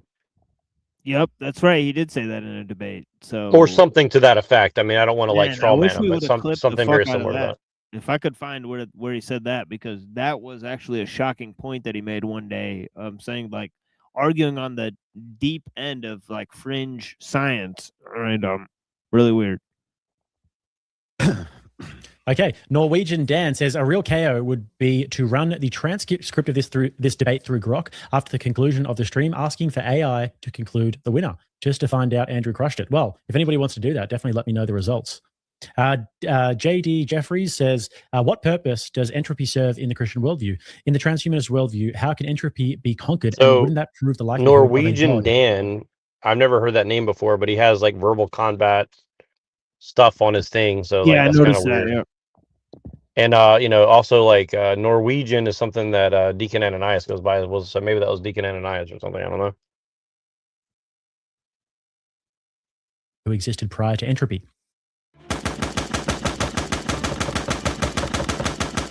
Yeah, let's go. Yeah, let's have some nice gunshots. Yeah, that's what it takes. Jihad unit. So maybe first of all, Andrew, what purpose does entropy serve? Yeah, I don't hyper focus. I'm not a Christian apologist. I'm a political debater, and I don't hyper focus on the question of entropy. There are some good Christian apologists who tackle this idea, but it's not what I came here to debate. Zoltan? Yeah, I would caution that entropy is something that we think we know, sort of like a flat Earth 300, 400, or 500 years ago, whenever. I bet we'll find something that opposes entropy here moving forward in the next few hundred years. So I think the idea that the universe is disintegrating some way might be just what we believe now, but we'll find other much more complicated physics of what's really happening in the universe. I mean, our eyesight, for example, can only see 1% of the universe at the moment, and even our robotics are still not getting huge things with the God particle and black holes and things like that. Let's just wait 100, 500 years to make sure. I mean, it's a pretty obvious answer, right? Your body's falling apart, right? Like the flesh versus the spirit, right? What purpose does entropy serve in a Christian worldview? Well, it's obvious. Right? Our physical frame is limited, right? It should be, right? In the transhumanist worldview, how can entropy be conquered? Well, it's obvious. It's a problem that exists between evolution and entropy. Evolution is going up and entropy is going down. So how are we losing energy if life and the proponents for life are getting more and more complex? And there's all this new information being created, right? Where's all this new information coming from, right? And, more complex forms of energy that are packed into tighter and tighter spaces, right, that have more and more complexity, right? Where's that coming? Like, why is nature creating more complex forms of life? If it's not driving towards you know, if evolution isn't driving towards some sort of point. So, I mean, I don't know. I mean, their answers suck. That entropy really exists. All right. Anthony says, our wise and powerful leader, Zoltan, are we going to finally accomplish our prophecy of intergalactic travel?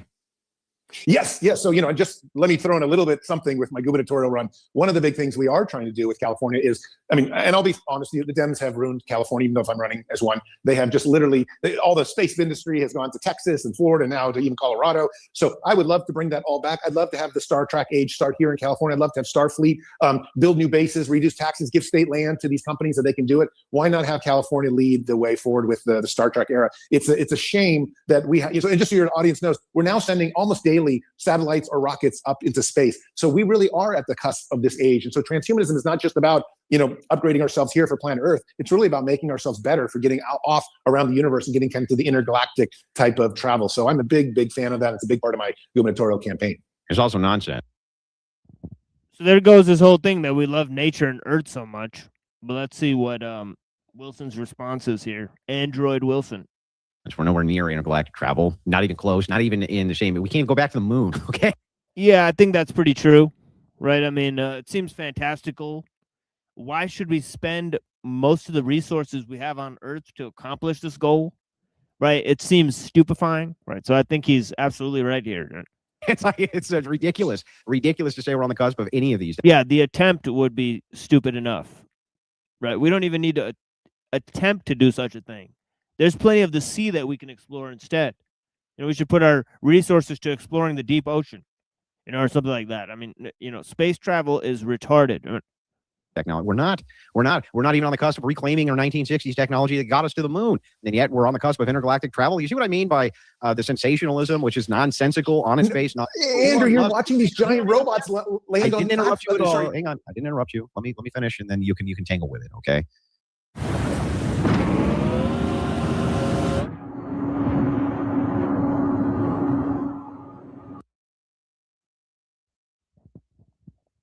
Okay, so I just said exploring the deep ocean, and now there's a commercial. Seems to be some sort of naval expedition. So I'm sure that's just a coincidence too, right? We don't have the, quote, 1960s technology to get back to the moon, to put men on the moon again. We don't even have that. Elon Musk has not put us back on the moon with all of his technocratic prowess and the advanced rocketry of this age. And we're on the cusp of intergalactic travel. It's absurd. That's one. The second thing to point out is you want a Star Trek-like future to start in California.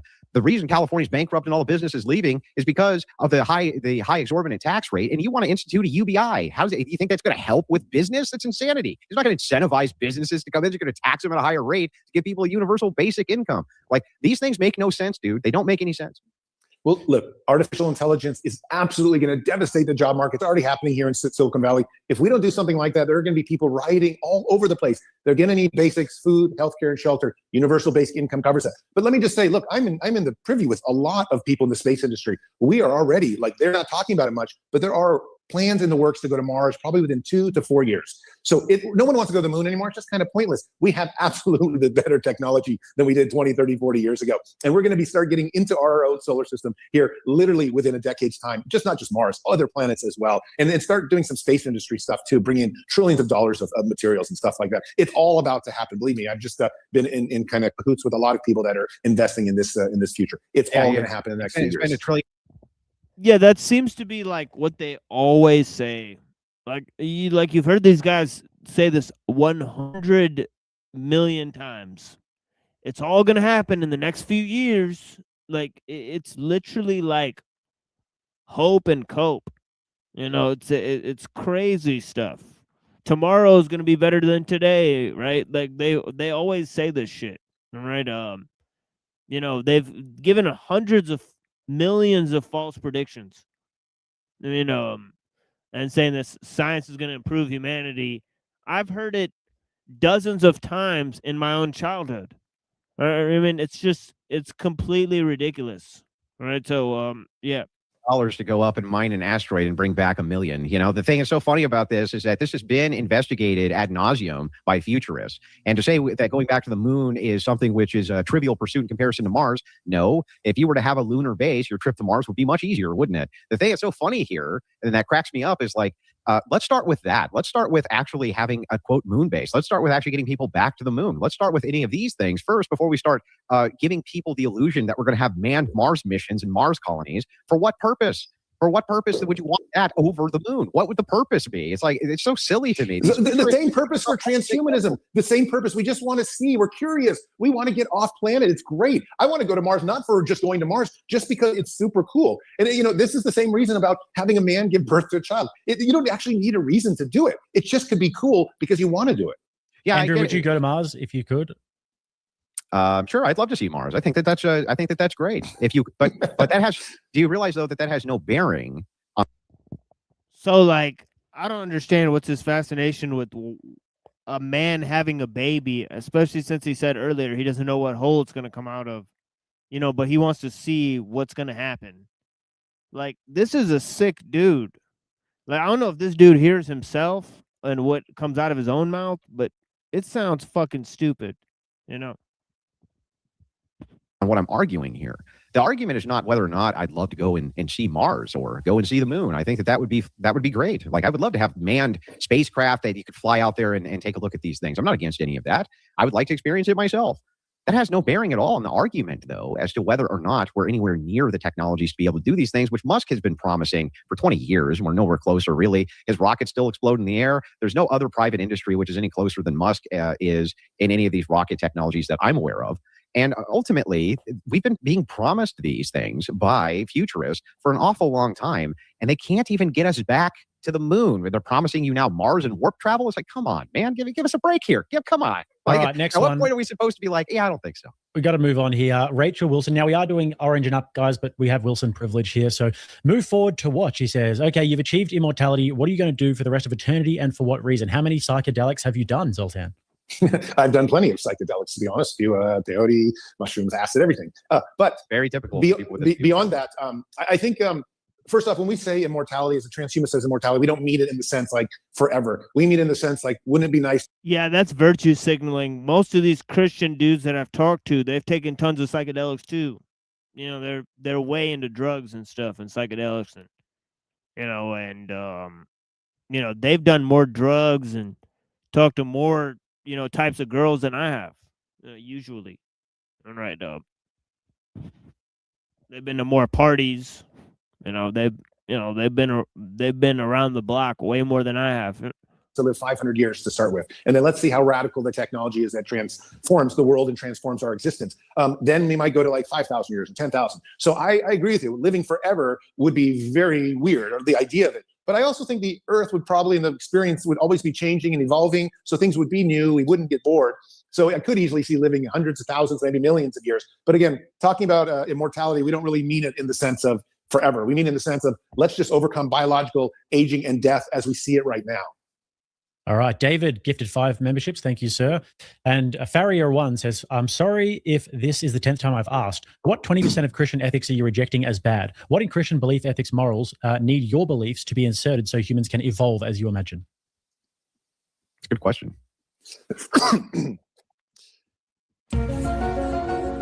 Excuse me? What are you doing?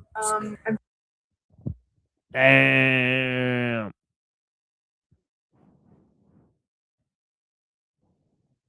The bottom line is that when you look at human history, you have to take what's happened in the past. And let's be honest, the Judeo-Christian ethic has been the framework for how Western man has evolved and how I've evolved all the way back to the Greeks and, through all of history in the last 2,000 years, especially the Enlightenment. We take it, and it's just part of what's brought us to where we are. We don't actually need it. I just think it's why we've evolved the way we are, and we've chosen to keep it. And I choose to live by it every day. I mean, in fact, I mentioned the golden rule, which is kind of Jesus's, golden rule. I mean, I guess other cultures and religions have brought it up, but I mentioned it because I find it as the very best method for living and going about my life, as well as moving the transhumanism movement forward. So, it's not more why are we taking it? It's because it's so useful and so good. Again, the 80% is. Then there's 20%, as Andrew's arguing, that I just don't think would just be holding us back. We don't need it to guide us. We need more freedom than that. The golden rule, as it exists that you have adopted has a precursor to it. Are you aware of the precursor to the golden rule? Go ahead, Andrew. I'm just asking, are you aware of the precursor to the golden rule? I'm not 100% sure. I don't know one offhand, but I may know it. It's love thy Lord God with all of your heart. So Jesus gives 2 additional commandments besides what you reference as the golden rule, which is to love thy neighbor as you love thyself. He gives a precursor to it.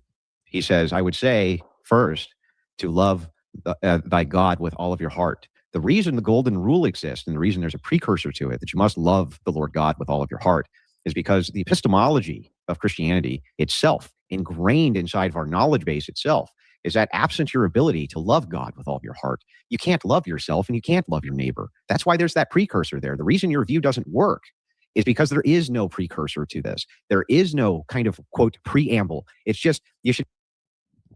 So then, I mean, isn't the question really, if you are 80% Christian, but you're an atheist, how can you be 80% Christian? And why doesn't he just ask the dude that? Why is he accepting that he's 80% Christian? Right? Or why is he asking what 20% does he reject?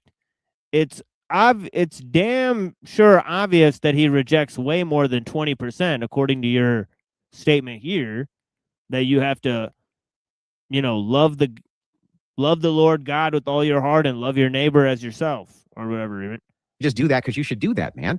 And it's like, that's why the framing of this in worldviews is so important. When people appeal to Christians, when they say you're supposed to love your neighbors, you love yourself, that's true. But the preamble there is that that's not even a possibility unless you love your Lord God with all of your heart. And that's the thing that you reject. Andrew, it's a complete possibility to do that, the golden rule, to anyone without loving God or even knowing God. I just disagree with you wholeheartedly here. I think the golden rule applies to many cultures and many religions. And I think you can do so without loving God up front, because I do it and I don't love God because I never met God.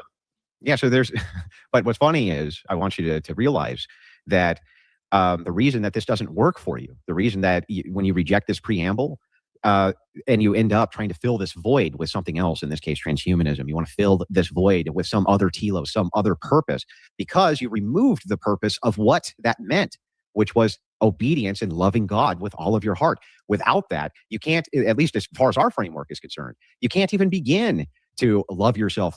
Love yourself how? There has to be a framework and a commandment and a way in which that is done, or it's meaningless. What does that even mean? Same thing when you say love your neighbor as you love yourself. There are conditionals that need to be met so we know that you're actually loving your neighbor. It can't just be, oh, well, I love you, so I cut your leg off because I just didn't think you needed it anymore, but I still love you, right? There has to be conditionals that you ground these things in. Well, in the transhumanism defense, these conditionals would be one's DNA and the mammalian instincts. It's like we do. You see an old lady across the street, most people go out and try to help her if she's fallen or something, just because we care. And we have this empathy. And I think that's built into all of us, whether or not you believe God.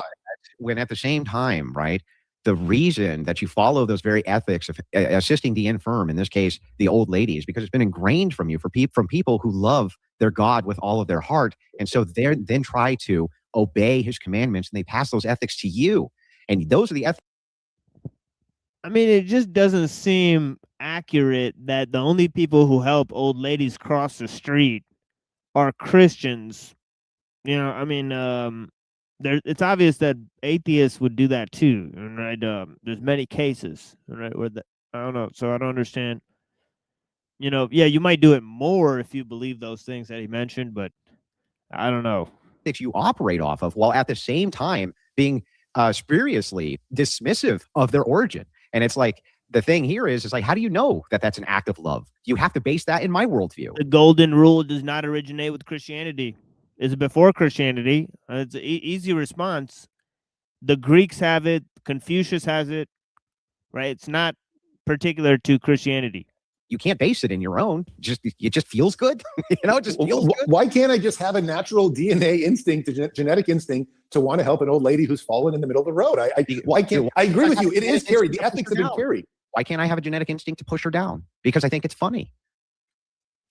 Some people do have that, but I think majority of us don't. Majority of us are mammals. But you can't appeal to the majority for your own standardized ethics, because when we appeal to the majority, like, is slavery good? You would still disagree with them, I suppose, right? If majority of people said slavery is okay, I suppose that you would say no, that's still not. Congratulations, guys, on another great year. Thank you so much for your contributions. And if that's the case, I would do the right thing. I always do the right thing. The right thing by my standards and metrics, though, and that's what. No, the right thing by what is the scientific method, what feels right, and how I feel. So if I saw an old lady tell you slavery's wrong, it can't do it. It's impossible. No, it can't. I think a lot of people felt it was wrong.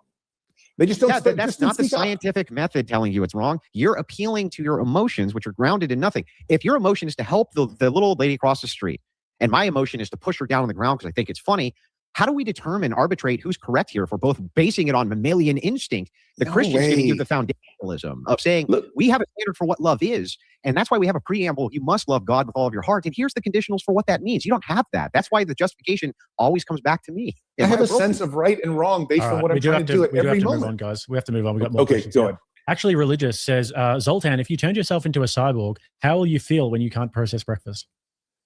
Yeah, I'd probably be sad, especially drinking, because I do love drinking. So that would be tough for me. But, I feel like those are some of the things you might give up. But again, you could probably program yourself to want to enjoy drinks and have maybe some type of internal organ, even if you are a cyborg. Hey, it would be awesome if you could. Yeah, they both love drinking, and it basically shows when they debate. Each other. It's incredible. Make a transhumanist pill that cured hangovers immediately. Yes, or like like a transhumanist some kind of like implant that you just never get hung over again, but you experience all the fun of drinking. That would be great. That would be. I want one. Point of agreement. Reverse massage, and I've actually been wondering this question as well, Zoltan. Did you ever find your continuum transfunctioner? It seemed awfully important to you. Yeah, sorry, Denise. It seems like there's 15 more minutes of this. No, but I do wonder about this. At Oxford, I didn't really, in my introduction, I kind of didn't say what I've been doing, but I am recently took my graduate degree at Oxford, and part of what I worried about and wrote about was simulation theory. And so I do think that simulation theory, another dead end. Yeah, me and Pinoid and Neurojack were talking about how stupid simulation theory is earlier. It's a total moral dead end, total non sequitur. Doesn't make any sense at all, right? Why would the universe be a computer simulation that human beings were able to create in the fucking 20th century with the aid of computers, right? Why would nature compare to our human-made creations at all? It's just the stupidest fucking theory of all time, right? Simulation theory. It's a real dud, right? But yeah. Sometimes I may already be uncovering things like this conversation is something that's already been predestined or preordained or something like that. And of course, that would work well. And that goes along with the multiverse thing. Yeah. Simulation guys need multiverses and crap like that, right? So it's all nonsense. With the Christian theology as well, maybe in some cases, but I haven't found it yet. Do you ever get these "Dude, Where's My Car" like Zoltan references? Yes, of course I do. And I've been grateful. Actually, it helps quite a bit with the campaign because people love it. That's awesome. All right, Crimson says, Zoltan, your whole belief system is based on transhumanism will most definitely cause suffering to the human experience. How will they improve the human body without experiment on them? Yeah, unfortunately, they're probably going to have to experiment on some, but let's be honest. The transhumanist system will cause unnecessary suffering. The industrial society and its consequences have caused, unnecessary suffering. All right. It's crazy.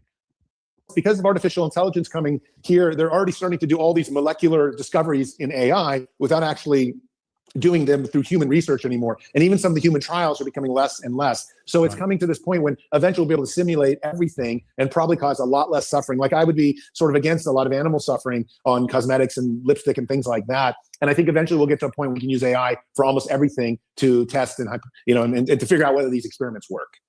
Mr. E says, Zoltan, how many boosters have you had? Tonight? No boosters today, but maybe, in the future. Okay. Anthony says, Zoltan, I demand a new full body bubble wrap suit. I popped all my bubble wrap on my last one. Sorry. They have to go to Home Depot and figure that out themselves. Sorry, we don't have our operations up yet.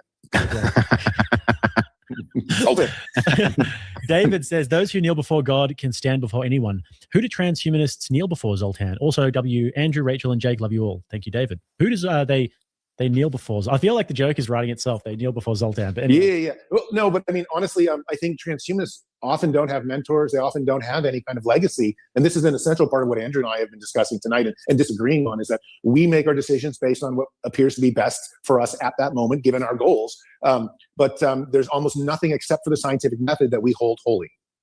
Right. Okay. And Zach Gelpy, go on, Andrew. I mean, the scientific method thing, that's also like philosophically, I could see good arguments for transhumanism that kind of they make sense. They're kind of hard to refute in some categories. I think that they're easy, most of them you can refute. But the point is like 44% of all respondents plan their travel routes to ensure access to restrooms. 38% avoid eating and drinking to limit the need to visit public restrooms. 26% have avoided public events due to concerns about access to public restrooms. What the fuck? What the hell? When it comes to this idea of idolizing science, that's a simple methodology to give us descriptors of things which are happening. Science has never tried to engage with aughts or metaethics or any of that stuff. That's not what its purpose is. And so this idea that you can just appeal to science for answers of what you should or shouldn't do, even scientists don't make this claim. I mean, there's never been a claim that science is used for this, because it can't. It's designed to utilize experimentation to give you descriptors of material reality, not what you should do with those things. But I think the scientific method, especially in the way that I'm using it, is just really the idea that we test something, an outcome that we're trying to get. We find the very best outcomes based on whatever tests we did, and we go with that. And that's really the holy grail to us. And yeah, but you see like the loaded words there of like best and greatest, or these types of things. These are philosophically loaded terms. What is best is not a thing science can answer at all, ever. It can only answer is. Yeah, I have to agree with him there. Right. There's ultimately no base, but if he's saying that Christianity can supply a moral basis for something like immortality or something like that, right, when you're not supposed to live in the physical world, right, for all of eternity, right, or try to make an eternal home in this physical frame, then I don't know. I think a lot of Christians would find that detestable. So I don't know, like kind of like selling away your soul, right? So you could like buy eternity in like a fake heaven, right? So I don't know. So are you hungry? Not whether or not we would say whatever is most statistically functional for whatever goal we're trying to achieve, we would go with that, knowing that we might improve upon that here in the near future or the long-term future. But I mean, if you want me to use bigger terms. If descriptively science said that elimination of 80% of humanity would lead to the other 20% living in a golden future and a golden age, and descriptively that would be true, you would still ethically oppose it. So, I mean, it can't be the golden standard here, right? It really can't be. Well, I think you have to understand the scientific method sort of, at least in my opinion, comes after this foundational stuff, which is we're trying not to die, we're afraid of death, and we have mammalian instincts. And then we kind of apply these things. So I think the mammalian instincts would kick in and say, wait a sec, we need to find an alternative to killing 80% of the population or something of that nature. And so that's where I think the scientific method is really just this instrument, even if it is this holy instrument that leads us on our decisions. It's not that we always necessarily follow it. There can be plenty of times like, you would say, okay, well, Zolt's idea is to live forever, but he just said earlier he would give his life for his daughter. That doesn't make much transhuman sense. But that's where I'm still a human being. So I haven't actually made that transcendence yet. And I think that's important for transhumanism, as well as our discussion regarding Christianity, is transhumanists want the best that they can get in the future, but they're still very much humans. We haven't made this jump yet to being truly transhuman. Yeah, but do you see what I'm saying? Like, Zoltan's going to run into a burning house to save his daughter. I applaud that, by the way. I consider that, from my view, to be a virtue. Right. In fact, it's like he can't get this whole idea between transhumanism and posthumanism, right? Because he's saying one day we'll have to leave behind humanity, or we might outlive our mortal frame, right? But right now he wants to accentuate the human, so he can't even decide if he wants to transcend humanity or accentuate, what it is to be human or reach a full potential as a human. It's a totally schizophrenic idea. If Christians were there, I'm certain that they would assist. They would try to run in and help you do this, putting their life and limb, at risk for somebody who's a virtual unknown. This happens all the time. And by the way, atheists may do this as well, and other categories of people as well. But science can't tell you to do that. Science can only tell you that she's going to die from smoke inhalation. It can only tell you that fire is going to burn her. It can only tell you that the house is burning down. It can't tell you that you should go in and rescue the person who's burning alive, though. Do you see my point? No, I see what you're saying, but I think science can tell you that, you feel this way, this is happening, this is the best statistical choice. However, if your mammalian sense is contradicting it, then that takes priority. And these are all decisions that we make, instantaneously in our head, even as we're discussing this with each other. So again, it's like the scientific method is not necessarily a set in gold where I follow every single law it says, but I certainly use it all the time to push the transhumanism movement forward. But there are plenty of times when my sense of identity, being a mammal or just a father, step in. We're not, maybe in the future there will be a person that says, I would do these what considered unethical things. I'm not there. I can't even imagine doing that.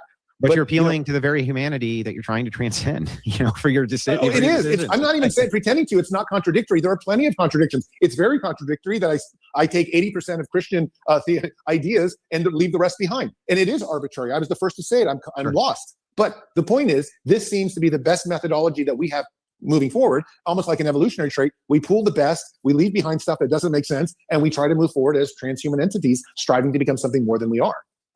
All right, last one here from Zach Galpy comes in and says, I'm confused. In the future, we can live forever and technology will advance. Humans will become cyborgs and won't need basics that humans need. Why would people riot to have the means for food and shelter and therefore need UPGs? Any danger in a bit of punctuation, Zach?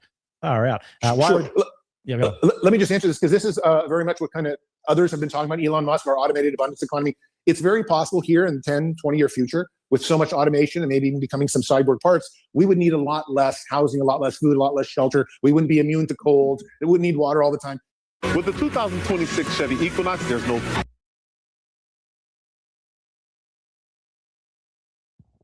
Yeah, so, we got to shut this down because I got to go do my show. So, Neuro, if you want to, pop on over, because I only have a few minutes as it is. In the transhuman future, everyone's going to be a lot wealthier, but it may not be through materialism as we perceive it now. It might just be because you are you're a home unto yourself, because your body is so much more protected. Like if, for example, you can get your arm crushed in a machine, but then you can regrow it, or you can have a robotic limb put on instantaneously. It takes the fear away of having arm crushed. So in the future, hopefully we'll be technologically superior, so life will be a lot simpler and easier to live, and we might not even need so many material possessions. I think it'll be a whole different level of wealth. It's some of the things we're promising in my gubernatorial campaign. Interestingly enough, I tell this story a lot. You ever heard of the book The Population Bomb? I'm sure you have. Yeah. And it was completely false. The idea in the book was that people needed to curtail the population immediately, or they would consume so many resources that they'd stagnate their own populations and they would all die off. And they were predicting massive famine due to the hunger from so many different mouths to feed. In fact, what happened was the opposite based on the scientific consensus. When the world population exploded, logistics became possible in a very big way. And when logistics became possible, we're now able to feed more human beings than we ever have before, because the human labor doesn't just double with 2 people, right? It quadruples and it magnifies out from there. That's why a small unit of military men can set up an entire encampment, a small city, in under an hour. Whereas one guy, it may take him 30 days or something like this. The idea is that labor expands the more human beings that there are. They were completely wrong. Every single time I see technological revolution supposed to take away jobs, it does the opposite. And in fact, right now we have a labor shortage. We need more people because we're not birthing enough people.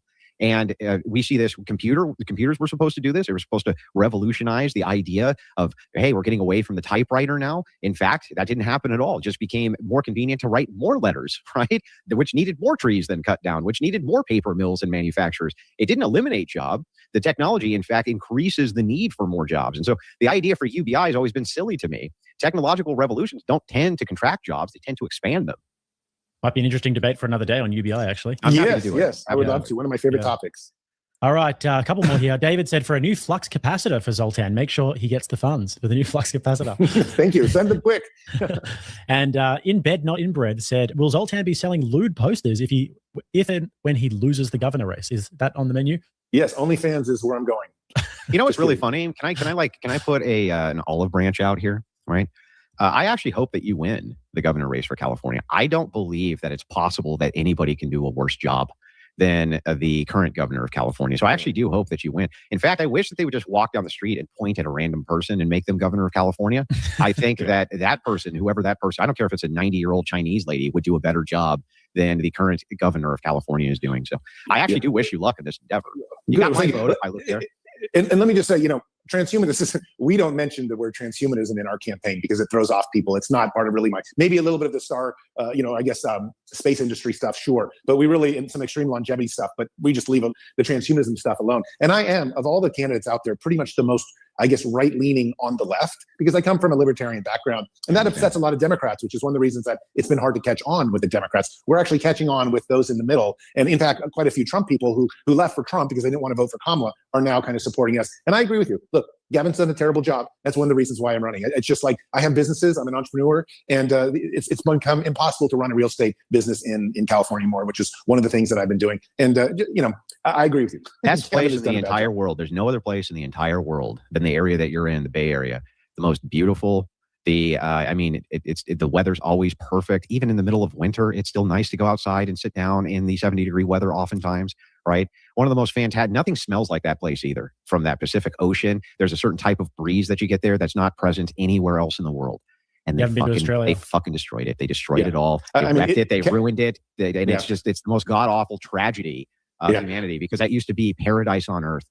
I agree. California is no longer the Golden State. It's really ruined itself. And so there's a lot of us running now to really try to restore it. And I just happen to be kind of the most centric between the two different parties that are doing so. But any of your viewers, we appreciate the vote. Look at what we're doing. We're not talking crazy transhumanism stuff in our campaign. It's really just like, let's get back to business and try to get the California back on. Somebody said, well, wait a second. It gets cold. It's 58 in Sonoma County right now. Well, I was in Michigan and it's I'm freezing. I'm going to turn on the heater soon. It's negative 10 in Michigan right now. So the thing is like, no, man, that really was paradise on earth. California, whenever I've done that drive from LA up to Santa Barbara, it's really beautiful. It's an amazing scenery. And then I play the ocean. You went down the coastal highway? Yeah. Oh yeah, the coast. There's nothing else in the world like driving down the coastal highway, man. Yeah, beautiful place. Last one here, David said he has some hate for tomatoes. Tomatoes. All right. Just saying, so not relevant to the debate, but doesn't. In the transhumanist future, there will be no tomatoes. No tomatoes. I will take them away. Oh shit! Vote for me, and it'll be a tomato-free world, according to Zoltan. So I was hoping that so very little there in the end there, right? Except for that whole bitty there. So I gotta actually take off here. So yeah, we'll be on the Machine Lies doing our regular show. So yeah, come check us out if you guys have time. Blessings. The Machine Lies, Cyber Caliphate. Those are the two channels right now. So yeah, blessings. See you guys later. And Neuro, I'll let you know.